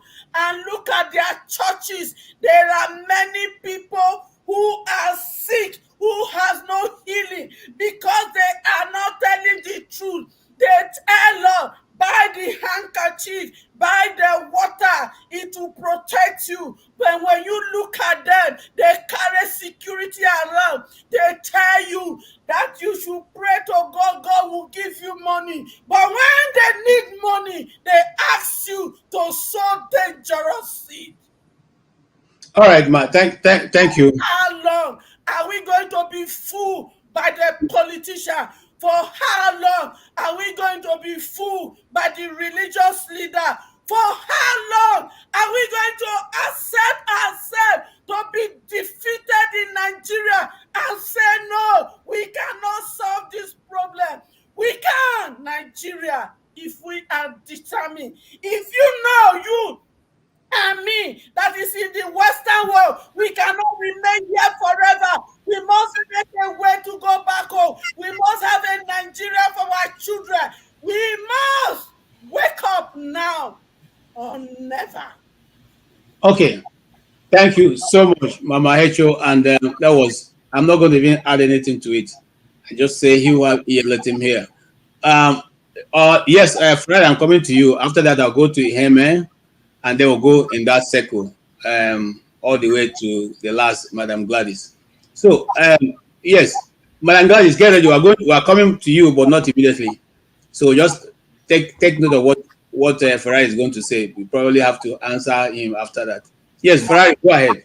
Yes, I just wanted to quickly touch on Ife's comment, Wale's comment, and I think I sort it out with electricity on the chat line. Ife, I listened to you carefully when it's not like anybody is opposing your views. You're entitled to your submissions and views. But I listened to you carefully and I got confused. I know in your submission, I got confused because what I see is that you do not address solution. You were long on recanting the problem, but you concluded by saying that we are incapable of solving them. Maybe I misread you, but another key submission I got from you was that from you're talking from a point of despair, total no solution, no hope, and your response is inaction. And because the problem is so insurmountable, that honestly leaves me confused, and that's why I wanted to say, look, I was born black, and I came to a world where white people tell me they are superior than me. I was born free. I came into a world where someone tell me I'm a slave in my own father's land. I was born human, and where somebody tells me they are more human than me, and you tell me it's insurmountable. It's a confusing position to take. That being said, let me go to Wale. Wale was trying to highlight a point and they shut him down. They shut him down. He was saying we are not different from who the people we criticize. And I think I answered that when electricity asks, is Tinubu the problem? No, Tinubu is not the problem, but Tinubu is the symptom and symbol of our problem. So if Wale was saying that, are we the same as the people with, when somebody asks, is Mama Echo the problem? Yes, Mama Echo is the problem, because somebody puts in the comment section and says, traditional rulers have failed us. But is it only traditional rulers that have failed us? The things we watched last year election, watch journalists failed us, watch judges failed us, watch the educated failed us, watch our leaders failed us. Don't we also cherish these leaders as the big men that we all aspire to be? Leaders because they have money. Mama Isho has talked on the topic of religious insanity. So we sometimes, when we point that finger, we like to point finger, four are pointing back at us. And that is the point of this education, re-education, and re-education. Jagu mentioned, we are blind to our historical perspective that we've been miseducated. We just talked about the subject of popular sovereignty, office of citizenship, which we are trying to say, I am as equal as the big man in power. We don't have that. And it's a continuous process. It was a program I did here. I said, what's your view of Nigeria? And somebody said, Nigeria is a continuous event in display. I think it was Ovie who said that. Our story is still being written. We are turning a new page. It has not ended. You understand? I don't want to be so philosophical. And I said, we're going around in circles with this conversation. KJ, I gave you key list as a result of this protest that came out from this protest. The topic is about this protest. Gave you 4 vital questions. The protesters, are they wasting an advantage? This one goes to 0 now. Are they going to tie up loose ends? Question 1. Question 2, because the politicians right now, because they know the people can match, are G3. Are they realigning? If they are, who are the people realigning and why? Second question. Third question. Someone said, how did we get here? If we don't know, it's Bob Marley that says, we know where we're from and we know where we're going. We're leaving Babylon. We're going to a freedom's land. How did we get here? Answers that question. How did we got here? Because of selfishness from everyone concerned. I am more human than you. I am better than you. I am a big man. My tribe is better. I am close to the corridor of power. Let me take advantage of that and grab some things for myself and my people. That is how we got to Emilokon. Emilokon. Self-entitlement, selfish greed, Emilokon. I don't give a damn about you and the rest because Emilokon. That is how we got here. These are vital questions. We keep going around in circles, derailing, and then I throw another one in. Now that this has happened, we still got 9 more days. What can this afford us the opportunity to bring this structural defect of where we came from to the table for discussion, because it has always been swept under the carpet? Okay. Thank you. Mr. Ferrari made points, and we'll go from there. Remember, this is a special broadcast, basically because of the situation that is going on in Nigeria. So we are reviewing and also looking at what is to be. Now, but I want to put this out there. Sometimes an action is taken not because they're going to get an immediate result. It's just a build-up of what is to come. So if we keep waiting for the time that, there's when I did my first degree was in theater arts. There's a book called Waiting for Godot's. And you finish the whole book and the whole act, and Godot's never showed up. So if we keep waiting for Godot's, it's never going to show up. He never did show up, but we'll keep having that. So sometimes it is good to keep preparing for when Godot's will come, but you have to keep talking. You have to keep giving people an enlightenment, refreshing their brain, making them understand that it's this thing they are doing is not, it's not difficult. It's not impossible to break the seal, because if not, the people continue to remain in where they are. And so I think what we do here mostly is very important. Those who watch later and those who are following, to understand and also make their own contributions ahead. Everybody's contribution, whether it's for or against, is very important. It all ends up building the narrative that we eventually will have. If you read data, as you find out that sometimes they say you should write a critique. And before we got to that point, we thought that writing a critique means you just go and criticize. No, your critique could be for or it could be against. It does not matter. It will still be the same title that you do carry. Okay. Eheme, what that says that what do you say, sir? Thank you, sir. And thank you to Mr. Ferreira for reminding us again the questions I want us to address. So for the four questions, he said the first one is if we are wasting time. I want him to clarify on that properly. Are you asking? Not time, advantage, because right now it's like a soccer match. Half time, 1 goes to the people, 0 to the politician. They are loosened. Remember, the organizers are faceless. It could go sour. It could go wrong. Can it be honest? Could it be hijack? These are questions around the first question. Ferrari, did you ever read The Lion and the Jewels? Did you ever read that book? I think I did, but I can't remember the exact story. It's one of the fine writings of Professor Wole Soyinka.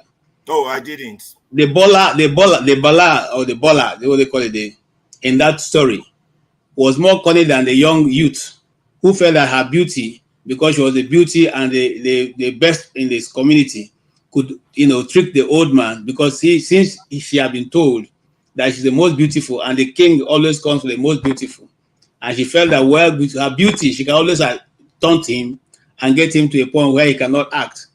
That is how she ended up being the wife of the older old man, because she was trying to show that she had been born to be the one to taunt him. What am I trying to say in essence? Let's not be quick to running into conclusion. Let's keep trying to motivate the audience. Sorry, not the audience, the Nigerian people, the people in the street, to hold on to what they have started doing. Because we are dealing with the people who understand. Let me, again, as a Christian, I'll quote a scripture in the Bible. He said the serpent is more clever. It's more clever. Not this God I was talking about. The enemy knows more than what you know. So let us keep telling our people what you are doing is right. No violence. Go to the street. When you don't have anything to do, sit on the street. Just sit down and be there and keep saying that you need what? You need an adjustment in what you are doing. We're not asking for any change of government because Tinubu didn't start it. Okay? We're not asking for Tinubu to go. And like I said here clearly, if I was Tinubu, I won't go anywhere, but I would sit down and have a discussion with you guys. A dialogue is always going to be where it will end all. And if majority of Nigerians say we want a constitutional change or shift, we will do it because they are the people who own the country. The country don't belong to politicians. The country belongs to the Nigerian people. And if Nigerian people say, look, we do not want this, we should do it. That is how developed worlds move. That is how the people who have made progress move. They said to they said to their officials, we don't want this, and it's done. I'll give another example because somebody cited it here. When there was the shooting of Trump, okay, the assembly, the Senate went to work. They didn't say, oh, because it's not a republic, it's not a Democrat, so we'll not talk about it. They didn't say, oh, because it's not a Republican. No, both houses sat down and told the woman, you failed, and we want you to resign. It wasn't politics. It wasn't trying to pander to one party. They said, look, this could be anybody. This is the former president of the United States. What are you thinking? You know what will happen if that happens? And so she left and had no option but to throw in the towel. That is what we expect of somebody who is in a public place that has been given a public trust to hold on behalf of Nigerian people. Not to come and begin to use Nigerian money to buy people to come and say we are marching and nobody's going to demonstrate. Come on, wake up. Okay? Because the people marching today, you may be the victims tomorrow. When Boko Haram and kidnapping started in Nigeria, we were shouting at that time. They called us people who don't want to see good of government, while the people who hate Buhari, because Buhari is in power, we're not saying this is going on. KJ, I'm confused. So I should be more worried about the marchers than I am about the government that made them march. I'm totally confused. So what I'm saying in essence is that there's always going to be two sides of the coin. Let us keep telling people who are doing the right thing, what you are doing is good. Keep the momentum. Don't give anybody opportunity to shoot you. Don't give any opportunity to beat you. Just keep the momentum going and keep demanding this is what you want. That's what we're saying. But no matter what is going to be, there always going to be the other side of it. Anyway, that's my own view, and it doesn't matter here because I'm just a moderator. I will allow you guys to continue to make it the contributions. Yes. Jagun, do you want to say, or should he go before you? Ehme, have you spoken? I have not spoken. Okay, please go ahead. Sorry. Go ahead. So, you said, how do we manage this advantage that we have? Well, as Mr. KJ also said, it is still an open game, and we should just continue to see how it goes, and then keep encouraging those who are doing the right thing, those who are asking questions. The average Nigerian now is trying to ask questions, and I think we should continue to encourage them to do so. Now, it shouldn't just end with protest alone. This is now the time that we need think tanks from opposition parties, from the civil society, and from erudite intellectuals who should now come together and channel this energy into something more productive. But it starts from here. we always say we need a critical mass to change the nation. The critical mass is already growing up from here. It started quite a while ago. During the NSAS, I think the youth, a large portion of the youth, were absorbed into that mass. Now, I think the parents, the elders are also now gradually understanding that politics, governance, they are different things. And that if you truly want to move the nation forward, you need governance. And politics must not just be the only game. Like, oh, my person is now there, so and that makes me fine even if I'm hungry. No, I think that message is being passed across right now. People are learning, so which I think is also an advantage. So I only just hope that critical,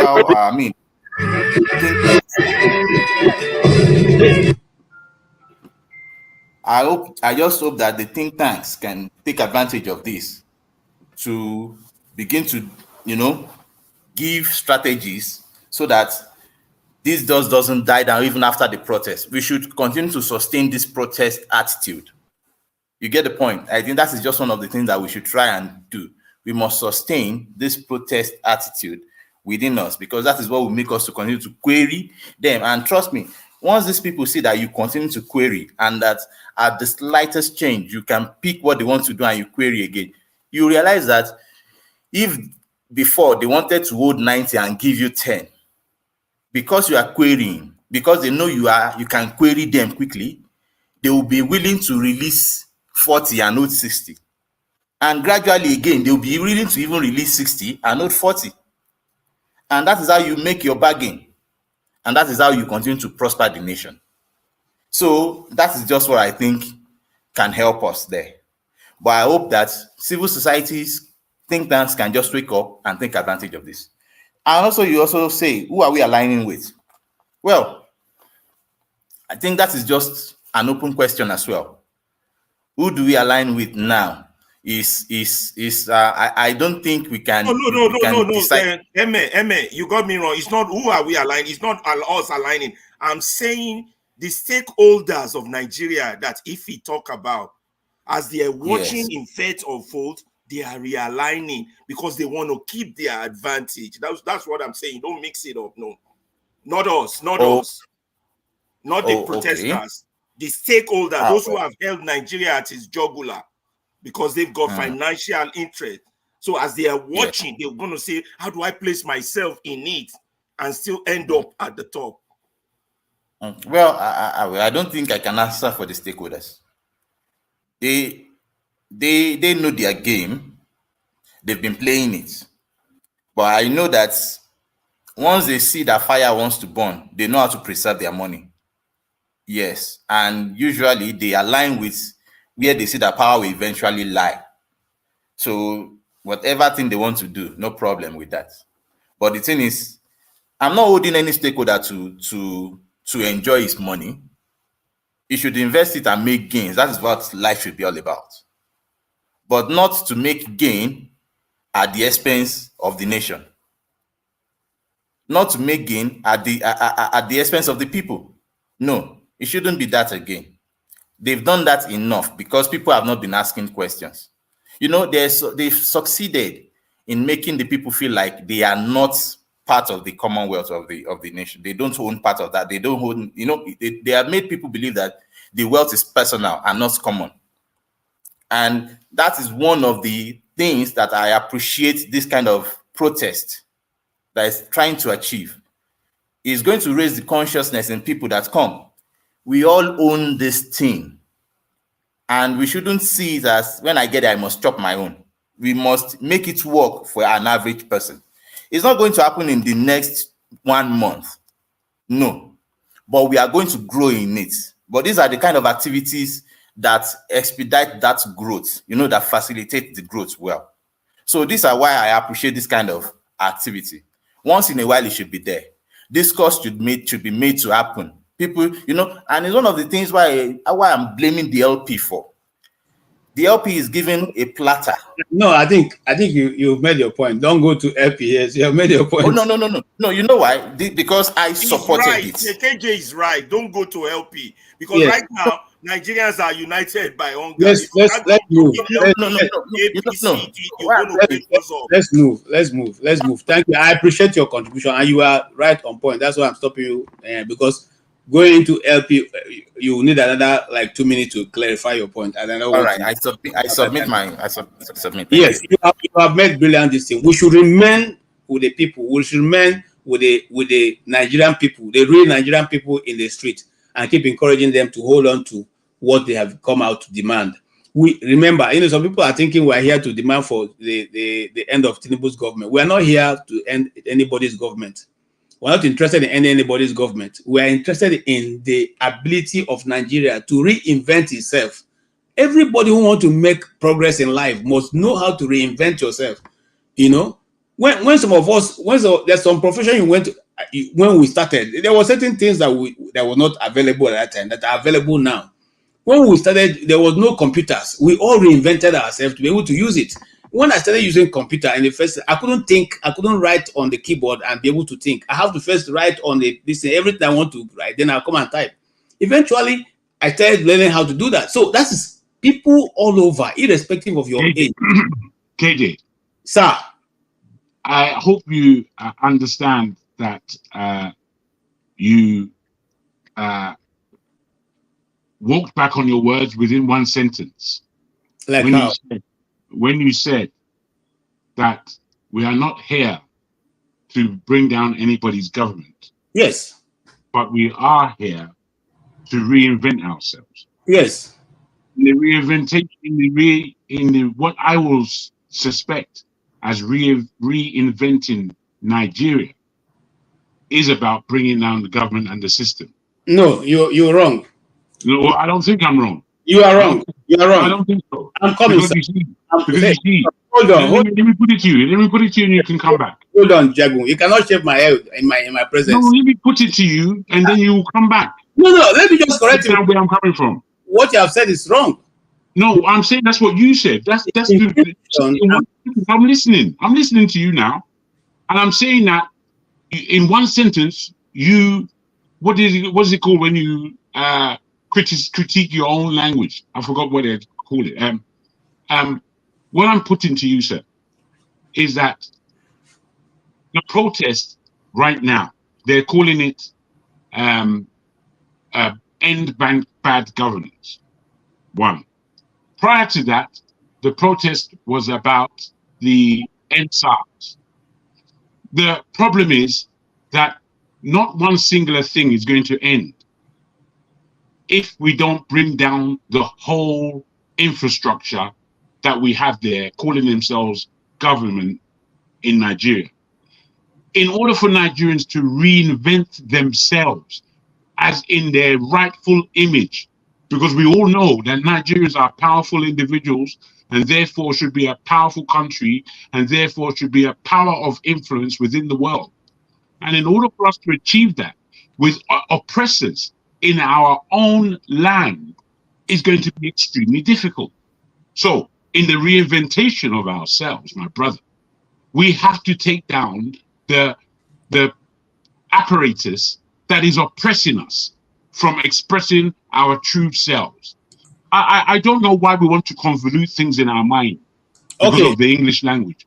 But the English language is quite pointed. Hold on, I just allowed so you can express yourself, but I think you're getting me wrong.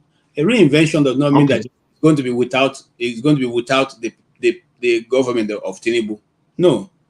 I'm saying that Tinubu himself, being a Democrat, being a freedom fighter, being someone who was hoping and fought to a standstill, at least according to what he said, the military. Now, if the people of Nigeria, remember, it's about the people. If the people of Nigeria are saying we are not satisfied with the status quo, I will want you to want to sit down with you and have a discussion. He will be part of that discussion. He's not going. He's a Nigerian. He's not a foreigner. At least to the best of our ability, of our knowledge. So what I'm simply saying by reinvention, which is the word I use, is that we all can sit down as Nigerians and say, okay, this is the constitution we have operated. this is the system we have operated. Now we're not going to no, we're no longer going to operate this way, but this way. All of us will be part of that system. And just like somebody said, you know what?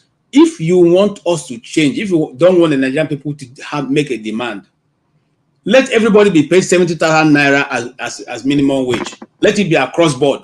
Everybody, whether you're a National Assembly or you're the president or whatever, your minimum wage will start from 70,000 and to have a limit. Let me use my time to converse with you a little bit, sir. Ife, who I don't agree with, has said certain things that necessarily fall in line with what you are saying now, which is that have we not been going through this for the last 64 years, where we are trying our best to communicate with our oppressors, called governments, to make certain changes that would progress us as a nation? And basically what we get is lip service and then rough shodding. Now, what's the difference in what negotiation are you going to have with Tinubu that would bring us online? It's what if he's saying. If he's saying that basically because nothing's happening and nothing's about to happen in Ife's mind, why don't we just give up on this process? Is what you're basically putting to us, and I don't agree with that point of view. Okay, you are free to disagree with me, and let me throw this in because so that we all be on the same page. There's a report. I'll go from the recent trend to the one that's further away. If you work closely with the Nigerian government in the last 20 years, you find out that there's so many other reports that have been written on how Nigeria can get better, how can cut off waste. Those reports are lying there. The last one was the original report of the civil service, of how things can be streamlined and excesses cut off, how the petroleum industry can be managed and brought under control. It is lying there. The last one that Nigerian people came together to do was the so-called constitutional conference that Jonathan established. Even the Northerners and everybody said that paper was a piece of document that needs to be executed. It is lying there. We are not saying there's no how you can tear down 200 million people in one day and not have a government and things will not go out of control. So it has to be systematic demolition. It cannot be one time everything being taken apart. Okay, that's what I follow that. KJ, why is it important that we emphasize keeping the Tinubu government? I don't know why that is important, but let's say we do. The question is, the Tinubu government will decide if it wants to keep itself or if it's going to be removed based on how it responds to demands of Nigerians. I think you're putting it the wrong way. You're placing the Tinubu government above Nigerians. If Nigerians are marching and saying this is our demand, it's how they respond that determines whether they stay or go. I'm confused. Remember that this is the day of confusion for me. I don't get it. Why? You're not saying the Tinubu government supersede Nigerians' request. I don't get it. I don't like your tone of discussion. It's not about tone. Yeah. No, calm down, guys. Come on. Calm down, please. I don't know why you chose to speak that way. It doesn't make you any better than any other person here. Let me tell you something. The Tinubu government, whether you like it or not, is legitimate. Whether you like it or not. To who? Hold on. You see, why can't we deal with reality? The reality is that the man went to court and the court declared him legitimate. Are you going to change that? That is who is the authority in Nigeria today. I understand you, KJ, but it's not. I want to deal with that. Because these are the places where excuse me, KJ. We need to be careful what we say. Let's just be careful what we say. Well, see, this guy. You just said that he went to court. We all know what the judiciary is about. We know the judiciary as it stands at the minute. Let me tell you something. It's corrupt. No, tone. As of today, Tinubu is the president of Nigeria. I don't understand. Regardless of how he came to government. Whether we like it or not, that is the argument. Who is the president of Nigeria? Ahmed Bola Tinubu, and nothing is going to change about that. Simple. We don't know what happened. That is the truth. Even in heaven, his name is there. If you go to heaven now, you ask, who is the president of Nigeria? It is Ahmed Tinubu. He is not going to change because the system or whatever we have put together, we have brought him forward. And that is who is sitting there. I am not asking we destroy his government. We are saying sit down and discuss with the Nigerian people. We are not interested in the throne.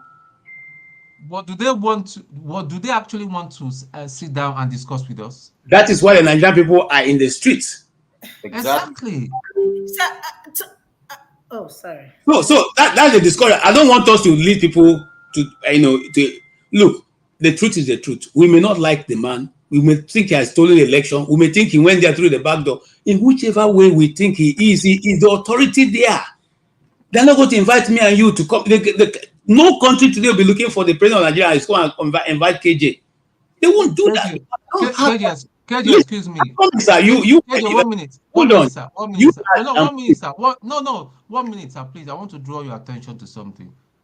Early today, somebody was abusing me personally. He has started again. Can you ask him to warn him? See, I don't want to get down to people with nitty-gritty. Jagon, I greet you. Good evening. I don't want to. I've not called this guy's name. Why are you just? We're talking about serious things. We'll be in the comment section and be giving one. Why are you taking this personal? Personal abuse. No. We have said KJ. Remember the meeting that we have, because that is how we allow this thing, and it got so big. It's gonna continue. We had a meeting about it. Okay. How are we accepting this? Okay, please. Let us understand that, but let me tell you, sir, these are people, that you can do anything to. Somebody called me names here. Did I care? I don't care. Because first of all, I don't know you. I don't live with you. Your number is not on my phone. So I'm not worried about that. So don't pay them attention. As long as you're in a public space, people have their opinion. They're going to say what they're going to say and how they feel about that. So don't take it. I don't know why people will so petty. I don't know you. I didn't even mention your name. You don't know me. You don't know what I do for a living and all that. You just don't take it personal, Tone. Leave it alone. Don't take it personal. Let's not be personal. Let's just move on. Kandu, I can see you. Tone, you may want to make your contribution. Go ahead, sir. Okay. Well, I got halfway into you guys have spoken and all that, but all I'm just saying is that I'm happy today because is the first step of the process. First step of the process to tell the people in power that we cannot accept that again. And the first time that the South and the North will do something jointly. Although there was some incident in the North, and I've been reading, I've been looking. It seems that 2 people have lost their life. It's unfortunate. Properties were damaged. Again, that is unfortunate. But my message, and it's very, very simple, let us, as we started turning the screw, let it not stop. We need to be there. We need to be persistent, not tomorrow. And okay, a curfew has been called, a 24 hours curfew has been called. Right. Now, it's very likely, I'm suspecting that Lagos State is going to adopt the same thing, calling a curfew, and maybe other states and all that. Then how about us sitting at home? Sit down at home. I like what they did in the East, because if they did not call for that sit down at home in the East, because they've been trying to bait Igbos, saying that it's Igbos that inspired it. Even one policeman today in Kano, you could tell that he's almost itching to mention that word Igbo, that they brought some people to come and destabilize them in Kano. But we all know it's not true. So please let us just focus on these protests. Be peaceful, be lawful, go about, tell them that this kind of thing cannot continue. All right. And I think that's the way forward. Thank you. Thank you, Tone. Jagun, I see you. If I go to Madam Gladys, if you have any more of this thing, we can come back. All right, Madam Gladys, go ahead. Yes.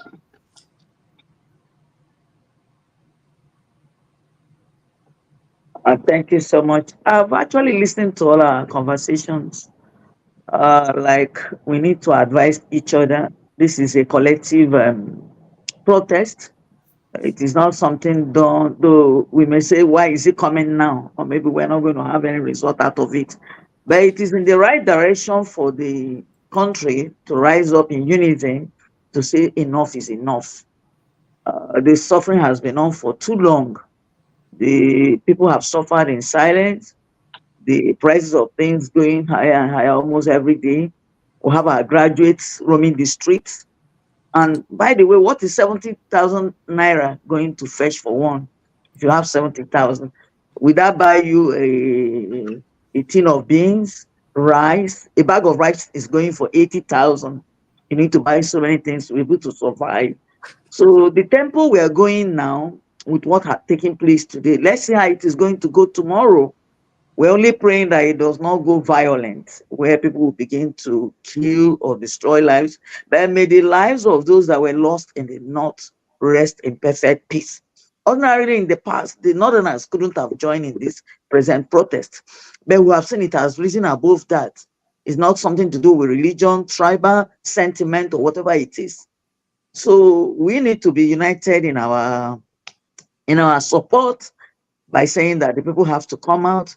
But the military and the policemen, they should not use this as a time to begin to target our people.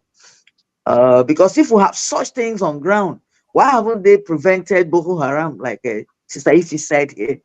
Why in the past there have been a lot of kidnap cases and ransoms were demanded and people have to run around to look for money to release their people. Now you have all these kind of people on ground because of this little thing of today. They all out on the street to actually begin to say they want to defend the government. We leave everything hoping to see what tomorrow will look like. Okay. And yes, thank you so much. That's Thank you, Madam Gladys. And we hope that tomorrow you will also be here with the panel to give your own view. And if yes, why not? I'll come in tomorrow by special grace of God. Please, you come in and now let's all watch and see. Yeah, Kandu, we're hearing you, sir. Good afternoon, good evening, everyone. Yeah, interesting time. I think in a way, this protest had to be had for all of the different reasons that has been well articulated by so many other people. But I don't think we are ready yet as a people. We're not ready. You know, when they increased salary to 18,000 per person, a bag of rice was selling for 6,000 naira. You have now increased salary to 70. As of my last check today in Lagos, that same bag of rice is 85,000. How does that compute? Obviously, rice is not the only thing that people eat in Nigeria and everywhere else. But we're not ready yet. You cannot have a revolt. I cannot think of any single revolt, whether it's Warsaw in 1992, whether it's the Tsars in Russia. When the Tsars were overthrown, the entire family were purged, including the children. That's when you know that people are serious. I have said this many times. These people are not going to go away silently. You are not going to get what you need unless you have a revolt. I'm not a bloodthirsty person. I don't even fight. But the people you're trying to get to come to the table and have a meaningful conversations with you, go and look at their parties. They give Wasil 2 million in one shot. Bundle of money like this. Those are the people you want to talk to about your 70,000 or even 100,000. They don't see you. These are the people that rent a SUV for 200,000 or 100,000 to 200,000 a day. They can't even relate to you. So it's a good thing that people are on the street, but anyone that is wishing and hoping that it will be non-violent, you're wasting your time. The very essence of protest anywhere in the world, even here in America where I'm at, when people are protesting, they burn police stations, they burn police cars. Even though I don't believe in such things because I think it's really stupid. Because when you burn the police car and you burn the police station, they just jack up your taxes to buy new ones. So I don't believe in people destroying their own things. But the very essence of when people are tired, even their tired is tired. So this is what it's going to take. And I'm sorry to say it's going to require a Rawlings type of solution because these people are not going to go anywhere. They're not going anywhere. Bad news for all of us. They send their children to some of the best schools that money can buy all over the world. When a minister for petroleum is needed, minister for health is going to be their children. They ruled over us, and I cannot see anything that will stop their children to rule over our children, unfortunately. Thank you. Thank you so much for that submission. And that's the truth. Whether I like it or not, I'm coming to you, Jagun. Oh, okay. No, I'll go to Madam Fred, then I'll come to you. Madam Gladys, you want to make a contribution? Yes. Okay, Jagun, please, pardon me. I'll do all the ladies, then I'll come to you. You see, what he just submitted is what I've always been afraid of. Okay? A system that constantly keep you under and exalt themselves above every other person. It doesn't help. No country has ever developed in that kind of manner. Mama Hecho, yes, go ahead. Yes, they've ruled over me and you. Their children are preparing and are already ruling, but we can stop it. My children can stop it. The Nigerian youth can stop it. The Nigerian teenager that is so hopeless can stop it. Because no Nigeria is more than any Nigeria. But it is only in unity of purpose that we can put our strength and our mind and our intellect together to stop this. We cannot, we will not, my children will not be a slave in their father's house. Nigeria is our home. It belongs to all of us. Your little, my little will solve this problem. At least, growing up, we only hear things from the news or the things that our parents is telling us. But today, my children have the opportunity not to hear news from parents or lies from their pulpit, but the internet is available to you people in your time. So you can see the truth that is happening out there. How developed China is going, how Japan is going. And I know one thing inside my DNA, that my children, the Nigerian youth, you are smart, you are intelligent, and you can do this.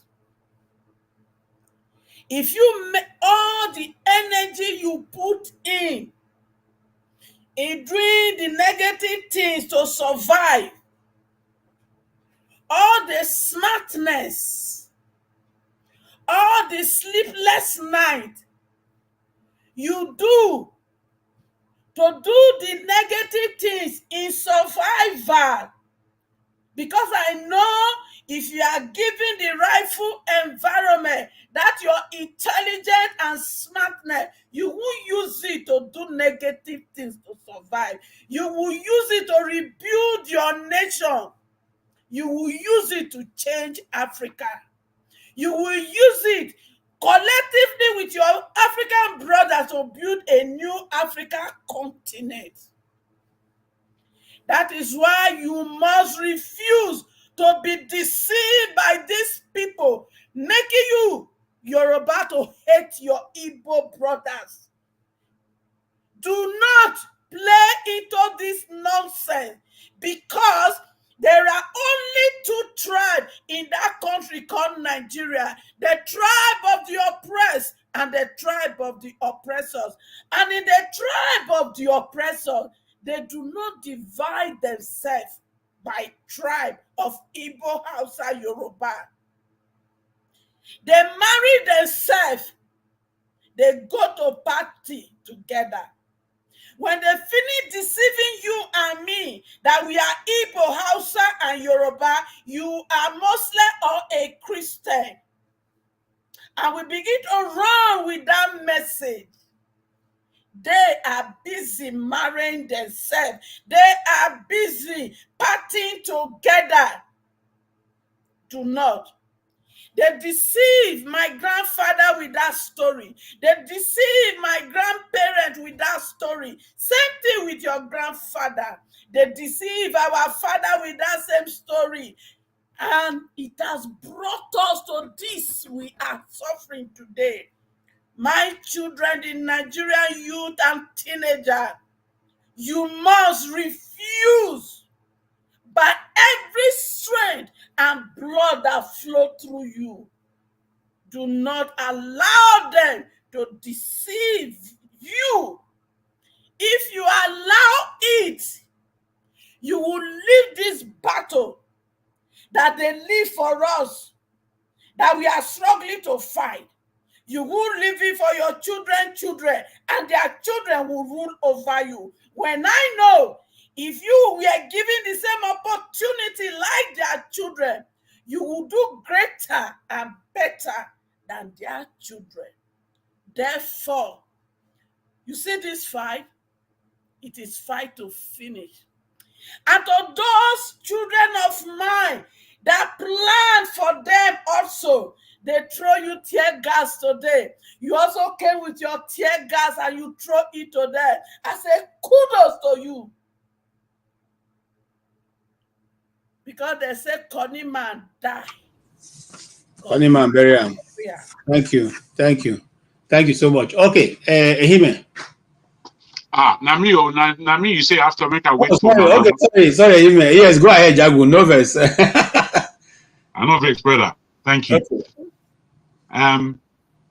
It's very difficult sometimes to follow Madame H.O. with the passion and the authenticity that she speaks with. As a real mama, she just reminds me of everybody's. My own mama, she reminds me. My mother, she used to work for a company or an organization, better, called the Mothers Union here in London. And it's a massive organization that has antennas all over the world. In fact, this place was hosted my father's 70th birthday. We had a great time, full of Naija Yoruba splendor, articolors, under our prayer, under good food, and under good cheer.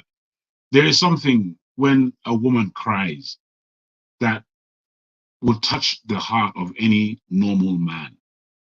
And to hear a woman cry in certain ways, it's especially our older female within our mothers, our grandmothers, to hear them cry, it strikes the heart. Well, it strikes mine in any case. And I will say that, this is even different than what I wanted to say earlier. But I will say that we men, or we young people who have strength, we need not to be allowing our grandmothers to cry. if I speak on an emotional point, we need not to allow our grandmothers to cry. Madam H.O., I would believe, would have much better things to do if her heart was at peace. She wouldn't come here to offer any explanations about the way forward, so to speak. She would feel glad in the fact that things are operating in a certain way and that her legacy has now been left in good hands that can move the whole nation forward. But because that's not the case, we have Madame H.O., which I'll say Mama H.O. is Mama head office, the head office of all mamas you come from. It's we're in the process right now of having a protest.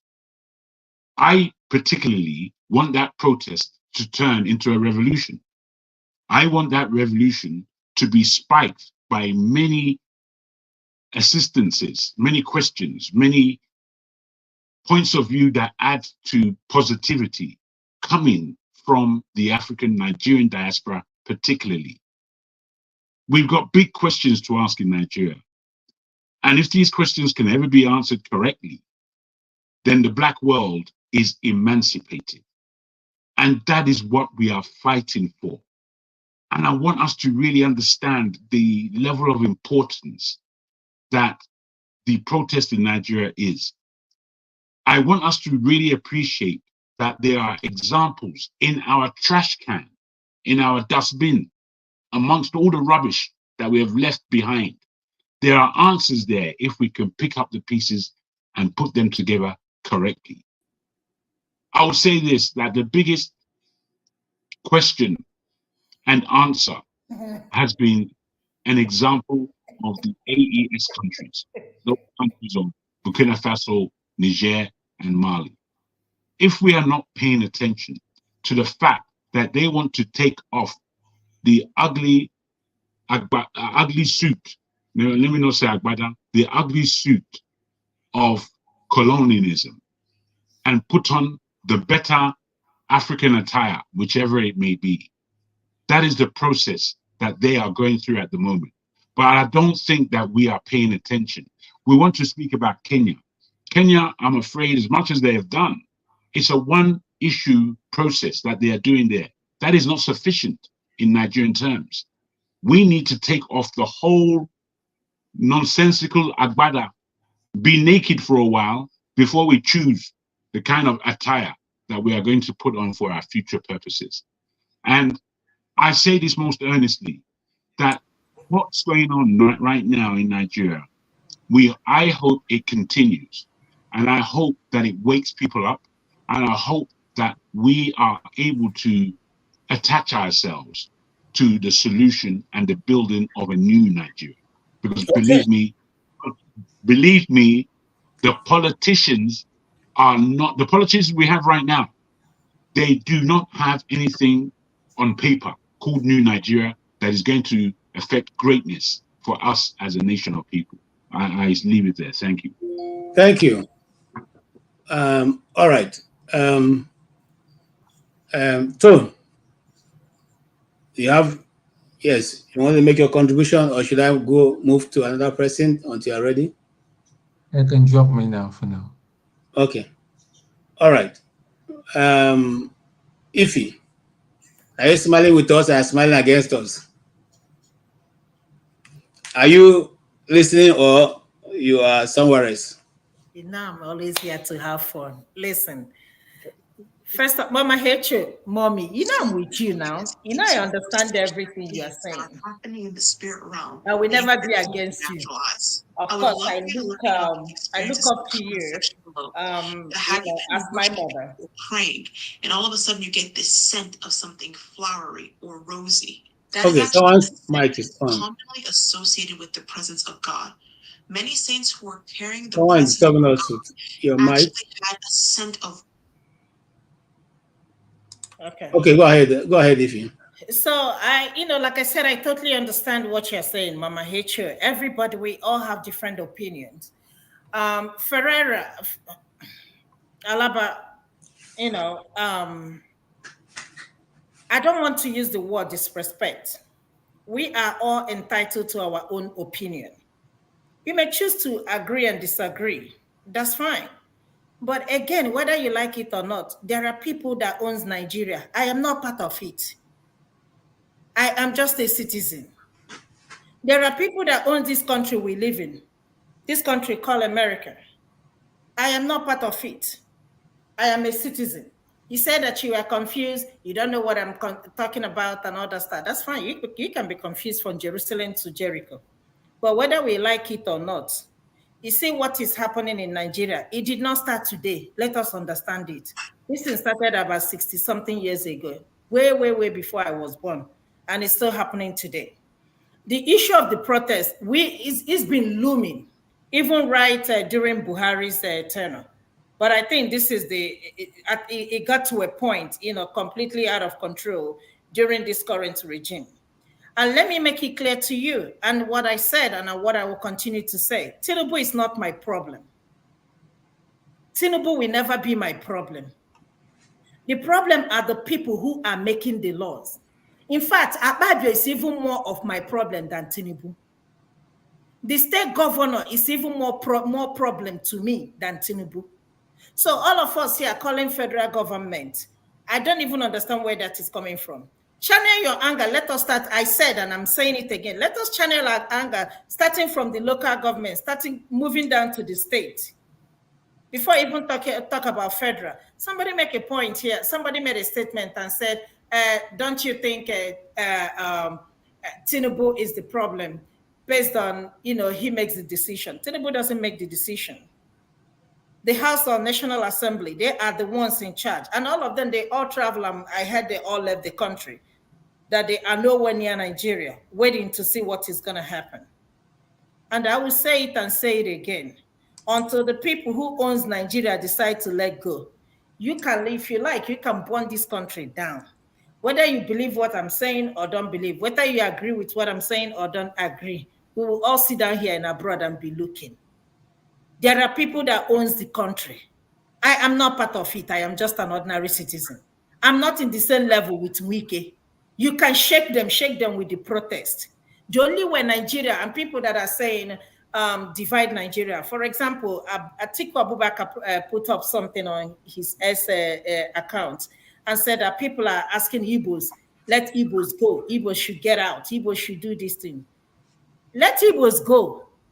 If Igbos want to live today, they can. But the people holding the Igbos hostage are the 5 Eastern governors. I keep saying it.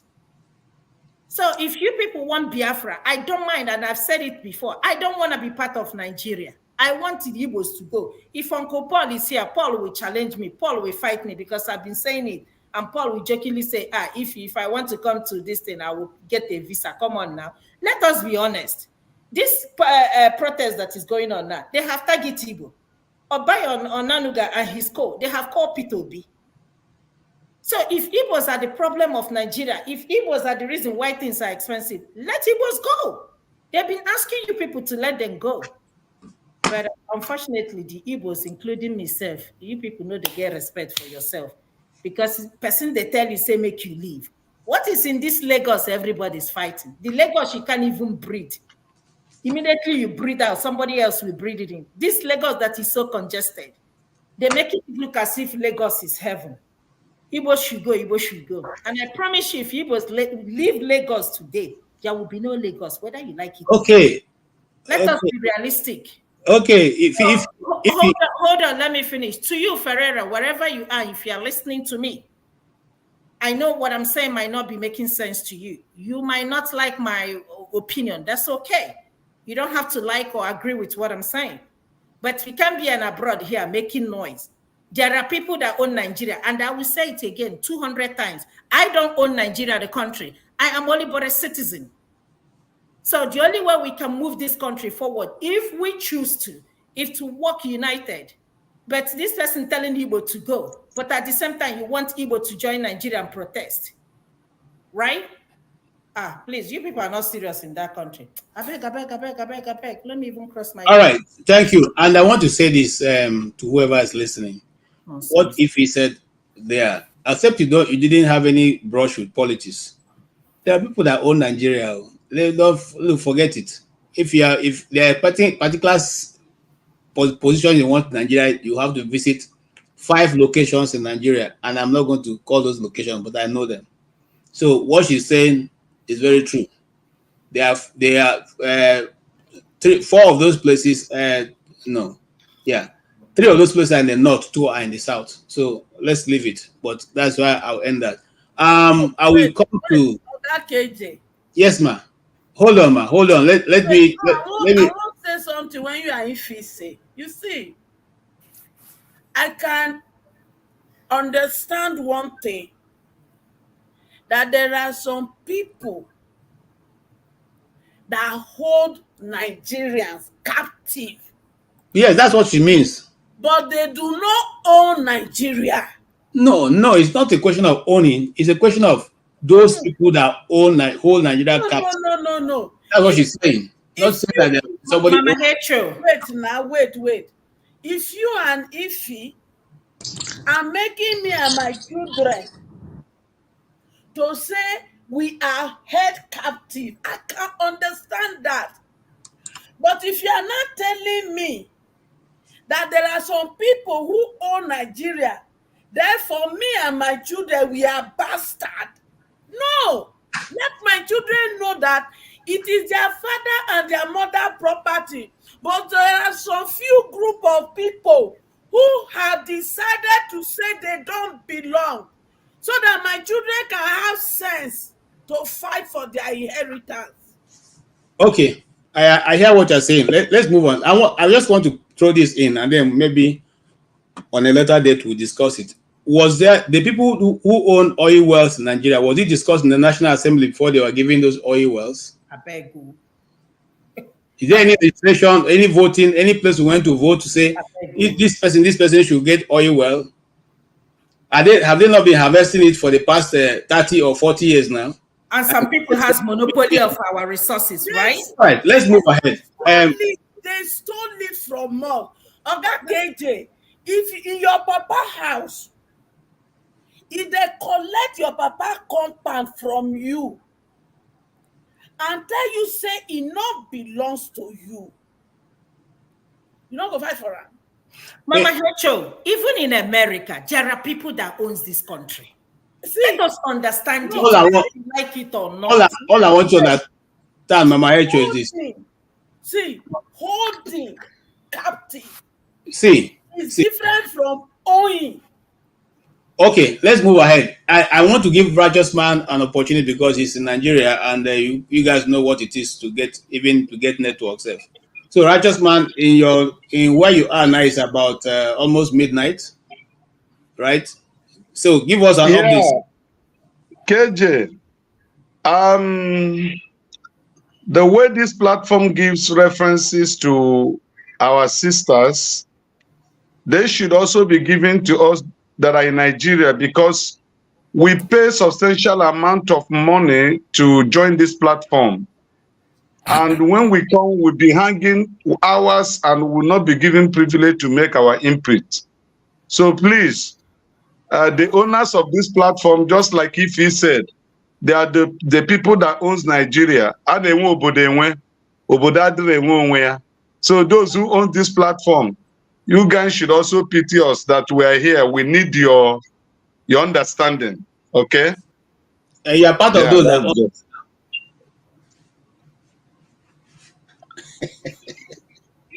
Go ahead. Yeah. Oga KJ, I want to ask you a question, please.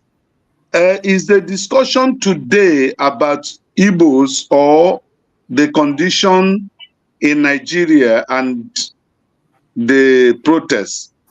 Because all along, each time I comes in, all along is hearing Igbo. I don't know. Is Igbo the agenda of today? I think you're not been hearing the right thing, because we're not been discussing Igbo all this while. And then, but Igbos, they have a saying that all okune will tell oku. So it is talk that brings talk. So what you just said right now is the end of an argument, not the beginning of it. But go ahead and make your comment. Yes, sir. Yeah. Well, we're almost today is almost going, and the day one of the protest is almost done, and there is no further violence that have been recorded except the one that took place in Kaduna, Maiduguri, and Kano. Bayelsa is peaceful. Rivers is peaceful. Edo is peaceful. Delta State is peaceful. Which other South state? All the South states are peaceful. Southeast state peaceful. Southwest states are peaceful also. No human life has been lost in all the southern states. Where we are having issues is in the 3 states in the north, the Kano, Kaduna, and Maiduguri. And the curfew has been declared by their various governors. So, for me, I do not agree 100% with the submission of Ife. She made some sensitive submissions, but I'm not agreeing totally with her because if she's saying our protest is not going to achieve anything and that we should take the battle to our local government and our state governors, and she's making reference that since 1960s it has been the same. No, it's not true. It has not been the same. Since 1960s, the Northerners have never mobilized the way they have mobilized this time to protest. The protests have always been the South. This is one of the first time in the history of Nigeria that the entire North had mobilized for a protest against a sitting government. So if he should get it right, and we really want this country to work. That is just the basic truth. But I think the question I would have loved to ask her is this: the America where most of you are today, it is not today's Americans that built that nation. If you say let America of today, the Americans of today build a country, a duplicate country like America, they can't. They can't. That is exactly what is happening to us. The people who founded America, who laid the good foundation and structure of America, made America what it is. And it is on the basis of that foundation that the today's America is thriving on. And I have said it time without number in this platform that our problem as a country is lack of nationhood, because there is no foundation properly laid for a nation to emerge called Nigeria. It is built on a faulty foundation, and whatever that is built on a faulty foundation cannot make progress. The scripture says, because I'm a Christian, I have to refer to the Bible. The Bible says, if the foundation be destroyed, what can the righteous do? So even if you come as an angel to try to change this country, the foundation of Nigeria is faulty. You can't make progress. Even if Obi had become the president of Nigeria, I tell you, he will encounter the things that will slow his dreams of making a new Nigeria a realistic one. If you ask me, what should we do? We have to go to the foundation of this country, rearrange Nigeria, call a national sovereign conference. Let us as Nigerians agree the way and the manner we should live as a people. Let us agree on things that are workable for us. Presidential system of government is not functioning well in Nigeria. We can adopt another system. We can produce our own system of governance and then make progress and compete with the Committee of Nations. But inheriting this country the way it is and the way it was left to us by the colonial masters, in the next 100 years, we keep rigmaroling, we won't make any meaningful achievement.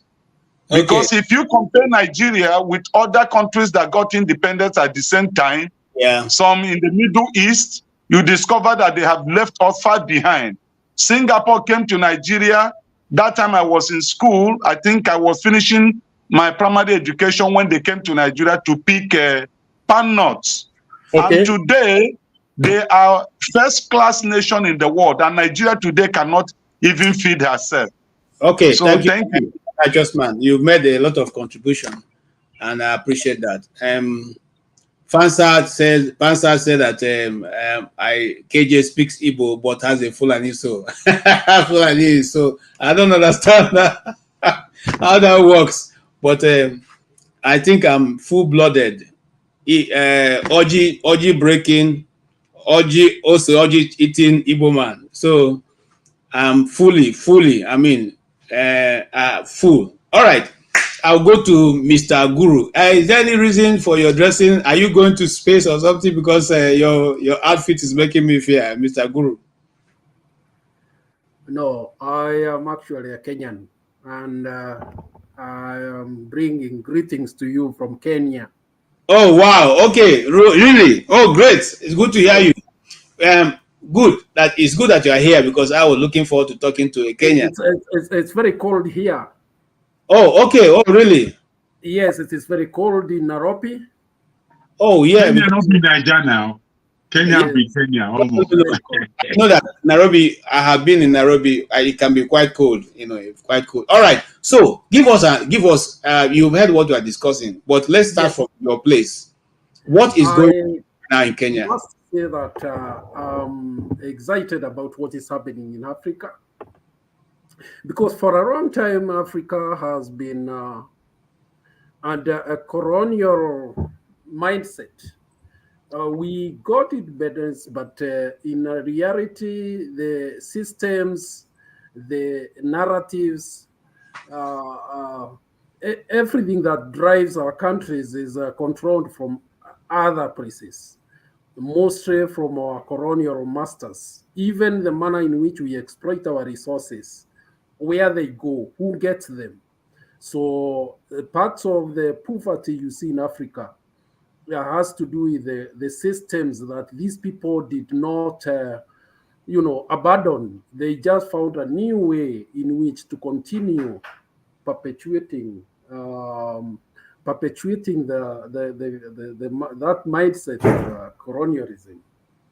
Now, Kenya has had its share of challenges, but what has happened now is that we have had two presidents in the last 20 years, and the generation that is rising up right now grew at a time when there was a bit of change, and they could go to school without much problem. They had free primary education, well-subsidized secondary school education, but things have all of a sudden deteriorated, and it's become a big burden.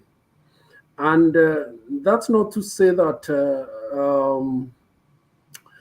these changes were never seeing them happen. They have been happening in small doses, but now it's come to hit us so hard that the employment levels have gone down drastically to a level where most youths feel frustrated, and they have nothing to do. Unfortunately, in the last 20 years, we have had a big population of young people going to the universities and the colleges and all that. So we have a big mass of educated youth who are well connected through the internet, and therefore they are able to discuss their problems. And the financial bill of 2023, which has been declared illegal,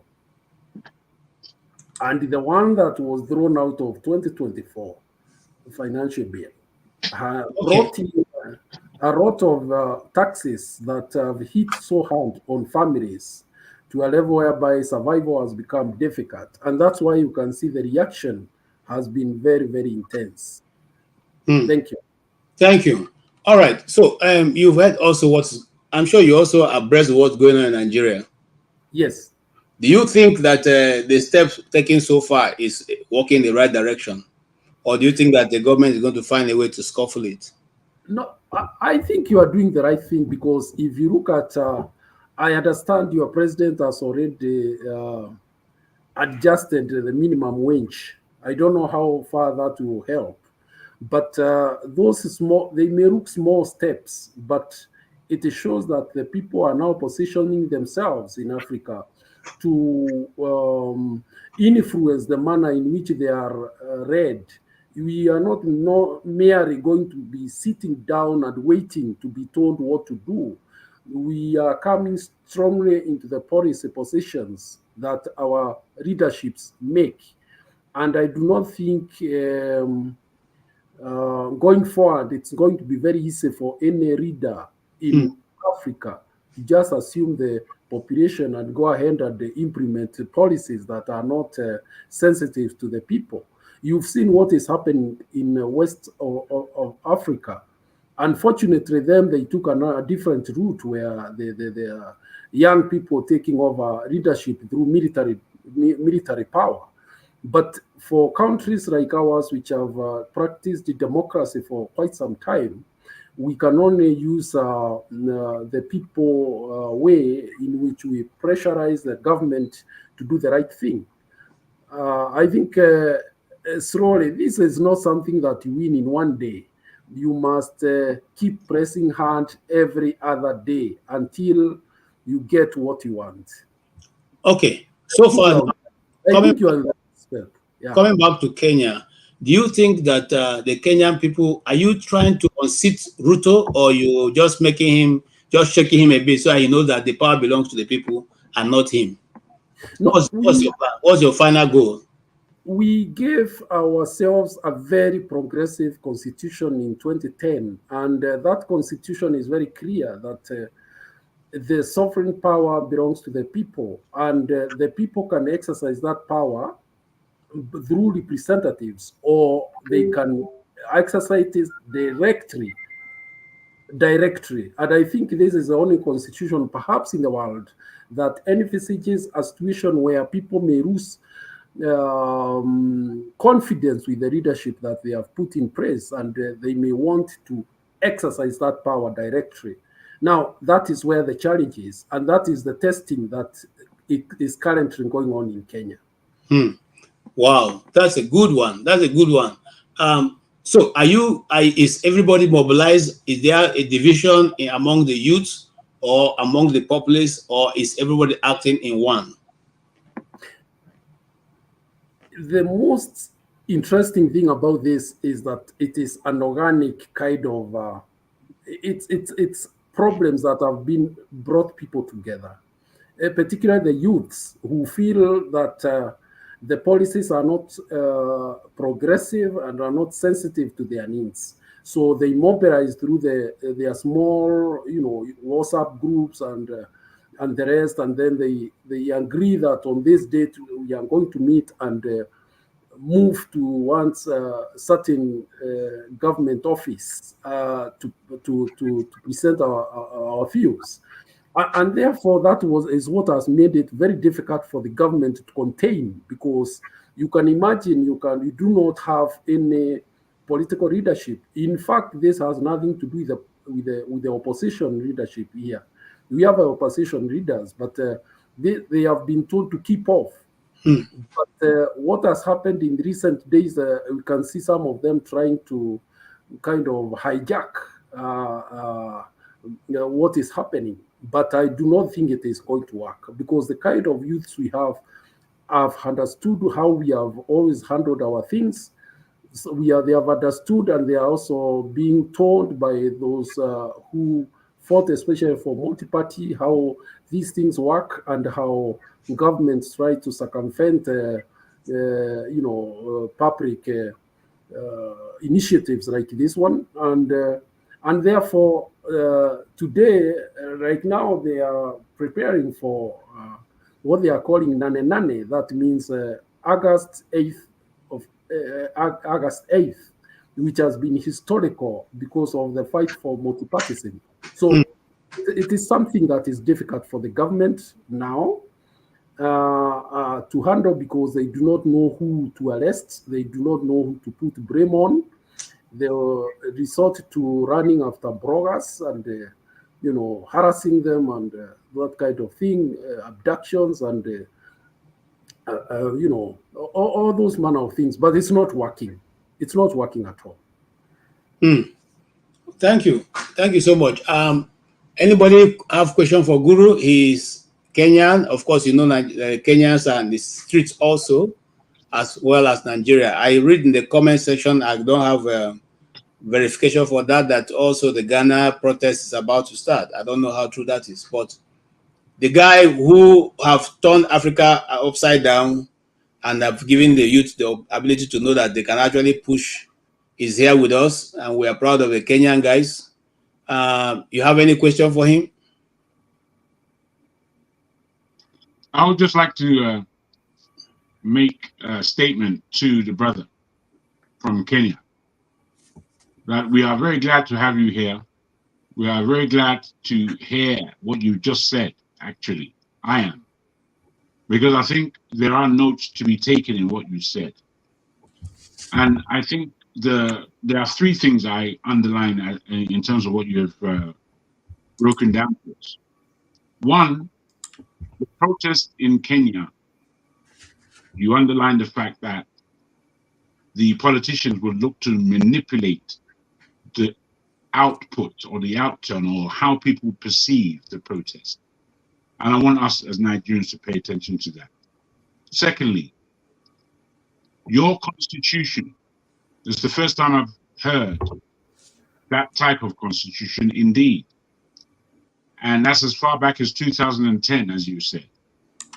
And again, I want Nigerians to pay attention to the depth of where we need to get to actually own our sovereignty. The third thing I would like to put to our Kenyan brother, because here on this platform, we are rather avid at looking at the geopolitics of Africa and the rest of the world. And would you agree with me that geopolitically, the greatest thing that we have right now on the continent is not Julius Malema for all his speak on Afrocentricity. And I don't believe it's necessarily the protest in Kenya. I think more that what we need to look at is Mali, Burkina Faso, and Niger. What do you say to that, what I put forward? Come again? I've not heard your rusty statement. You've not heard my rusty statement. Oh, Mark, yes. Sorry, last statement. Your last statement. I beg your pardon. I would like you to tell us what your thoughts are on what is happening geopolitically on the African continent. What is the most underlining example in your mind of Kenya, South African politics, which is somewhat progressive but somewhat regressive at the same time, and what's happening with the AES nations? Do you understand what I'm saying? Yeah. Okay. I think one thing we must appreciate. What reasons why you need. One thing I think we must appreciate as African continent is that AU has to transform. If we are to move a step ahead, because seems it has been just been a crap of presidents without any progressive ideas. If you look at democracy, it's in shambles in most of the countries. If you look at the manner in which our resources are expropriated by the foreigners, you start wondering what exactly was the purpose of these organizations, because I thought the purpose was to share ideas so that we can move together progressively and assist the people of the continent of Africa. But if you look back, you will see like there's a disconnect somewhere. That so progressively, I think if care is not taken, these young people will not find any use for such organizations. Right now, the kind of problem we have in Kenya is that the youth are saying we have had so many task forces, so many committees, so many this and the other groupings looking after this and the other problem. And the recommendations just are put in the shelves and they gather dust there. So they are saying there is no dialogue. What they want is the constitution to be implemented as what is written, because there are some of the provisions there that the politicians have been dodging. They don't want to implement because they were so progressive and pro-people, and they feel uncomfortable and they feel threatened if those provisions are implemented. In fact, the current president went out opposing this constitution. So you can see where we are. It's a big problem. So for Africa, we got to start thinking differently, especially for those bodies that take care of us, like AU. They have to reprogram themselves. They have to look at issues differently and position the continent very well in matters geopolitics. Otherwise, we end up just being another basket kit for many years to come as an African continent, and yet we have so many resources that can take care of us here in Africa. Thank you. Yeah, KJ, I stopped for a minute. Let me just say a couple of things for 2 minutes, and I'm going to be gone. Thank you for hosting the show. I was listening to Ify earlier, and I was enraged because she has this habit of doing this all the time whenever we're having issues, including the elections. She comes in, first of all, to say it's a hopeless situation, which means she doesn't have any answers. Right now, she's saying that we should go local, solve the local problems, deal with our councillors and our governors, which makes her ignorant of the structure of Nigeria. Is that they have what they call exclusive lists. And in that exclusive list are the big McCoys, the big issues like power and all kind of things, even though they're kind of throwing out a little bit, little by little bit. Security, the issues of our inflation, licenses, unfairness, no due process, our rights. But you know, there's a epiphany that I had in the last week. In essence, I'm going to be differentiating two things: me before and me now. I will conclude with that when I get to that point. And I will proffer one solution for Nigeria in case we do redo our constitution. But on this issue of dealing with our states, at best, we have to do both, right? But anybody who comes on this platform and saying that we should not handle the federal government, especially when we are at the heat of battle. Now, you could make those kind of suggestions when there's nothing going on. If we have an election and there's a binary choice between two candidates, the only thing you open your mouth to talk about is which one do we vote for. Don't start talking nonsense about any other thing, right? So, Ify is a very lovely lady, very, very courageous, got a good heart. And some of the problems she has are just basically ignorance, and that's forgivable. It's not an excuse in a court of law, but in a discussion, she should espouse her views. But you, as a moderator, should not give anybody. If it's a female, they don't have to talk more than the men. If you're in Nigeria, you don't have to talk more than somebody who's in the United States. That's where I disagree with my friend, our good brother in Nigeria. What's his name? Righteous Man, who's always right. Righteous man. Yeah, Righteous Man. He's a good brother of ours, a friend of mine. But I disagree with him there. You want to talk, change the government so you have good data when you come up here. Because a good idea could come from anywhere, from America, from Nigeria. So we have to have everybody have equal opportunity to speak. I'm happy to see you, Madam Echo. Now, let me conclude by saying the things that I promised. I'll give you a signpost that I have two suggestions. Number one is that if Nigeria should have 4 states: northern state, southern state, eastern state, and western state. That's it. Everybody else, you belong in one of those. You're in the north central.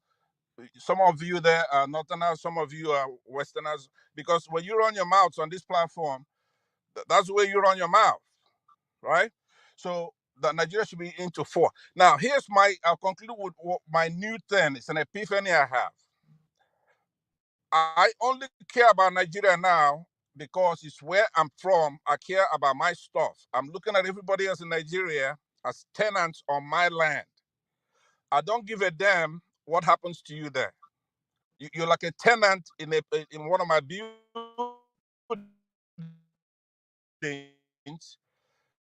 If you write graffiti on it, you do whatever you do, and at some point I'm going to come to evict you, change the structure if I want to tear down and rebuild it or paint it or do whatever. So I really don't care about the minutia of what's happening there. If you're starving, starve.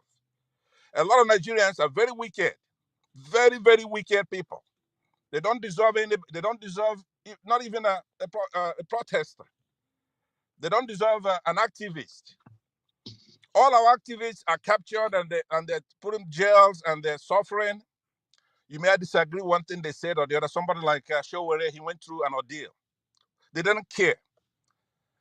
Nnamdi Kano is right there. They don't care. I don't care who it is that's come to fight for Nigerians. They're idiots. Now, you go to, now, I don't know a lot of names on this platform. I know a lot of names, there are a lot of, what do you call it, that I go to ponds. I'm a whale. I come from the ocean. I like to go to where the problems are. So when I go there and I see our people, and you get to see that it's nothing. I'm not fighting for anybody in Nigeria. I'm fighting for my land, my country. That's it. And Napa, it's going to be there when I get there, when I'm going to bring justice down there. So I'll conclude with that. And I want to caution Ify. She's ubiquitous on all these platforms. But she comes to discourage us. When we're in the heat of battle, that's when she comes to say, hey, you're having an election, but none of these candidates are anything. Don't vote for any of them. Then who the hell are you going to vote for? Or if our people are out there protesting, you come and say, don't protest the federal government, go and protest your states. We're in the heat of battle. God damn it. So that's what I want to conclude with. And then KJ, I was in the back a lot for a long time. I want you to, if you have full control of this thing when you're hosting, when you see me, bring me up here. Even if I'm driving, you try to be an officious oath when you're moderating, right? And you want to be liked by everybody. No, I don't want to be liked, but we have to follow the rules. The rule says when you're driving, you can't be on. Muslims, Christian, because you grew up in the north. It's well. Thank you. I appreciate you. You bring me up. Thank you very much. Madam Echo, good to see you, ma'am. Thank you. Bye-bye. Okay. Thank you. Thank you, Pansat. And I don't know why Pansat thinks that I have a Fulani hat. However, it's okay. That's his view. And he has made a very good contribution. Mama Hecho, your hands be up. Yes, so you have a question for our is it a brother? You look more like a lady. Oh, okay, great. Okay, our brother from Kenya, do you have a question for him or you just want to make your contribution? I'll make contribution later, but I have a question for my brother from Kenya. I want to understand that Kenya protest is still ongoing. And I know you guys have been on the street over a month now. Could you please tell my Nigerian children, the youth, what pill you guys are taking in Kenya to sustain your demand and protest up till now? Then secondly,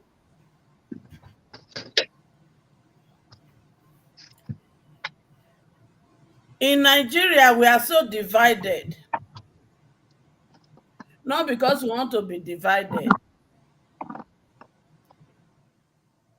We are divided because the political elite and the wicked leaders have made it that during protests like this and during election, they must come to sow the seed of discord in the name of tribe and religion,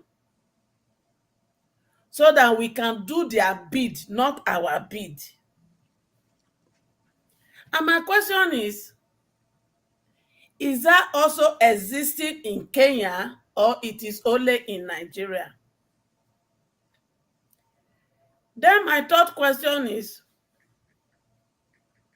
what will you tell my children to do? The Nigerian youth, putting Kenya where you are as an example of a population of youth whose destiny and future has been robbed, because that is what has happened in my Nigeria. I don't know if that's what happened in your country. By those who have lived their future and they are making effort to live the future of my youth, my children. What I know is applicable to Kenya. And you guys are determined to change that. Please talk to my children how they will use your technique, which is the pill, to hold on this our journey, because we just started. Thank you, sir.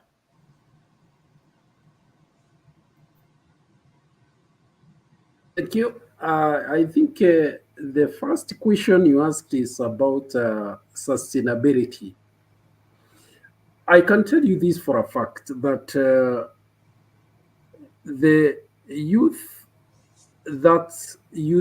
being called Gen Z and millennials have their way of communication. And when they made the first attempt of protests, it was very peaceful. And in fact, some government functionaries dismissed them as people who will arrive for protest in Uber. I don't know whether you have Uber in Nigeria. Yes, we do. They go to KFC to take chicken and fish fingers. And in other ones, they were saying they are privileged youth of a certain category of parents. But the youth in Kenya seem to have refused to be divided. By the way, our politics has a very heavy dose of ethnicity, unfortunately. And this has been part of the problem that we are grappling with.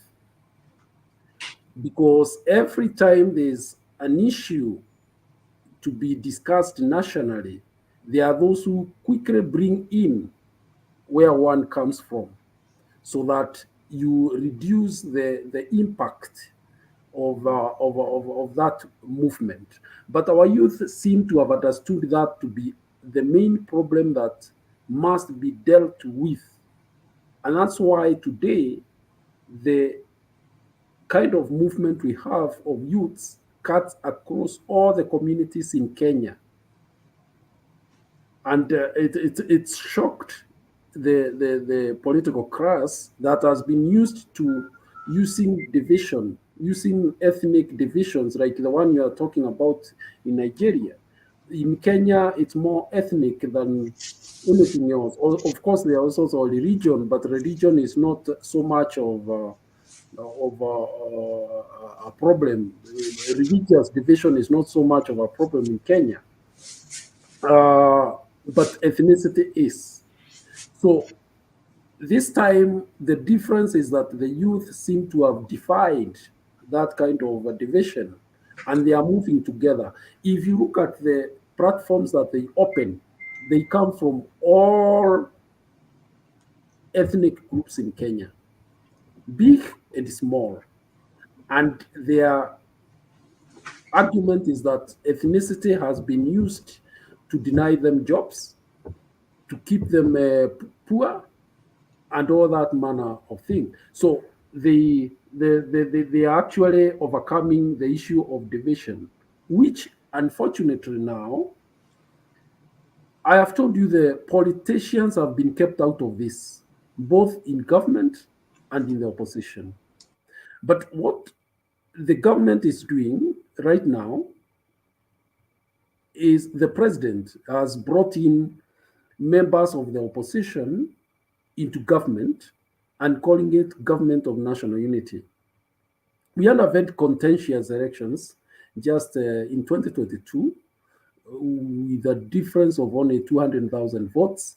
Therefore, it became very contentious and there were claims of rigging and all that. So he's trying to solve the problem of Gen Zs by bringing in a political rival into the government. But the youths are saying, no, that was not the problem. We never said that the opposition should go into government. We have our issues, and those issues are the ones we are pursuing. And that's where the matters are as at now. Otherwise, currently they are mobilizing for 8th of this month, August.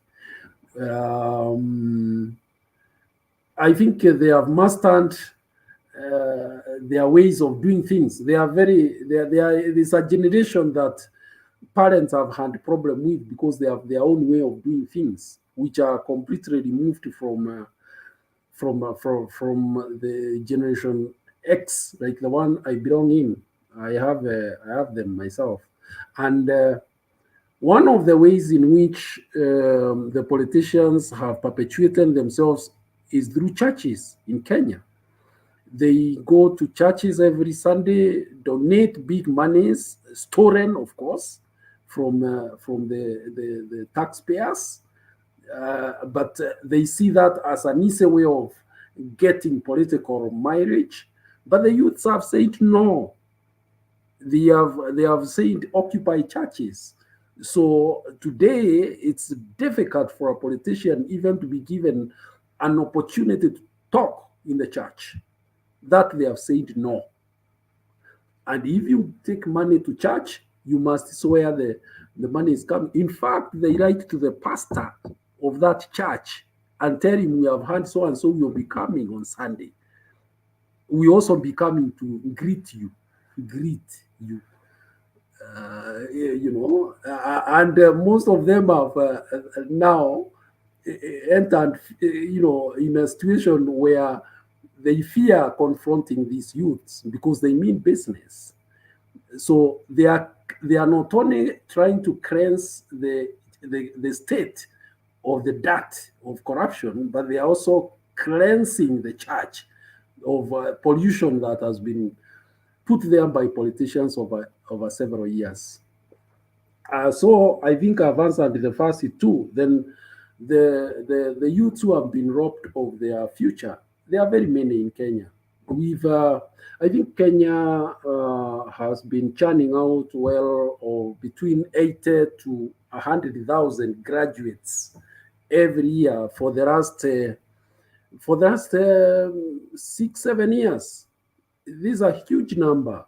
and the country is not industrializing.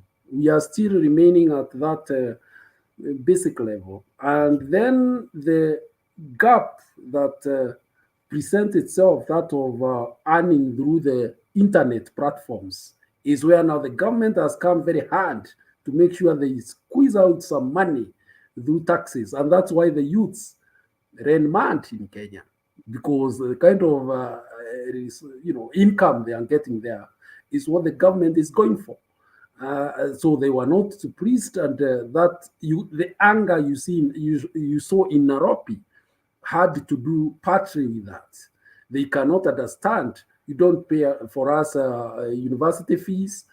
When we try to set up, some internet-based businesses, you come after us with heavy taxation.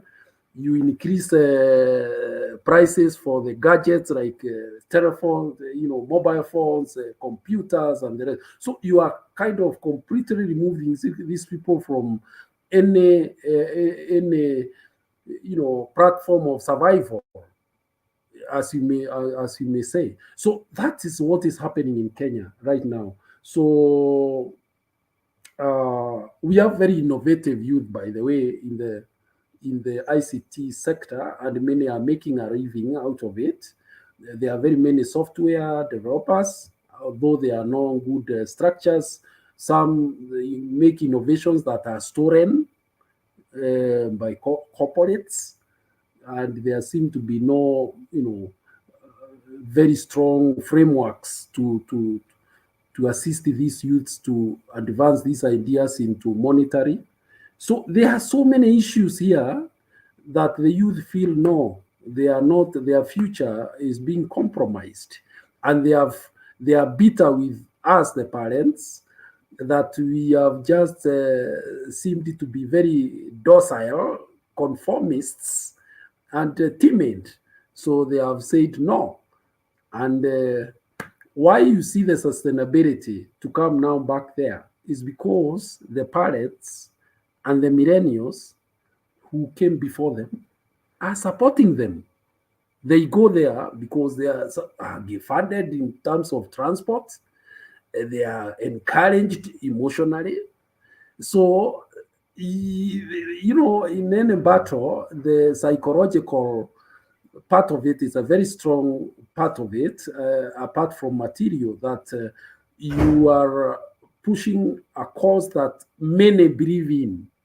So why you see them confident is also their parents have said, it's okay, my daughter, it's okay, my son, because there is nothing else to do. Just go and express yourself. Of course, we have lost very many. We have lost now about 60. They have been pumped with the bullets. Some have been maimed. Others are not known where they are. But that's the situation. That's the way it is.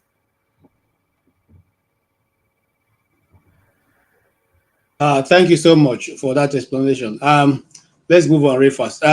Yes, Madam Gladys, you have a contribution to make? Actually, the question I actually wanted to ask him, beloved mother has already asked him some of those questions. Okay. And actually answered them perfectly well to the best of my knowledge. But I actually also wanted to ask him, the politicians, I'll use that language, politicians, one that ran underground to escape. Does that mean that when they were building such underground escape route, the Kenyans didn't know? Good question. Does that was because they built the till. How did they build it without the Kenya? Was it the Kenyans that built it or something? Yeah, that's what I'm trying to find out from him. That's what I'm asking him too. Yeah, your audio is muted. You're muted, sir. I'm sorry. I think they did not envisage such a situation happening. However, they were beneficiary of an infrastructure that was put over the last 7 years. You see, the parliament where it is, they have offices, their personal offices where their constituents go to meet them. while in Nairobi. So somebody suggested that a tunnel be, made to connect with that building, and that is the channel through which they were made to escape through. And then when they got on the outside, ambulances and to be used to get them out of the building. Otherwise, they went out like sick people, being taken off from danger. So the tunnel was not about anticipation of such a thing. In fact, it was a big shock that such a thing could have happened in Kenya. In fact, up to the last minute, I don't think the government knew the kind of determination that these youths had to get there. Thank you. Most of them were taking ranch, so they left having stewed their stew and whatever. They ran actually holding plates, others jumping over each other, because they were in the dining hall after passing the controversial bill. And they're congratulating themselves for doing a good job. So they were shocked, actually. They were shocked, and some are still shocked. Thank you for that answer. I mean, this is a lesson for all Africans. We should realize that the moment we wake up, we can take our country back. It does not matter which world power or who is a colonial master or whoever is a colonial. The people can determine how they want their government to go. And Kenya has shown us that you can actually get up and change the direction, the trajectory of your government, and make it more people-oriented instead of the political oriented to be people-oriented. That's the reason for any government. The Western countries that they pander to do not leave infrastructures to cater to themselves. They built infrastructures for their country, and that is why their country, all of them are going there. They are going to live in a facility that they could have been able to establish in their own country if they were thinking well. And you look at it now, we don't have elder people's home in Africa because we don't believe that elders should live on their own. We take care of our elderly. That's part of life. So the moment we people in Africa, the young, the old, the middle men and the young men can realize that we can take our country back, that's the day we will all wake up. The giant that have been sleeping will wake up that day, and it will soon be here. All right. Do you have any question for him? All right, Mama Hecho, do you have any? I don't know whether you are aware that the president was forced into X spaces. And what he got there. These youths, they use all kind of language. They are unbound.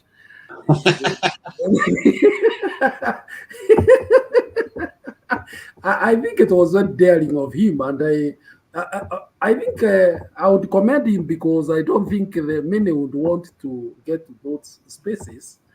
But what he got, he was treated like anybody else. The way you would come to this platform and somebody can tell you the forward thing and dismiss you. That's a kind of situation he got himself in. But it was a desperate measure because the kids were undermined and they were accusing him of not listening. He said he would call for a conference. They refused and said they are not going for such conferences. And therefore, you can see how things can change so fast. I'm sure most of them, actually, all of them, both in government and in the opposition, are shocked at what has happened in the last 1 month. They never saw it coming in that manner.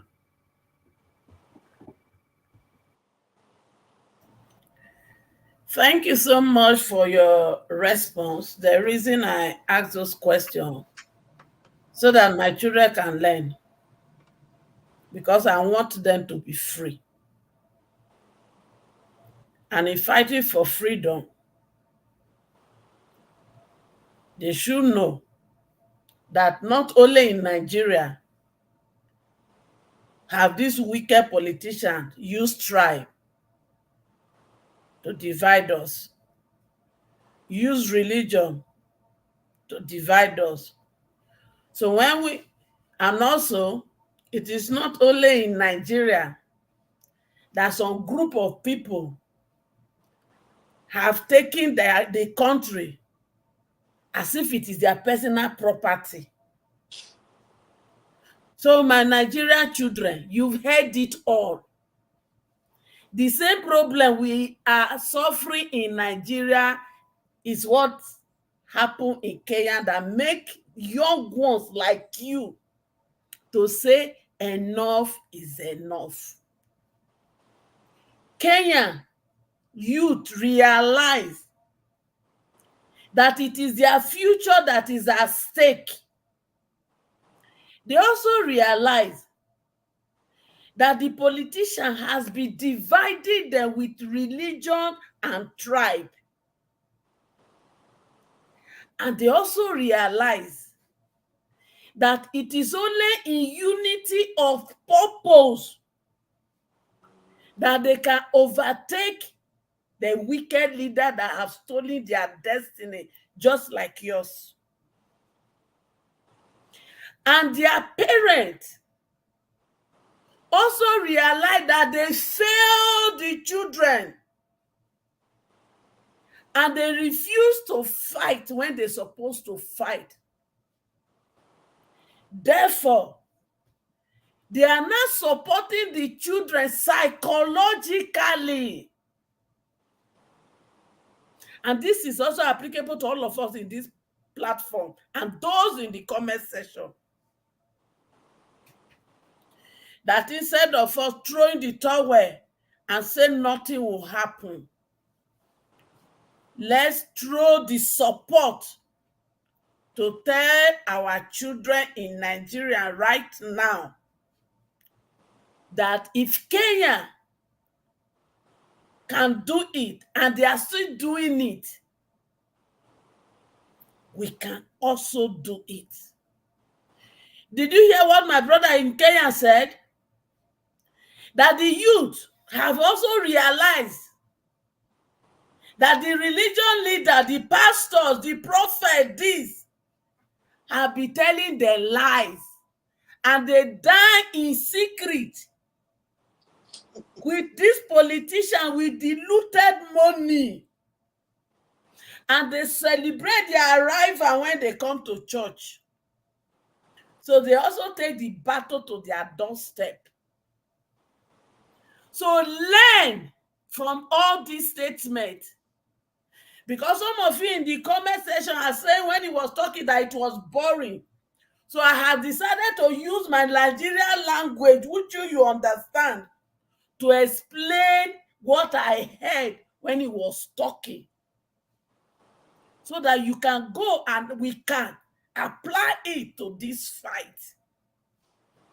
As for me, very soon, if they die by age, I go leave this world before now. But before I do, I will use my strength and my voice and any resources that God gives to me to support you people, to rescue your future and the future of the unborn child from these hands. And to my sister Ife,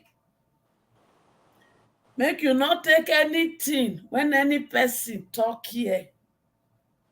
Not take am to heart. Your view is your view. We are here to learn from each other. I may not understand where you are coming from today, but I may understand it tomorrow. And that is applicable to every one of us. But in all our view, there is only one thing we want to do: rescue ourselves and our children from this bondage. So to everybody in the comment section, and to us, the panelists, let's work together. Thank you. Let us work together. Jabun, let us work together. Well, we cannot work it together while you do your own thing. So, so let's work together to get things going. All right. Yes. For those, listen, the thing about life is that the experience matters, whether I like it or not. And the first, Kenya has drawn the first blood for all of us, irrespective of where you are, whether from South Africa, from West Africa, East Africa, Central Africa. We all have something to learn from those guys. They were determined and they achieved something. Whether you see it as successful or not, they achieved something. Never before have anybody, any group of people been able to do that in the way they've done it. And if we all can do this, Africa will no longer be called a third world country. It will become something that all of us will be proud of. And even those people who are in diaspora will eventually come back to Africa and we all live forever together, happily after. I'm sure if he can be angry, I mean, fine girls don't usually get angry because people will always try to harass them. So she's used to it. So she cannot be angry in any which way. All right, let's move ahead. KJ, Mama Hecho, I am not angry, honestly speaking. Okay. Remember what I said. I don't know these people like Pansat that just came now quite too long ago. There is nothing he has not called me. He has called me a schizophrenic patient. So, I mean, I'm not going to respond to it. I will never go down to his level. Am I stupid? I will never. Oh, God, I know better than that.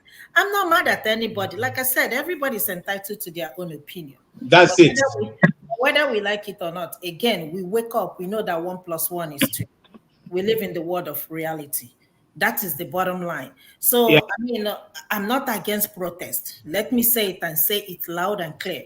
I am not against it. I am not. If you want to protest, it is your right. I've also said it here that I want Igbos to go. Like they've been telling Igbos, they don't want Igbos. Igbos self, go. I am Igbo. I want us to go. Go, everybody, go your separate ways. Because this thing called Nigeria is not working. So, I mean, I don't have anything against anybody, but don't come here to attack me. Me, I get out too. All right. Thank you so much, Ify. And you see, those who like me now in the comment section, wait till the day I host the Igbo question. You find out whether you still like me after that. After that. But until then, you see, that's the beauty of it. You are all entitled to your own opinion, and I'm also entitled to hold mine. Guru, thank you for giving us, Before I leave, yeah, I think there's a lady who was talking about visiting governors. Let me tell you here, it was going simultaneously. Those who felt that their governor is not doing well, they took the battle to their doorstep. As they are pressing on national issues, there are days in which the youth also took the battle to the governors to account for how they have been using resources. Wow, that's very good. That's very encouraging. So, hey guys, while you are pressing on Mr. Ruto, they were also pressing on the governors of their regions. So it wasn't just one direction. It was a two-pronged attack, and they got results. I mean, we're only hearing of the federal results, but I know that in the states, they will have also got results. And that's what we need to do. No need to keep crying. Let us go to them and have one-on-one, what the Americans call a serious conversation, So we just must continuously to engage our leaders. We should take them, bring them off that high horse they've be sitting for a long time of being the king, the emperors. We should let them know that they're no longer having clothes. They are now naked as emperors. Yes, Yeah, so that's what we need to do, and we need to do it peacefully, but we have to be assertive. That's what he needs, you know. Thank you, that brother Guru. He was able to, really make our day today, and it was good. We heard it right from the man's mouth. I will not say it's a horse. Welcome, AY. Hey, Oga Oh KG. no! Oh no! Not AY. Jago man. I hope AY didn't come because there are 3 ladies in this platform now. This app that one for you. Yeah, because you wear Christmas plot. I don't know if it's not going that direction. So I'll be on the comment section. Actually, I was driving. I was just listening to you guys, man. All right. So since I've been listening, what's your contribution, sir? So the guy from Kenya, he left. I wanted to talk to him about something, but anyway.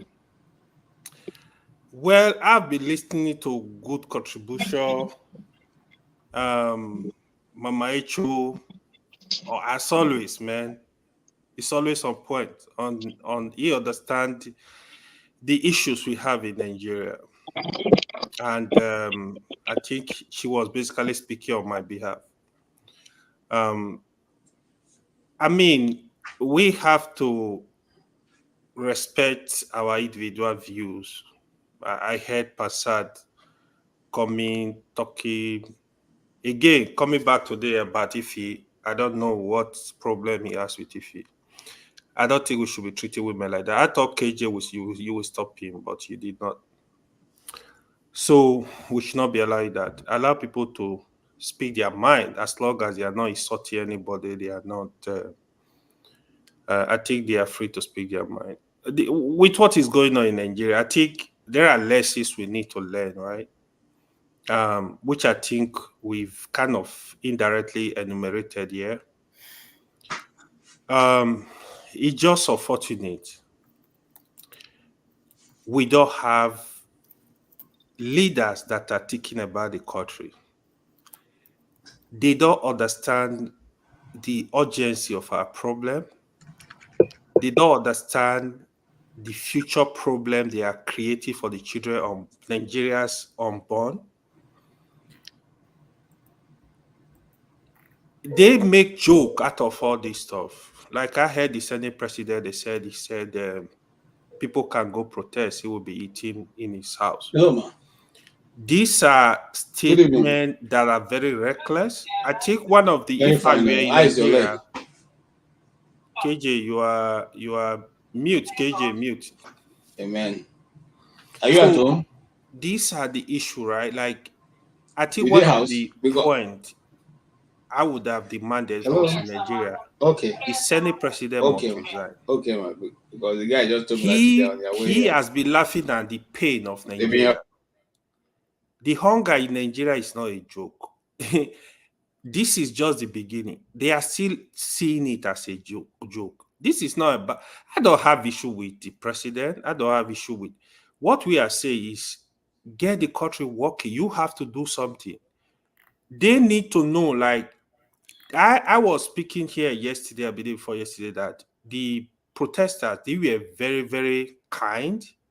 Nigerians were very, very friendly with the government for telling them the dates they want to go and protest. If they were not kind, they would just go on the street. What you are seeing in the north, I'm happy now, every Nigeria, we are all coming together because of the hunger. These are the issues I'll be fighting. We come here, we're talking about tribe, we're talking about who is better, who is... No, these are not the issues. They are not part of the issues. The issues is the Nigerians that are suffering. They are all over the place, from north to south to east to west, everywhere. The criminals in Nigeria, they are also in a different group. We need to separate this fight. We need to allow politicians to divide us across tribal, religious, whatever line. We need to stop it.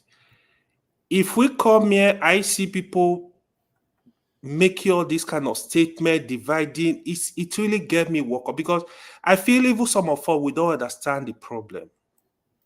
These problems are bigger than are from the north, and from the east, and from the west. They are bigger because the country is going to collapse if care is not taken. It's no longer a joke. When you speak to people in Nigeria, the hunger is heavy. People don't even have the money. I remember when we were in school, we used to eat common man food, beans and bread. 10 naira, you done, man. You move on, you go to class. You can take gari, take granite. These were common man food. Mama Echo, these food are not common today. The poor cannot even boast of gari in their house.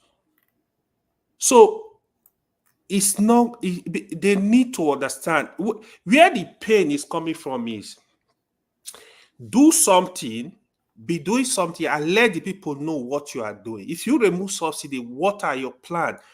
What are you doing? What program do you have? Not only the president, the federal government, the state governors, they are also criminals. When they remove subsidy, they increase their allocation. The people need to go to their state, us as well, and ask these governors, what are you doing with our money? They are little dictators in their state. They control every penny that comes into the state. They control the House of Assembly. They control the local government chairman. They control the councillors. It's what they give to them, they take. This is what is going on. We can't continue in this direction. It's not going to work. If you look at, I can tell you, unfortunately, we don't have the numbers. If you go back to 20 years ago, if you take statistics, I can boldly tell you here, more than 60% of Nigeria graduates, they've never worked for anybody. They don't have jobs. These are big issues. They're taking all these issues for granted. Where do you want the young ones to go? Where do you want the youth to go? Yes, Jakpa, is it everybody that have the resources to Jakpa? What's the percentage of Nigeria that are outside the country? It's less than, probably it's less than 1% or 2% maximum. So everybody cannot leave Nigeria. There are people that are there that you got to make this country work for them. We also, as people, one thing I want us to help our people to do. See, even if my father is the president of Nigeria, he's not doing what he's supposed to do. It's not giving Nigeria light. It's not building infrastructure. It's not improving the economy. People are suffering. Let's go after him. We should not give our mandate to one person and be doing what he likes. No. As long as the person is going off-road, Nigerians need to question that person. It's not about friendship. We are not using Nigeria for friendship at this point. Nigeria needs to work for Nigerians. From insecurity, from economy, there is food shortage now, which is the worst. From corruption, everything is just working against. Is it education? Is it health? Everything is bad. Bad. So we need to really, just like what has started today, Nigerians needs to really come together and with one strong voice and send a strong message to these people, no matter who is there, no matter who is the senator, no matter who is the rep member, no matter who is the president, send a strong message to these people. It's not business as usual. If we vote for you and you are not doing what you are supposed to do, we go on the streets. This needs to continue. In all the states, if your governor is not working, people should go on the street. People should not allow politicians to cause division among us, to cause war in Nigeria. Okay. Look at what is going on now currently. Thank you, AY. Okay, I'll stop there. Yes, please stop. I'll give can do because I thought I'll have another moderator come sitting but nobody's coming. So I'm rounding up really. I'll give Kandu some time to speak. You have 5 minutes to lay your card. No, I'm here. I'm here. Don't I don't understand what you mean by you're here. Well, I will take over from you once you're ready to leave. Just let me know. Oh, okay. Oh, great. But you didn't tell me now, Mr. Ferrari. No, I thought you got the text message from Rudolph. No, Rudolph is going to say it's going to be around in 40 minutes time. Oh no. Anyway, I'm here. No. Okay, so because I have another meeting at 7 and I have not eaten, so I need to. Okay, no problem. Make I not go fall down. I go to send anointing push me down. All right, so I think it's been good. Look, if not for anything, I always like to give a personal example of myself. There used to be this bully in our estate that used to bully. Like I said, I grew up in the north, so at the time I was there, we were just the only few Igbo people that was there. We're just maybe like handful of, I don't even think we're up to 10. So anytime me and my younger sister goes out to play, this guy who comes to bully us, he just bullies us, every time, every now and then. So on one occasion, God just helped me, because he's always beating me and my sister. And then when he start beating us, we'll start going home. We just turn and start going to our house. And yet he still not leave us alone. So in this case, he was following and just beating us. He plucked the cane from the bush. He hit me and my sister on the head, and I turned around and the fling of my hand hit his nose and see blood everywhere. So that was the end of that bully till we never ever did it again, because now he realized that this person can stand up to him. And so even the other children who are also afraid of him started laughing and saying, hey, so everybody, they all sang and danced that today they found somebody who can beat this bully. And so that was the end of his bully until we eventually left that estate. But what am I trying to say? The moment the Nigerian people can get up and stand up to these people and call their bluff off, that'll be the end of this nonsense. The police have been set up against the people. The army have been set up. Have you ever heard in any country where the army make an announcement warning its citizens, the people who are paying your salary, of what you are going to do to them if they decide to demonstrate?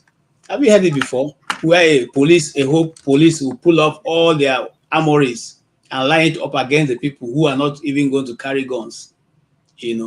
Agreed that, and I can say this because my personal experience are taking part in these demonstrations.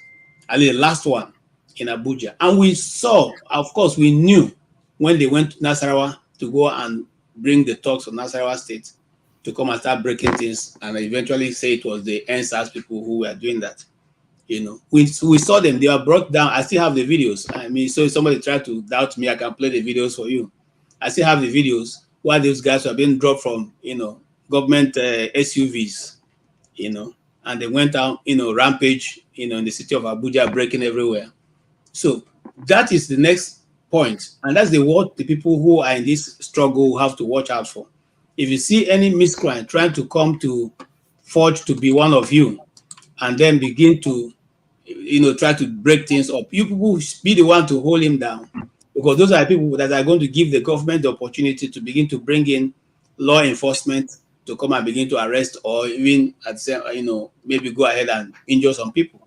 Let's not allow that, because this is a struggle. It's a struggle for your children. It's a struggle for you.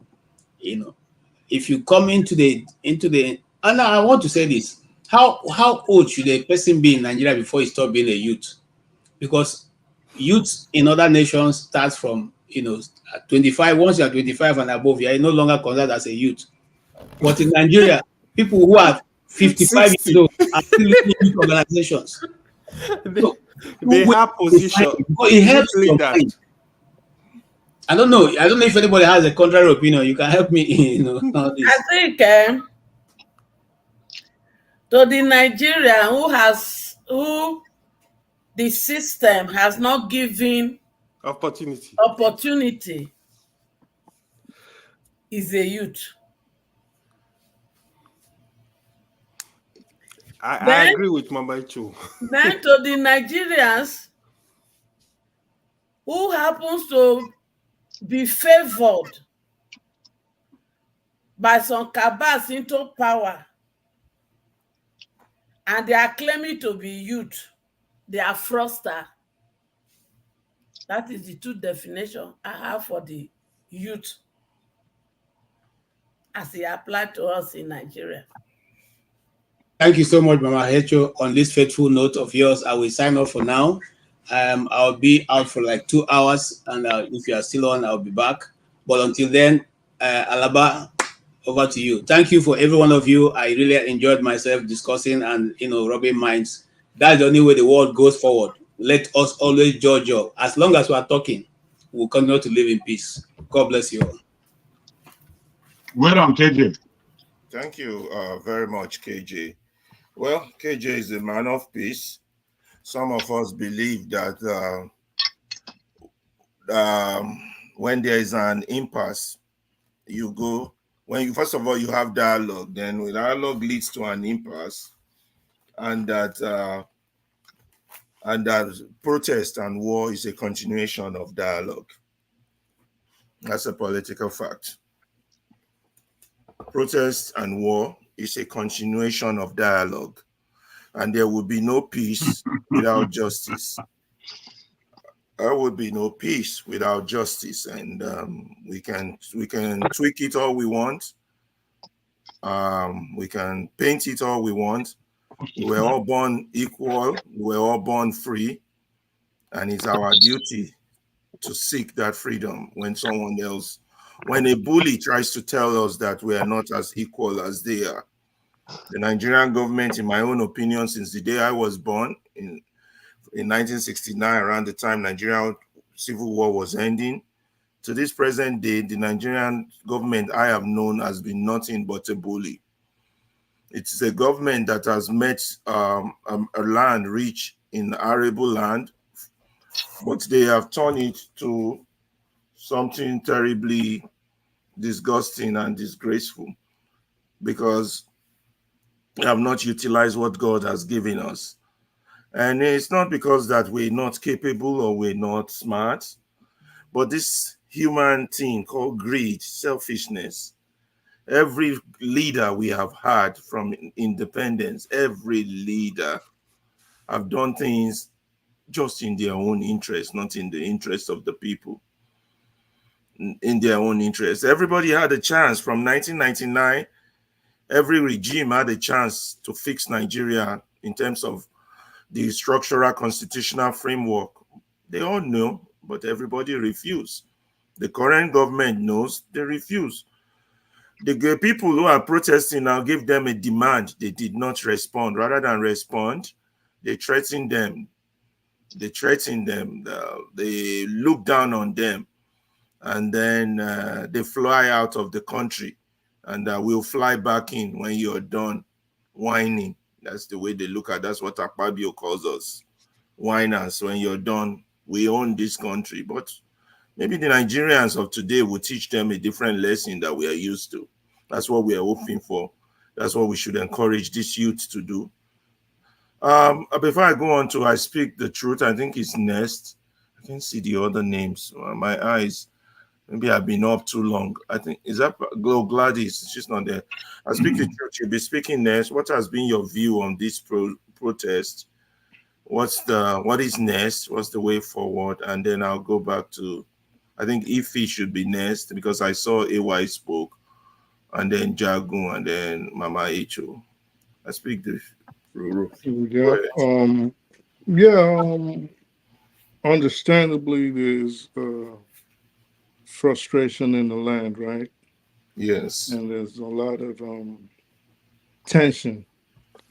There's a lot of tension. And me and AY, when I first met AY, we've spoken about this in the backstage, like a few times. And I also, last time I was on a few weeks ago, I spoke to Mama H.O. And yeah, we had differences, but I do understand why all of this is going on. Now, I've been listening off and on today, and I could only catch certain things AY said, and I caught some of the things Ife said. So let's say, give or take like 15 minutes for both. And I think this protest is destined for failure. and it it is destined for failure, and we got to be very careful what we wish. In as much as we all want a better nation, and in as much as a lot of us believe that if Nigeria was to make progress, the rest of the black race would follow. And instead, we also have to realize that for some people and for some groups and for some organizations, there are ulterior motives why they encourage this protest. Now, if you look at this from as much as they were preparing in the last, like say, let's say 2 weeks, certain parts already said, we're going to protest, we're going to protest, we're going to join y'all. Then certain parts were like, and I'm saying in Nigeria now, started removing themselves from it. And certain parts are like, well, we're not going to do it because when your man was in charge, y'all didn't protest. So why should you now come ahead and ask us to protest? And certain, like the West, a lot of the West is saying they're not going to do it. They're not going to join in. They said when Buhari was there, why didn't the North protest? Then you have the Southeast. Now, this is a conundrum. The Southeast, that obviously there's a loud, maybe, I don't know if it's majority, but there's a loud call to have their own country. They want their own sovereignty, right? But in this instance, even though they supported the protest when the talks first started, you can see they probably went back and did a rethink, and it's like, wait, we're not getting involved in this because each time there's something that happens in Nigeria, for some weird reason, everybody points the finger at us. When things starts going awry, everybody starts blaming the Southeast and they're saying, oh, it's y'all, it's you guys, you burnt this. So you know what? We're not getting involved this time. So you already have ethnic colorations to it, maybe not by design, but by default of the way the country is built. And if you do not have unity, you don't have unity in something like this, what's going to happen is all it takes is for one false move, for one section to be hurt or by someone from another section, and then it all goes down and just burns everything into a situation where we do not want. So, in my opinion, if I was to proffer a solution, I would have said, AY and Ife are absolutely right. If you have a problem, why don't you face your local authorities? Why don't you start from the governors and the local government chairman instead of going directly to the federal government, which you guys are not even really doing anything with the federal government anyways, because you're not in front of the National Assembly. You just smart about on the streets, running from tear gas and water cannons. So I think if we're not careful to just bottom this out, if we are not careful, this is Okay, I going to speak the be. truth. I have a follow-up to your statement. You said you don't see success. You will only see failure. In respect to this protest, what is your definition of failure? What would you have considered failed, and what would you have considered success? Just your own definition, and then. Of course, my definition would Well, be. let me put it in more better perspective so I don't box you into a corner. They have 15 demands. Maybe they get 5 or they get 1 or they get nothing or they get all. Was that success?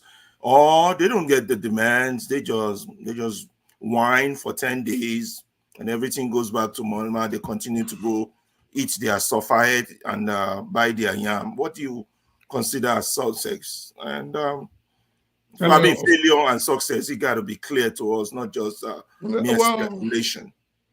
In that sense, I already defined both. I already said failure will obviously be a breakdown in law and order. It would obviously be chaos and carnage coming out of something that everybody thought something great or good was going to come out from. So I already stated that and this is my fear.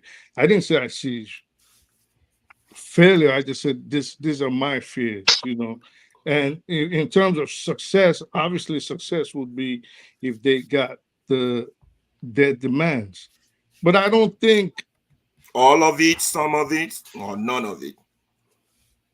Well, depend. I mean, if you get most of what you want, that would be success in anything in life, So right? you don't think they're going to get anything? I don't know. That's what I'm saying. I don't know. But you speculated it's going to fail. You got to have an idea of what you're speculating. No, I didn't I'm not speculating. You did use that word. You did use the word failure. They made me laugh actually. But you did use the word. Well, I didn't deny that if you let me land. So I said I'm not speculating.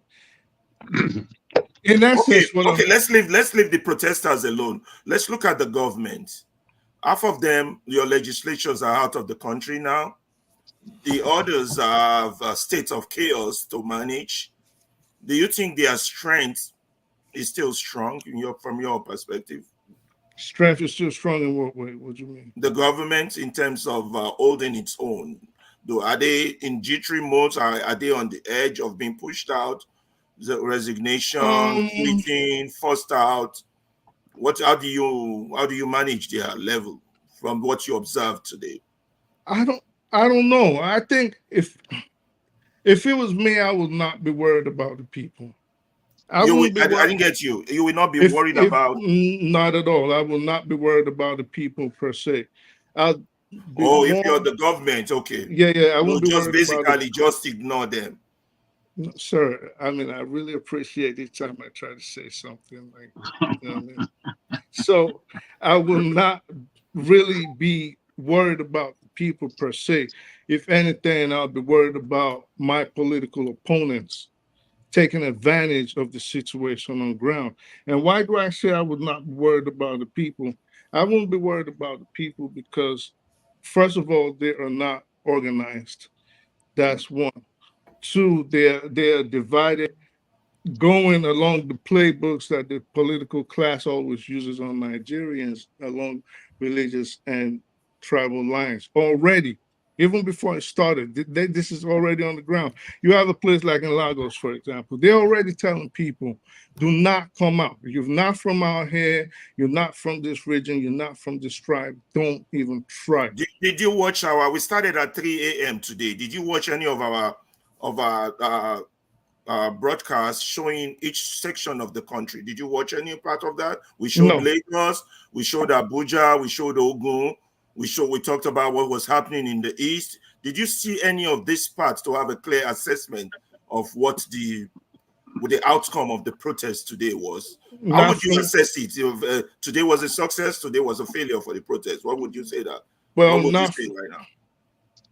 Well, not from your medium. I didn't get the information from your medium. Did you get information from any other medium? Yes, sir, I did. What was your conclusion from the information you got from other medium? My conclusion is it is starting off and it is headed for problems if we're not careful. It is headed for a disaster if we're not careful. If they do not get themselves in check, they do not become a unified force. It is going to be there's two things that's gonna happen. Okay, in my humble opinion. Don't talk about what will happen. Talk about what has happened today. Let's stay focused.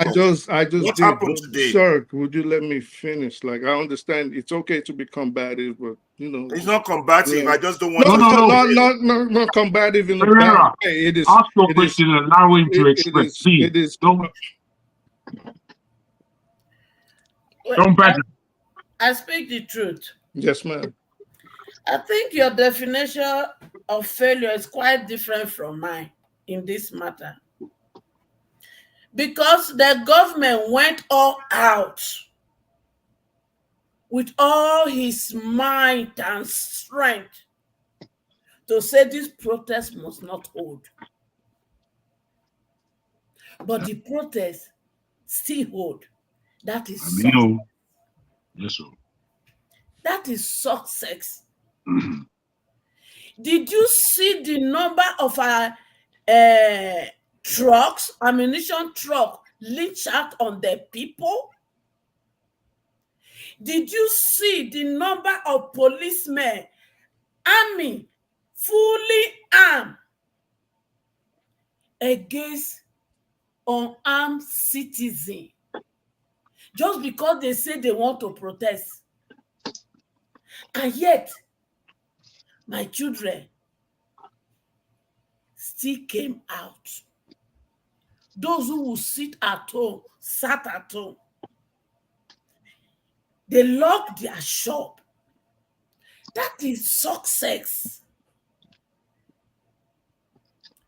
So in life, nobody goes to upstairs without taking the first step. So instead of giving them, speaking the language that would demoralize my children psychologically on this journey, let's give them supportive words of encouragement. Mama Angel. In as much as, okay, so wait, let me answer. If you guys will let me let me answer. You see, we will never come out of this if we don't brace up to confront that is saying no to our existence. Yeah, I speak the, sorry, Madam Mitchell. Sorry to cut you off. I speak the truth. It's not. I want to let you land, but I'm surprised that 4 of us, at least on this panel, AY, Mama Echo, Jagun, me, we saw the same event and we are describing it differently. Does that not bother you? No, it doesn't. Why? Okay, because what I saw in the East today, where Alaba, people, if you gave 4 blind men an elephant and told them to touch the elephant and describe the elephant, they will describe the elephant in yeah, that's why I'm hoping those of us who saw what we saw today are not blind. Well, I just said if you gave 4 blind men an elephant and you put let him land with his own thought, Pereira, please. Oh my God. So if you put that, I cannot be bothered for the simple fact that we all have different ways of seeing things. If we had a singular way of seeing things, then we wouldn't be on this panel. We wouldn't be finding a solution to anything. Could that mean one of us is lying? Oh, come on, Ferreira. I have to be factual. You want hard questions. You want me to be softballing him? No, you don't have to support him, but you have to let him say what he has to say. Let him ask his question. It's okay. There's nothing. Let him ask his questions. I can handle myself. Thank you. I'm not defending you. I want to hear a discussion. It's not about defense of your. I want to hear a full discussion. At this point, I don't know what you're saying because you're being cut off. So I want to hear exactly what you're saying. You understand? I get it, but he's the moderator. He's asking me a question. Just let me answer. So I don't think this is not about someone lying or someone telling the truth. It's just a situation of you see it from a different angle and I'm seeing it from a different angle, depending on the information that's in front of us and our understanding of things. Maybe our lived experiences, maybe our professional lives. I don't know what you do for a living. You probably don't know what I do for a living. So we might be seeing things from different angles, and our foresight might be different. You cannot, for example, put a political question before a doctor and let's say an analyst and expect them to reach the same conclusions. There's nothing. I'm not saying you're lying, and I definitely know I'm not lying. So if you saw the things you saw and what I saw, and I will reach our conclusions, obviously will be very, very, very different.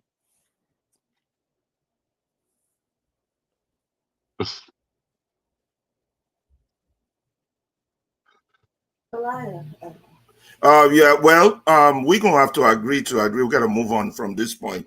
The key issue I want to say, the forefather is here. You didn't recognize forefather, your boss. so sorry. Sorry. Forefather, you're welcome on board. I thought you were a total recall. I said that on the comment. Forefathers, where you come, run leave us. I was surprised when I saw him, man. He's boasting new haircut. My brother, what's happening?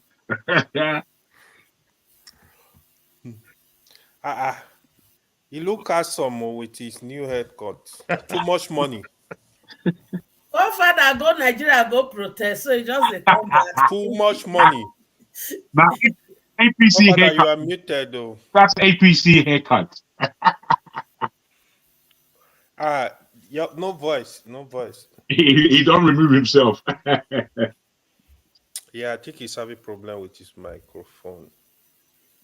Yeah. So, where did forefather disappear to? I think he's having a problem with his microphone. With his microphone, okay. So, who's next? Because I did a lot of rundown of the videos of the event. I would describe in the east, most of the people stayed indoor, which also was an advantage for the protest.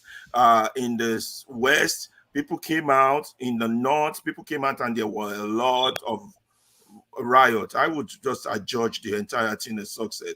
I think Ife should be next, right? Yeah, I think Ife should go next. Yeah, go ahead. Have your say. Are we still talking about a protest? If you want to carry us, go where we know. You have a you already made comment about the protest. Yeah, we're still talking about the protest. Do you think that you don't believe the protest is a success? So I need to ask a question relevant to your chain of thought. Do you think that the traditional rulers were complete sold out for this protest? Or you can talk on anything that is of interest to you. Do we have any evidence that they were bought over? Huh? Do we have any evidence just because they did not speak up? Just general, their response to the people, their speeches, they're trying to deviate them from exercising their. There have never a time they have even spoken for the masses. So they why have is never spoken for the masses? Okay. Have they ever? No, not that I know of. Okay, maybe. So why is this? I mean, this time different. I said it earlier. None of the pastors said anything. None, not even one, except Christ Embassy or Yakilomi. I think Buba says something. Okay, but when I'm talking about pastors, I'm talking about the biggest ones, the ones that they so-called the GOs. They didn't say anything. So you expect something from those people? No, I mean that's what I'm saying. They say. You see why this protest is kind of killing? It would have surprised me if they say something. No, but you know what I'm saying. I know they're making it. It's not about there are two things. This protest is not about the elite of any sort. This protest should be, and I hope is, about the masses of the people, and that's coming together in order to point a finger at the government directly. But that's what. Even though they don't talk, the system that is affecting us, causing hunger, is also affecting them. No, it's not. How is it affecting them when they will collect tithes and collect it? Wait. At least offering and tithe, it don't reduce. Let me tell you, no matter how much he reduced, they will still have enough to fuel their private jets. Some people not they feel they go church again because they are deciding whether to buy bread to eat or pay transport to go church. Make them humiliate them. Because they go preach Simon when go tell them say now they are sin. Mama hate you. Joke apart. They are part of the people. When I say there are people that owns this country, we are saying the same thing. I mean, they are part of it.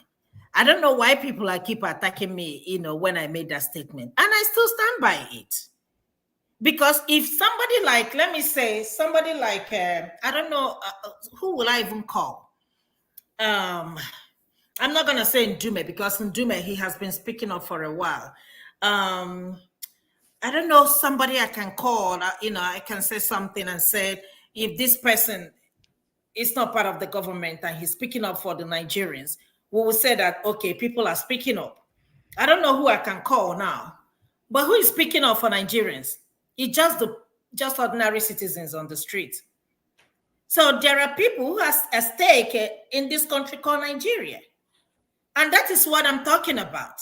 Until they begin this speak up, we're not going to have anything, achieved. But I don't expect them to say, because they are gaining something. And I mentioned earlier, I said, when Dangote protested and talked about refinery, what happened?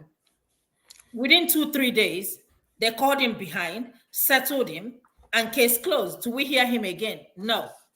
This protest you people have been talking about, we started talking it, let's say, about 1 month ago.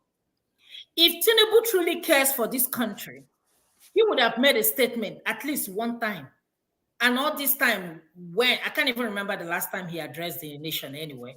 So another thing somebody was saying, maybe he's even sick. Who knows? I don't know. But I mean, they're just saying. If he Babla Blue, you won't hear again. No, but what I'm saying is this. No. Mama Henche, what I'm saying is this.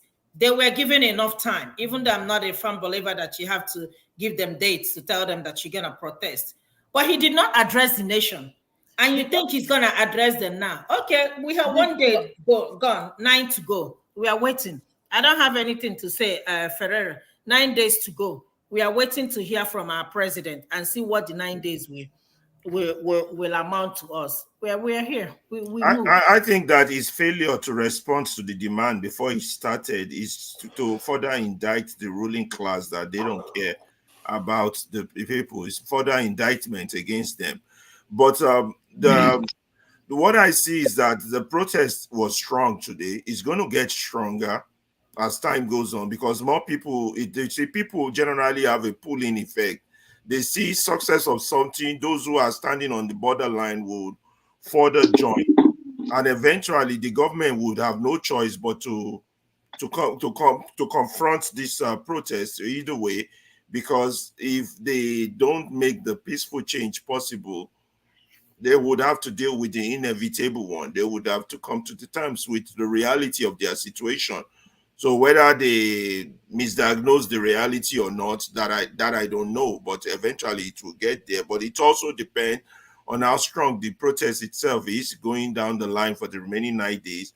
And if the protesters can tie up loose ends, because there's still so many loose ends, the protest in itself has no individual person leading it who is going to negotiate on their behalf. What would be the finito point of, okay, this demand has been met, that has not been met, who officially calls it off? There's so many loose ends still lying there, but I think they had a strong start.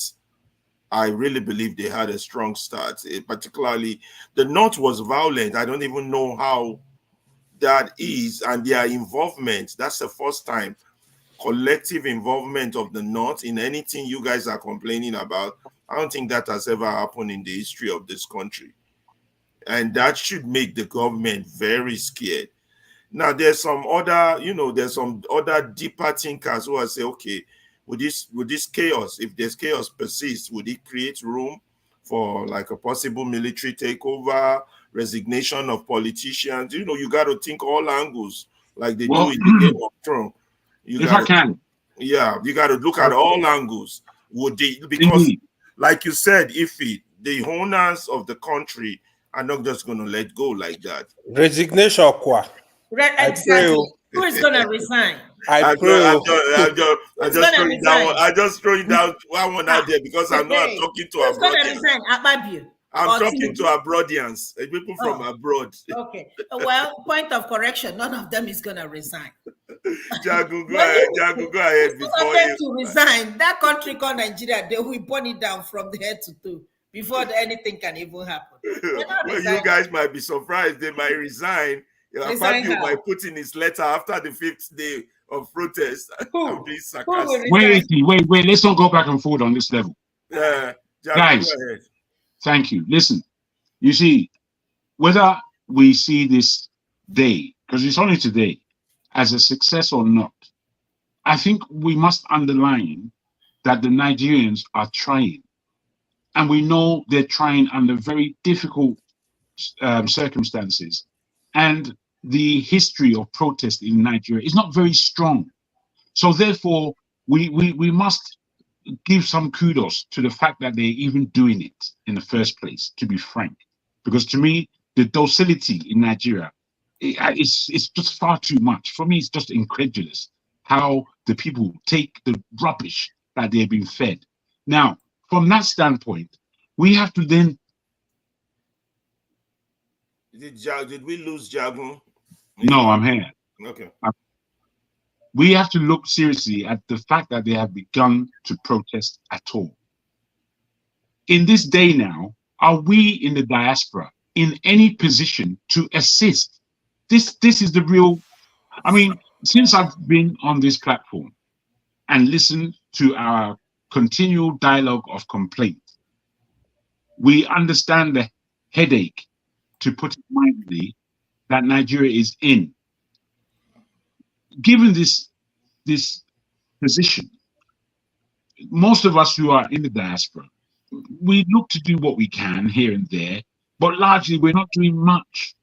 We're not really doing much apart from quibbling. And with this, I'm thinking, are we going to take any responsibility, or are we just going to be objective, what do you call it, contributors to critique? Because that is, I mean, I don't know what that is. None of us here are simple. None of us here is a natural pundit.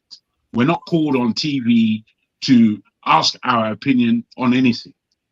Here, I don't believe that we are pundits, even though we're doing the job of punditry, speaking on issues concerning Nigeria.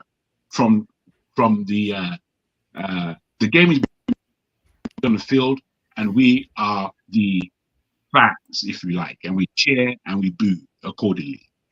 But you see, I don't believe that's the game that's being played. I believe that the game that's being played is a global one. And we as Nigerians in the diaspora, we have to look globally at what the solutions are to Nigeria. And we have to assist. All these comments that we make are this, is this. What the fuck? What? I mean, to me, it's like, are you assisting or are you just complaining? Are you assisting or are you just some kind of commentator? I don't believe that we're commentators here. I believe that we're Nigerians. We're of different ilks, we're of different positions, we're of different mindsets, yes. But definitely we have some level of affinity with the country that we suppose to be Nigeria. If today doesn't allow us to wake up in the diaspora, that this is an opportunity to assist in what we believe can come of the potential of Nigeria. Because we know very well Nigeria going on, with or without this protest, in the way it's been going on, is the road to hell, to further hell, because we're already in hell where Nigeria is concerned. I said this personal thing a couple of weeks ago about the amount of in my own family. Me, I don't consider myself Jack Bauer. I've been here a long time and I travel wherever I want to go. You understand? I'm not held in any country in this world. I can live nearly anywhere. I've lived in numerous countries. But you see, my feeling and my care is really for Nigeria and the people in that country. Why? Because that's my family. That's me. That's where I'm from. So, you know, we can cut the dice however we want. But what is our contribution is the real question. What do you do? Are you just complaining? Are you just pointing the finger? Are you just pontificating? Or are you adding your own nous to the development of a true and new proposition for the country? And I think we really got to steer our minds in this way. We're not watching television and watching our people protesting. No, we are part of that protest, whether we like it or not. So I bid us to think carefully about the way we perceive things. Thank you. Yeah, I agree with your position. We should continue to assist them, one, emotionally, financially, and also physically. Even if there are actions we could take abroad here, do our Yes, own matches. I think the participation right now is to look in and be able to clue in where we can provide some remedy, where we can provide some level of structure. You know, I don't have these things in mind, in my head to put down directly, but these protests are letting me know, look, there is a position that we can play in the diaspora that would enhance, direct, or redirect where this protest goes. Because for me, directly, I want this protest to turn into a revolution. And I don't necessarily want the revolution to be violent. However, I do want us to let the politicians and the elite know that we, as a nation of people, are effing serious about not going backward in our futures. Because our future basically looks in a very degenerate form, a form of negativity, a form of we who live in the West and know the ills of the West. All the ills of the West aren't directly in Nigeria, but they very well can be. And if they are, isn't that the end of the country called Nigeria? Isn't that the end? I mean, let's see what we can do. Because the criticism sometimes, especially at these penultimate points, these attitudes that we may have to failure or success is not sufficient to what's going on. What's going on is a reality. And are we going to join in with that reality in order to direct its course? That is where we really reasonably need to be, I believe. Yeah, thank you, Jagun. AY, so what do you think? What should be our role, those in the diaspora, and do you think this thing leading to bigger things like a revolution or possibly change in government? Yeah. So I think what would that be our role ordinarily? I'm not. We don't really know the people really organizing this stuff. I think the first thing we're supposed to do, right? I wish they actually have an account. People in diaspora can contribute to buy their like water and basic stuff they need. I think they need, funds. Like if they throw account there, people can throw in money here and there, so they have money to buy pure water. My wish is for the protest to be peaceful, but I know, to be honest, it's gonna be difficult for a protest in Nigeria to be peaceful for a week, even for a day, because I remember when we used to protest in university. Before you know, like people will come and jack it and turn it to something else. I know. This is what usually happen, right? That's true. So yeah, my wish is for the project to be, but is to be honest, it's gonna be hard. And I just also pray that there will not be like too much casualty, because this will happen, because that might be the fuel that will actually escalate everything. Because when the police and the soldier, whoever that the security guys, they need to be very, very careful, because they don't escalate everything. That might get people really crazy and they just want to do what they are not supposed Does any news media even have a casualty number of people to. injured? I don't think so. I've not really. So that's one thing I'm just being because Nigeria, our population is big. So people don't take advantage of the whole thing, and but if he's peaceful, I think he is well deserved. For the state governors across the state, federal, let the protest continue. I'm fully in support, because when you listen to somebody like Fabio, you will honestly think like He does it. He takes everything. He takes it a But joke. You know? why you don't believe he could resign?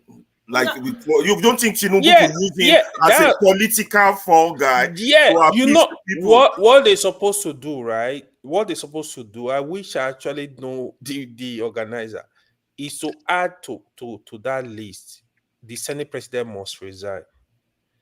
Tinubu will use him as a as a poll, like get rid of him. If he's shaking Because- her head, what you got to say on that? Yeah, because if you they could use somebody as a fall guy. Like, okay, let me no, sacrifice he this can. guy. He can sacrifice him. Let me tell you Tinubu something. can sacrifice him. Trust me. No, let me tell you. You see why our politicians are not smart.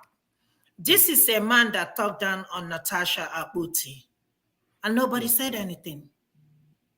Nobody said anything. No, people really were against No, him. right there. Nobody, Yeah. nobody objected. Until people started criticizing him. That was when he came and offered that nonsense apology, right? Wike did the same thing to FCT minister, right? That's who she is. FCT senator, right? And nobody said anything.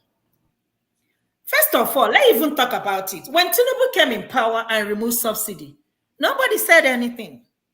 When Tinubu said that he's gonna buy a yacht, or rather, he already bought the yacht, nobody said anything. When he talked about What do buying, you mean nobody? People were saying. no. What I'm things. saying is that people did not make noise. I'm just trying to understand that this protest would have started the first day, in fact, after the election, and nobody said anything, right? Until things keep going. They renovated the White House. They renovated this guy's house. The vice president gave his wife 15 billion, or how much billion he gave his wife. In fact, the woman herself went and donated to the Sierra Leone, gave them, is it $100,000? And we are suffering in Nigeria. Nigeria in Sailor room. What about the people in Nigeria, Gogo? They are suffering. Now you are telling us to go and farm. So when I plant vegetable, I have to wait for 6 months or 7 months before I can eat. You see, honestly speaking, again, it boils down. I tell you guys, there are people that own this country and nothing will happen to them. You that is saying that Tinubu will resign. Akpabio is not going anywhere. If Tinubu is going, then he's going. And again, for Tinubu to leave power, for people that say Tinubu should leave, Tinubu is not going nowhere. The only way Tinubu will leave this government, unless the foreign bodies intervene. But if they don't intervene, Oga will do his 8 years. I am feeling the pain. Okay? I am feeling the pain. I understand that. But again, it boils down to what I said earlier, Ferreira, before you attacked me and left. We need to start talking to the people, the lower people, to our governors. Let's start from there. You heard what the Kenyan guy said. I agree. So we are addressing the issue to the president, also addressing their government this thing. Yeah. So we need to. It's not only Tinubu. Tinubu is not making these decisions alone. Tinubu is making these decisions based on what the senators at Abio and the other National Assembly are telling him. Everything, they don't even argue anything. Anything Tinubu brings in, they approve it. Who does that? So you got to start from them until you deal with them before you can get to the top. Because Tinubu takes something to them. I will have feeling that our governors are actually even worse than the president. And I believe so. They are horrible. One of the governors said that he cannot. Horrible. Say he cannot afford to pay 70,000 naira, right? Yeah. And I asked myself, tell me who can survive on 70,000 naira? Just even the poorest of the poor in Nigeria cannot survive, even 100,000 naira. Because how much is your rent? Then you buy food. 1 tuber of yam is 10, 12. Why are you talking about rent? Food, just for food alone. No, I'm saying 100,000 naira as a whole. What can you do? So I don't even, and nobody's saying anything. We are clapping for them, 70,000 naira.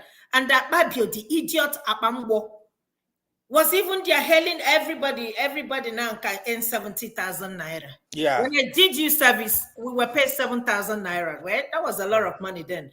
Now they are paying 70-something thousand or 70,000 naira, which is nothing. Tell me what 70,000 naira can buy. And in a country where there is no job. Now, I heard they say university said that students were supposed to be paying 80,000 naira for electricity.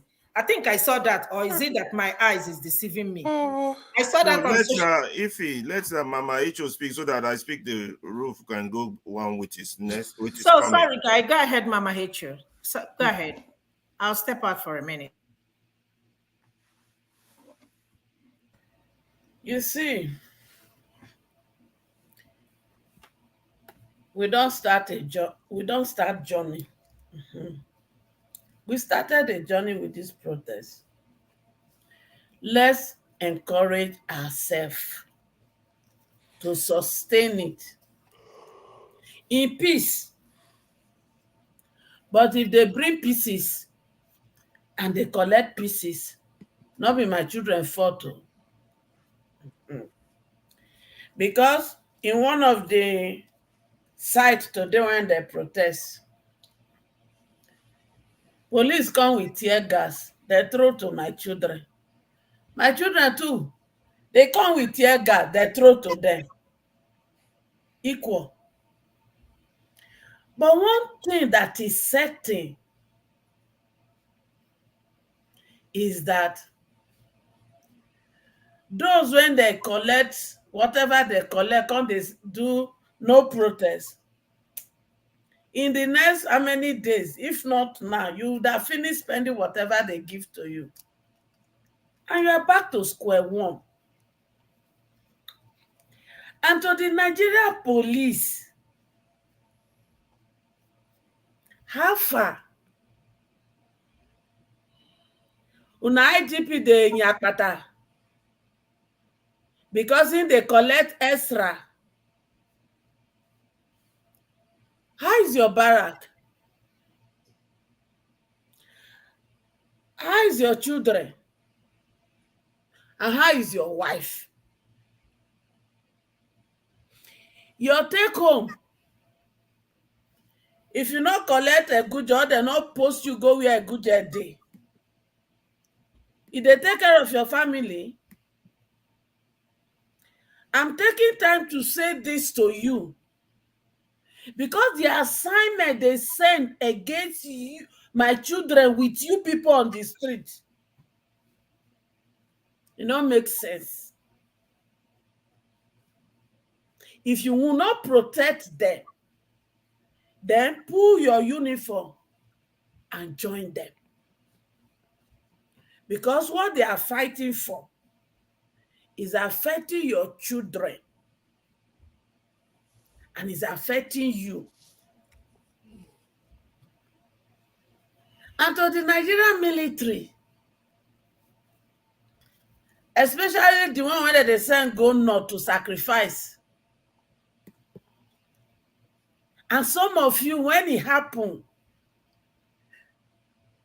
you dig ground for there to bury your colleagues. Meanwhile,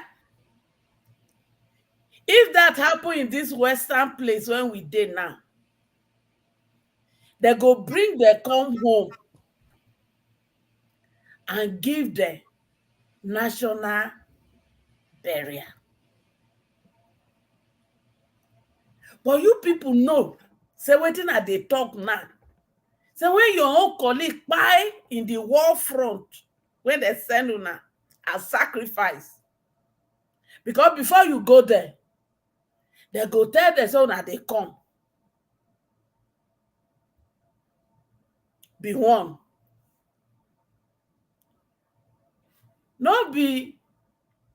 I beg, it no surprise una how they bring ammunition for una, make una take fight for children when you want come protest.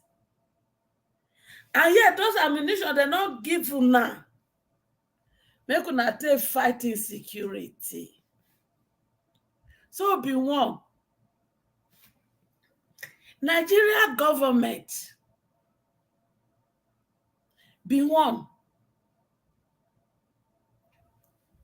And to the politicians, you get family. Oh. So if you now begin to buy our children for this protest, una house get number. and he get address. Because this unity, when hunger don't unite us, some of the children don't make up their mind.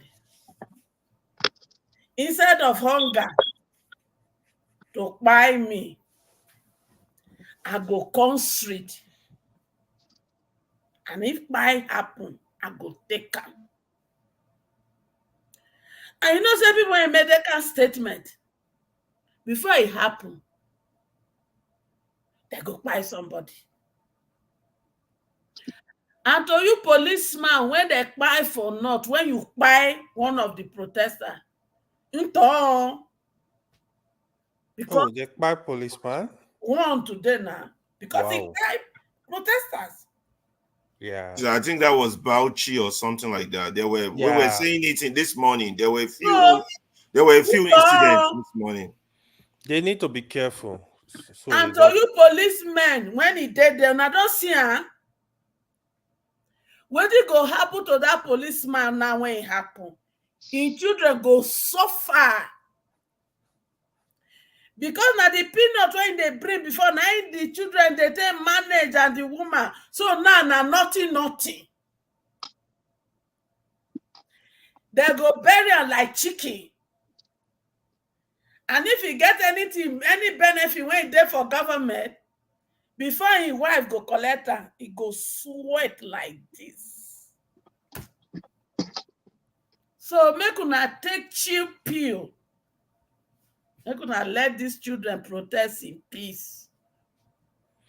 After Mama Echo, is I speak the roof, then Jago. Now their future now they at stake. Now they are today that they fight for. So instead of you to buy like chicken by obeying these monsters when he send you to street, because the commissioner, the IGP, when he send you to peace, what did they collect for back before they become commissioner? And now when they don't become commissioner, you know they collect them. So respect yourself and your family. If the job not hungry you, pull your uniform and join them. Because if you work well, your children go benefit. Part of the request that they make, they say make they pay on a minimum wage of 250. So if they achieve that, you know go better. At least those ones that they say go Medugri all this thing. If they achieve that one, you know go fit pay transport because they see your family after your time for that over. And to the Niger Delta, make una know they list it as Asaredo Kubo. Because you don't get anything for now. Anytime when Asaredo Kubo they speak in favor of the government, you don't collect you. Now that kind of person I go listen to. And to my children, if una not see them, una know where their family dey. If they touch una know where to touch. Yes, sir. Thank you for now. The speaker is off. Thank you, Mama Echo. So I speak the rule for your turn. Any direction you want to go? See how nice it was. Everybody spoke and nobody interrupted. That was lovely. I really appreciate the same courtesy to be handed to me. So I start off by what Mama Angel lastly said. Mama Angel, if you pay them a minimum wage of 250,000 naira in Nigeria, the economy will collapse. That is, there's no ifs, buts about it. It will just go down. The price of goods are going to go up. The cost of living is going to go up. Everything's going to crash. Now, there's also a problem that I'm seeing. If it is true that police officials are starting to get killed at the start of this protest, then you are basically telling us that things will inevitably degenerate, and thereby you will give the government more a leeway to, or an excuse to clamp down hardly on the protesters. So that is, to me, you're playing into their hands if you start bringing in violence into it. There was, like I said, my problem with this protest is everybody is not united. At this point, at this stage in time, it is like the North is in charge. The North is leading the protest. The North is the most aggrieved faction. Okay. The Southeast have already said that they want to take themselves out of it. They don't want nothing to do with it. The Southwest is already threatening people on their land, at least in Lagos, that don't try it, don't come out and do this. And I'm saying, and I keep saying, this is there's a possibility that this might revolution. You see, revolutions are always they're usually fantastical ideas on paper. You love it when you're reading about it. Then when you have to live through it, or at least you look at the things that could be in the possible fallouts. If all it takes for instance, in a place like the Southwest is for someone to, like the last time a fire happens at a bus depot or one of these new train stations and something gets burned and they start pointing fingers at another tribe. And guess what?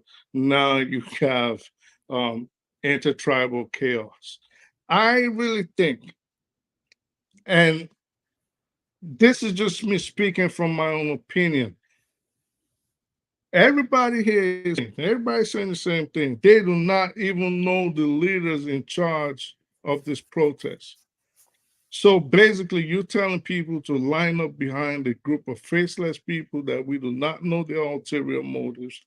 We do not know their ethnic leanings. We do not know their political leanings.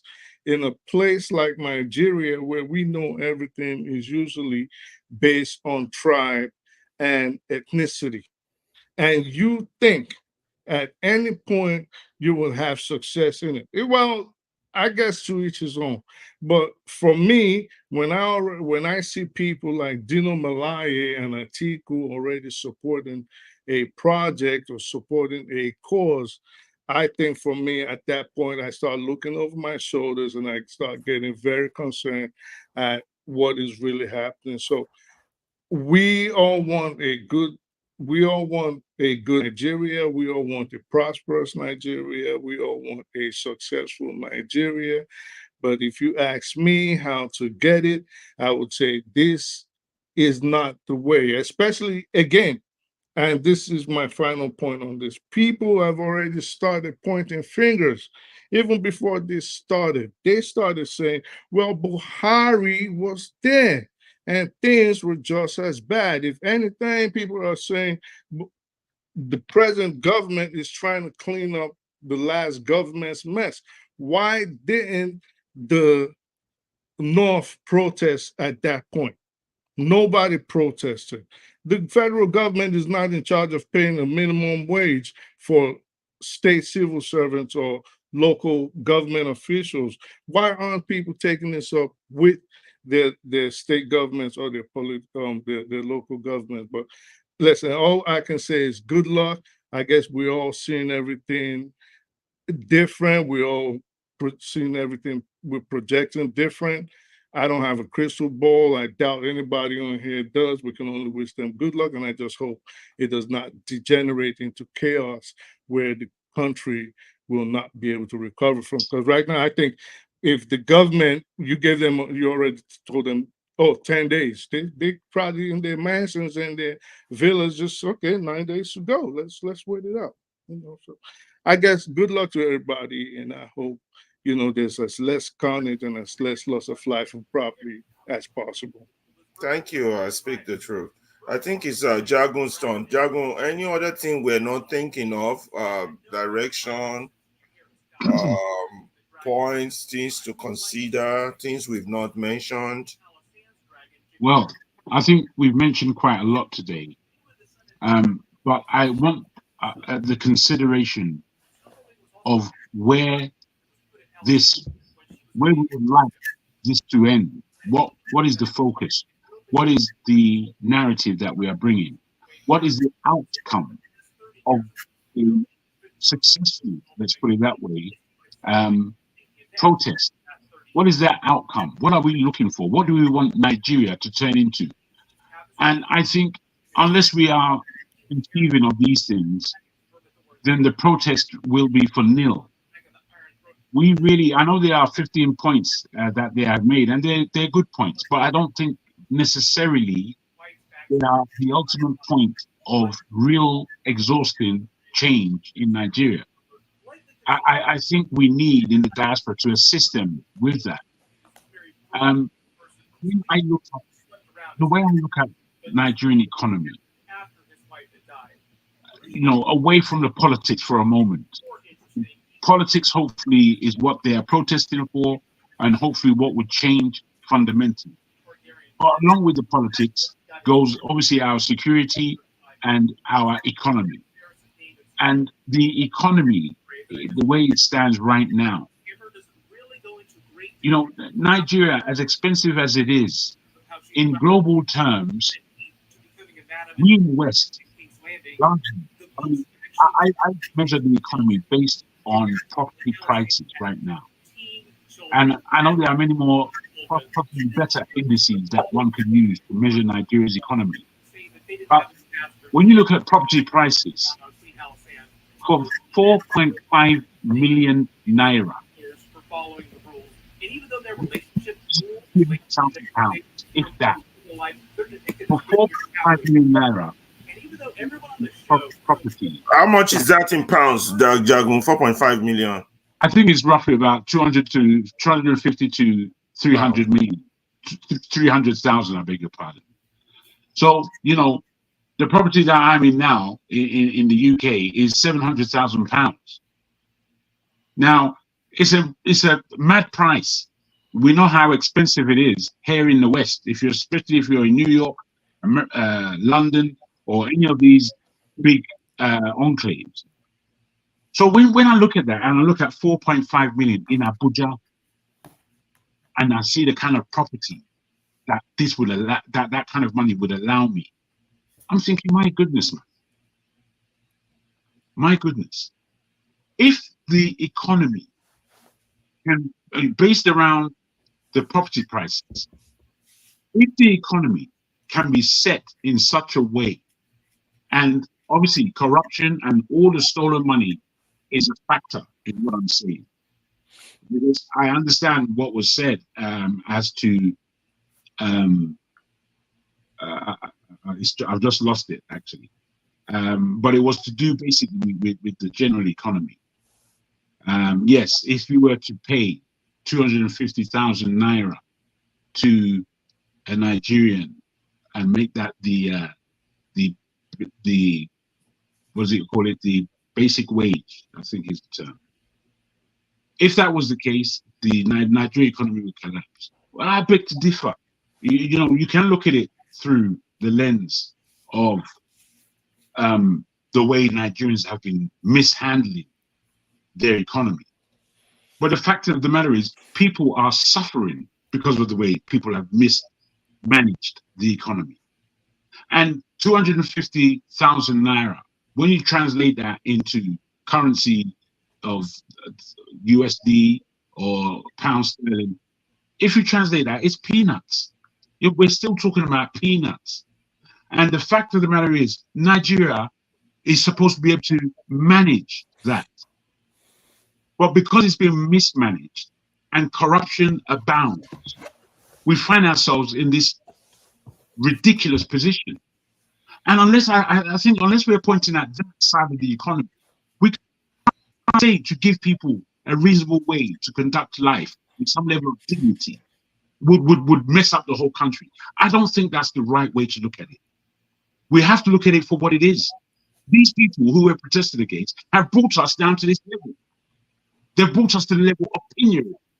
Why should I be so poor as a Nigerian? Why should I be so poor in the land that produces all the wealth for this country? I'm poor. I mean, are we putting these things to mind? Are we understanding what it is we're protesting against? Because the status quo is crap. You can't pay me a decent wage to live my life with dignity. So I have to be leaving my country. I have to be creating trouble. I have to be buying into corruption myself. I have to buy into this system of woeful corruption because I can't feed myself correctly. I can't grow my family correctly.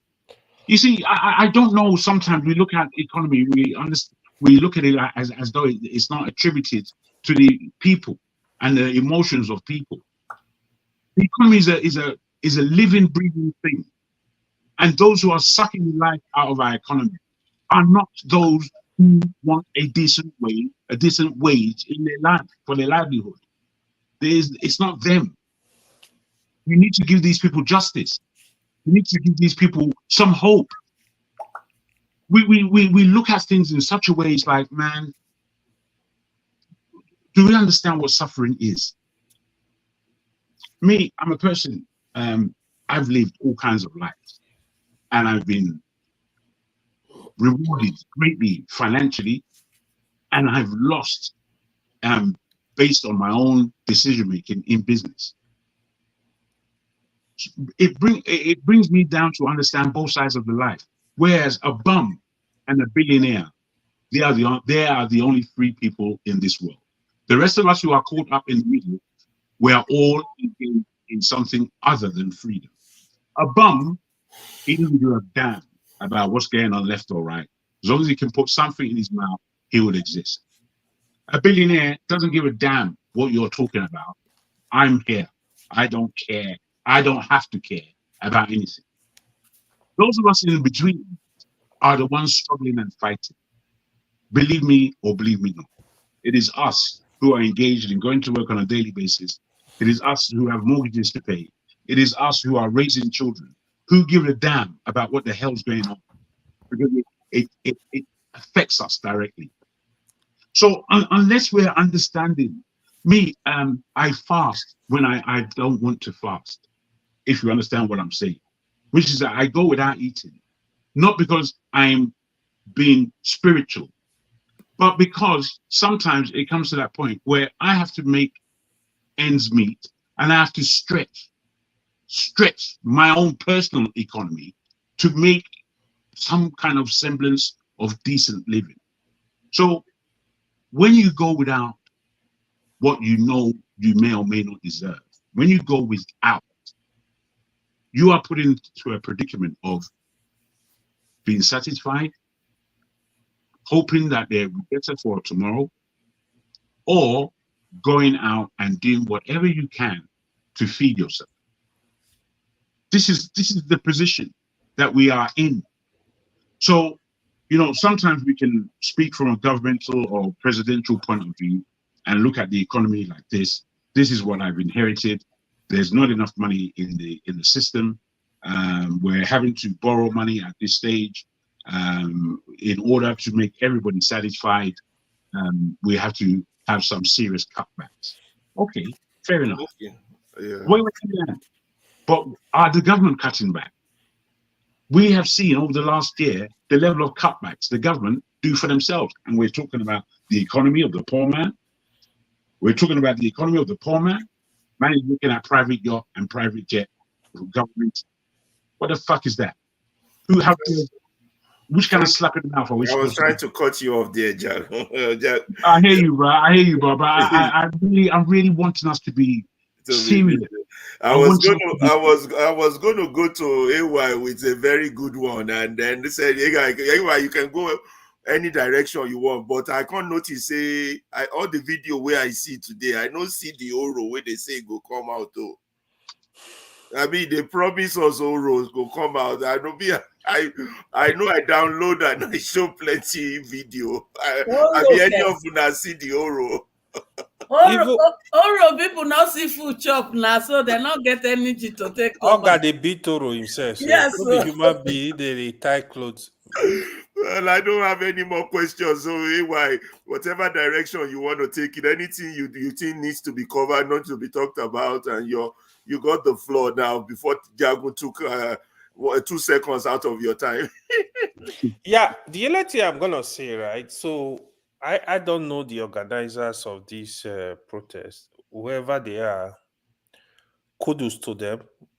To be honest, they did a perfect job. How they were able to organize this, the government are not aware of Okay, who I they want to are. be naughty a little bit, AY. You think it's them or these northern people?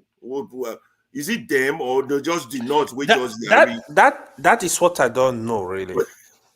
That is what I don't know. I'm just I know I've been hearing like organizers of the protest, but I don't know who they are. I don't know if they are from the north, from the west, from the east. I don't know who they are, but I mean, we got to give them kudos. You're right. But if there is a way they can pass a message, they can talk to people not to be violent. Let's keep it down, because I don't really want to see that casualty, like, because the way it's going, it might go bad. I pray it does not go bad. I think one other thing, like, if the president and his advisors, he needs to address the nation sincerely. He needs to address the nation. I mean, nobody is gonna stone him. Go on TV, address the nation, talk to the youth, talk to the people. He's supposed to do this before now, actually, before the protest. He's supposed to have done this, like, address the people, talk to the people. The governors too. Because what I'm seeing right now, even some of the governors, especially those that are not APC, they taking advantage of the protest. The people should not let them go. They need to ask them questions. Ask your governors questions. Go to the the government house. Ask them questions. Ask them to explain what they are doing with your money. Some of them, they are bad. They're doing nothing. They literally take this money, do whatever they like with the money, give it to with many girlfriends, just squander the money and nothing to show for it. Ask them You questions. will come here, come the spoil show for girlfriends, eh? Yeah, so you know, you get their own national cake. Because I'll be yeah, man. Make I let you talk serious. Because my pain is, I just want to see our country going in a direction. Let's even understand there is work in progress. We are not seeing the work. We are not seeing a direction where somebody will say, okay, you know what, be patient. By next year, everything will be okay. This is what I'm not seeing that. That is my whole frustration. If I was seeing that, I would say, okay, you know what, be patient with these people, give that. We are not seeing that. Removing subsidy without a plan, that was the biggest mistake. It was a big mistake. I mean, I'm not saying don't remove subsidy, but have a strong plan, have a backup. What are you going to do with the subsidy? Where is the money going? Who is going to? That is why we are here. The unification of the Naira too, that is another problem. Without a plan, you cannot make this kind of decisions that will affect the people without a plan. That was the big error. Again, I think this is still good. The president, the governors, the senators, they need to wake up very fast, because this thing is like play. Because now, why a lot of them were able to travel out of the country is because they gave them, this is when we are starting the protest. The day it will happen without pre-forming you, people are just going to go to that house of Senate rep, people are just going to evade everywhere. This will be a shocker. If they keep doing what they are doing, this is going to happen. I'm telling you, it's inevitable. With the way the country is going, if they don't take people seriously, these people are going to evade them. And what will happen, nobody knows. Nobody's gonna They know. need to be careful. They need to take the people seriously. To be honest, the population is blowing up. The people are hungry. A lot is going on in Nigeria. Let them wake up. You guys should wake up. They should stop taking the people for granted. Thank you. I agree with you, Ewa. If he we are in the last lap, me, I don't get question. If you take him any direction you want, take him go. After you, then Mama H.O. and then I speak the rule. I think we're beginning to round up so I can get some sleep. I don't day up since 3 a.m. today. We don't feel sorry for you, my brother. So the only thing I have to say is this. I'm trying to be careful. Okay. This issue of mentioning Igbos for every minute, every second, I don't get it. And like I've said, the only person I've heard say that today, now I've not heard anyone say it today. Listen, I'm saying that based on what is going on social media. Okay. I'm saying that based on what is going. Even Atiku even made a comment about that. This is my thing. I've always said, everybody go your own way, because this is Nigeria as a country is not going to work for us. If you give me visa. Listen, it's not. No, let's be serious. This issue of Igbos, hashtag Igbos, go home, go back to your state. It's time people begin to, think about it and start having a second thought about this country called Nigeria. Because we staying together, it's not working, and it has never worked, and it will not work for us. So, I'm not being tribalistic. Of course, you all know my best friends are Yorubas. I love them to death, of course. But this, every little thing, you want to attribute it to one particular tribe. I don't think it's fair. So if you want us to stay together, then stop saying that this Bayo Onanuga said what he said and nobody said anything. Accuse Obi of instigating this. And people in the government did not even caution him. You see, that's why when I said nothing is going to happen even with this protest, this is the part of the reason. People will come and say what they want to say, threaten people, and nobody will say anything. In order to justify your foolishness and your bad government, you will call Obi. I'm not a fan of Obi, a point of correction. I've never seen him. I never met him. In fact, my brother is not a supporter of Obi. But let us be fair. This issue, what I'm saying that Yorubas is just because we have a Yoruba president. Let him do his 8 years. That is where we have gotten ourselves in this country. Nobody even cares whether the country is working or not. It's all about after the north, it's going to be the south. After the south, it's just by trade, by barter. Boom, boom, boom, boom. But there is no development. Our president bought two jets, one for himself and one for this guy. Nobody said anything. We keep borrowing just between the time they took over up until now. Do you know how much they have borrowed? And we are sinking into debts and debts and debts. And they will continue to borrow. I don't think they have gone for like 2 months without borrowing. What are you doing with all this money? You are sharing it among yourselves and people are suffering. And that's why, when I said, I'm not part of the government, there are people that owns the country and nobody's saying anything. People are saying that the Northerners. Yes, of course, they will be more affected because they are more populous. You see one person, gets mad, making 30,000 naira, like Afayoshe said, and he has like 10, 12 children in this economy. Even citizens as a whole, please have the number of kids you can care for. Don't have 5, 6, 7 kids and expect people to help you raise them. That's not fair. If you can only train one child, just have one child. If you can only train 2, just have 2.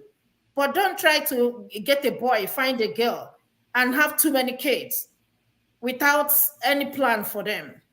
That's not right. That's why we're up to 200 and something. I'm going to 300 million now.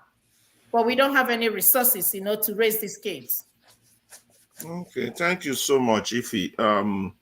That was a lot. Mama Icho, we're rounding up. Final encouragement to the people, movement of God's people. I think before I give my final talk on Before you talk, I just wanted to tell Icho, it didn't skip my head when I opened the microphone, that you see that reason why they're trying to tribalize it is one of the reasons that I personally believe that this government has to be kicked out. I just personally believe all this talk that people are saying it's not to remove Tinubu. Now everything to me has to go. Governor Tinubu everywhere, but that's my opinion, Cha. Mama Icho, sorry to interrupt you. Your final submission. I think my sister Ify, you've not been fair to some Nigerians, some meaningful Nigerians. When it comes to this Igbo talk, it is not the real meaningful Nigeria that talks about Igbos in the language you just expressed. And there has not been any time when those languages are being used that meaningful Nigeria don't stand up for the Igbos. So my question to you, people that feel we, because that's what you people classify it.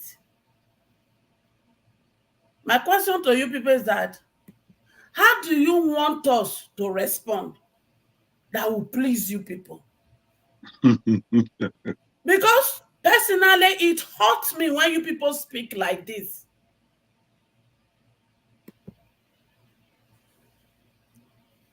Because when they fought you people in Lagos during the election, meaningful Nigeria stood against it. They speak against it. And yet, when you people want to talk, you don't see that. And it hurts. The people behind this hatred for the Igbo you speak about, they are still the people that hate the average Nigerian today. They are not different people. They are the same people that has caused the reason that is making my children to go out for protests. Or are they different? And I think, since you people know their reason of doing what they are doing, is it not high time you don't allow their useless talk to get into your skin? Is it not high time you fight the bully back with what they deserve? Because as far as I'm concerned, those are always debates. Because when you want catch chicken, you go give them what? Bait. So why will they always give you bait and you take it and you will not speak over every other tribe in Nigeria as if we don't care? It hurts. And as a person from a different state, from a different tribe that does not belong to the three tribes that are disturbing us in Nigeria, the Igbo, the Yoruba, and the Hausas, that see themselves as majority and are not playing majority role to allow peace, unity to strive, I think enough of all this. Yeah. Well said, Mama. Well said, Mama. You know, for me, I was going to, if I can, I was going to. You think it doesn't hurt us? Ejo, we've understood. Why is it because we don't come here to sing and sing? I am from Delta State. We produce oil. We are part of the Niger Delta. But go to our community. They don't have good water to drink. And yet, those are the states the money they distribute every month comes from. My brothers and sisters, they are not working in all those oil drilling companies. They are not in NNPC. But we don't cry over it because we know it's a collective problem and we can only solve it collectively by unity. So I want to appeal to my Igbo brothers and sisters. Stop reacting to this their bait.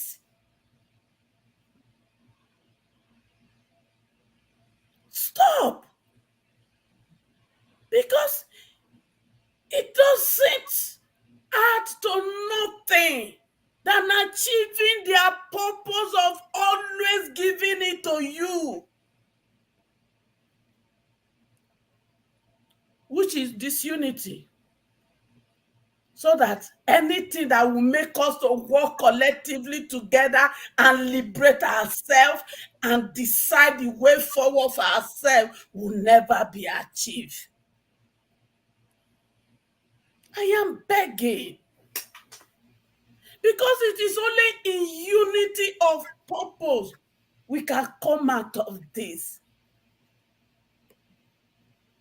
I beg.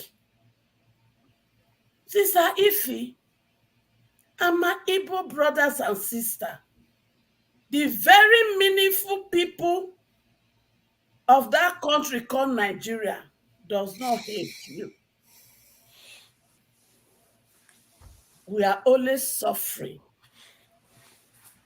the same suffering caused by our wicked politicians and the wicked elite that are part of the cabals.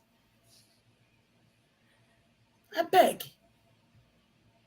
make una let us fight to win and prepare a better constitution that work for us. But Mama Angel, shouldn't that fight start from the Niger Delta where you from? You know, say, puff puff, asare the kubo. When they go collect Ghana must go, they can't talk another story. What they see, huh? Well, that's what I'm saying. You The cannot. day he favors Asare Dokubo, when he don't collect envelope, or Ghana must go because he made don't pass envelope. So But it's not just a Saturday, Mama Angel. You've had James Shibori. Exactly. You've had people like make you Patience. You've had people like Patience Jonathan. You've had people like, there's Edwin Clark.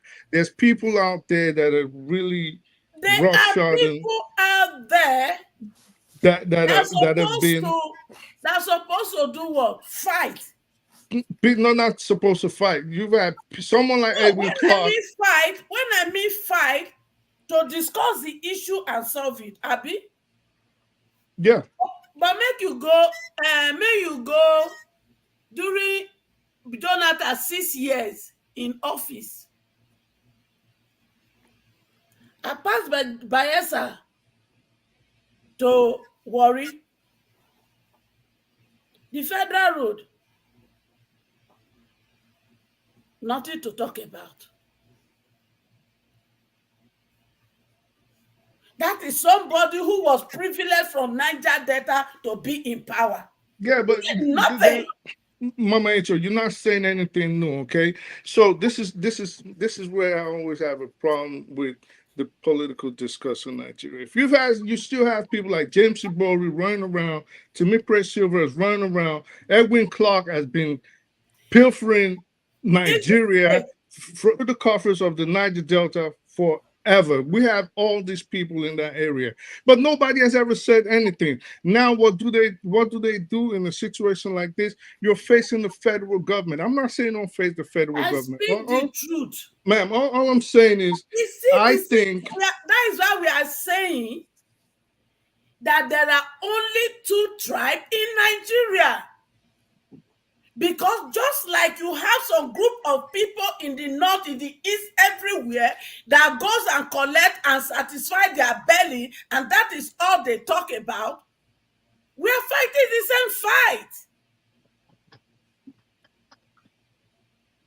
That is why you discover that even in the Niger Delta, that they were supposed to be collecting at least monthly checks so that it can substitute for all the damage that has been done.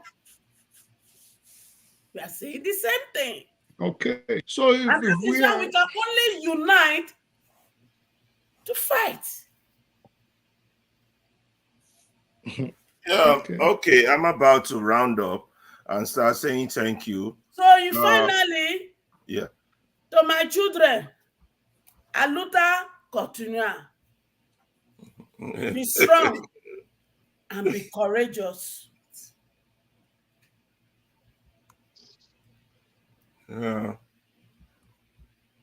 Yeah, I'll speak to prove you one minute final say before I just thank the people. That's it, bro. I'm good. That's it. Okay, let Put me us quickly... on. Are you closing the show? Yeah. Put us on backstage. Let's have discussion, man. Jaguar, speak the truth. My man wants to talk. Let me just say this. I thank Madam H.O. in the premise of what she was saying, to be honest, again, because, you know, I don't think what Ife put on the table today necessarily leads us anywhere apart from doom or gloominess. And I do understand why she may offer the types of conversations she offers.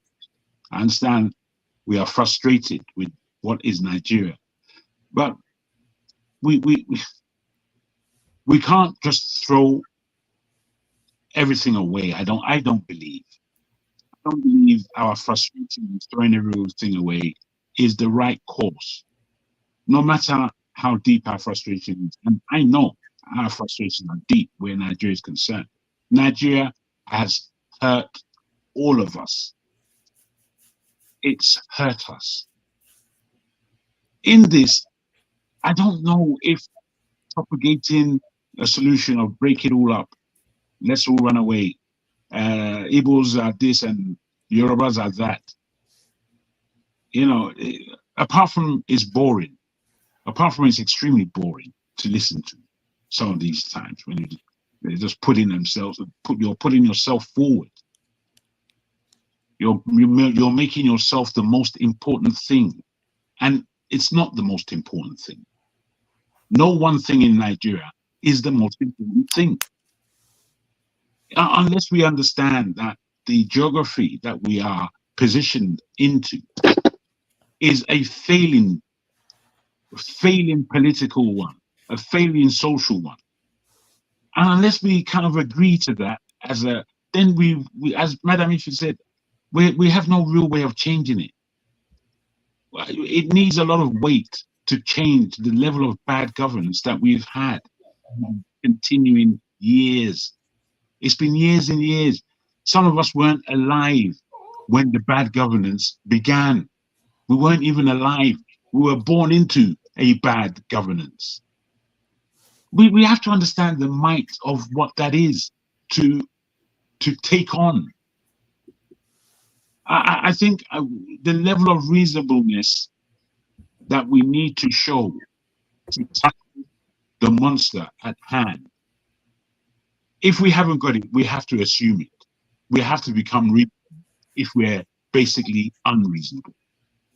Because it is only through reason where this thing can change at all. And sometimes I'm hearing a lot of unreasonable points of view, and I'm thinking, what am I going to do with that point of view for real? What am I going to do with it? How does that assist me? How does that bring us forward?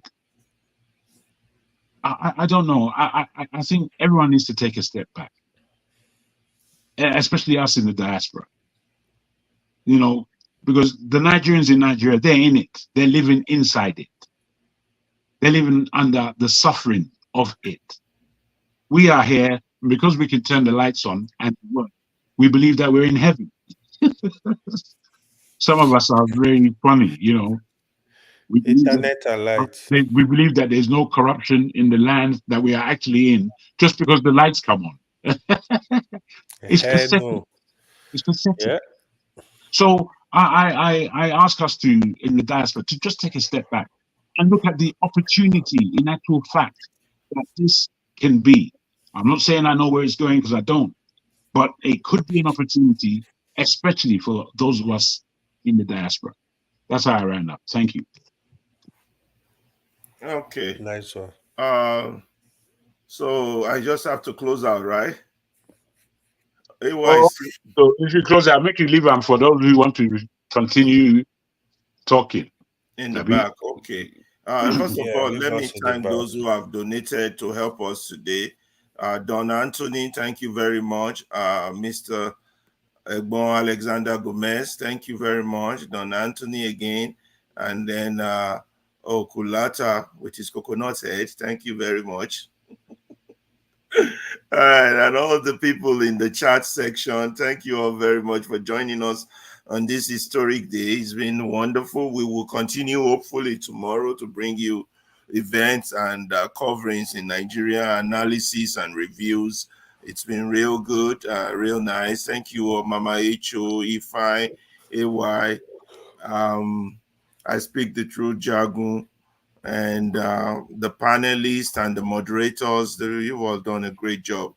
KJ and everybody. So we will continue in the back door and continue talking. And we'll have to end the show now. Thank you, guys.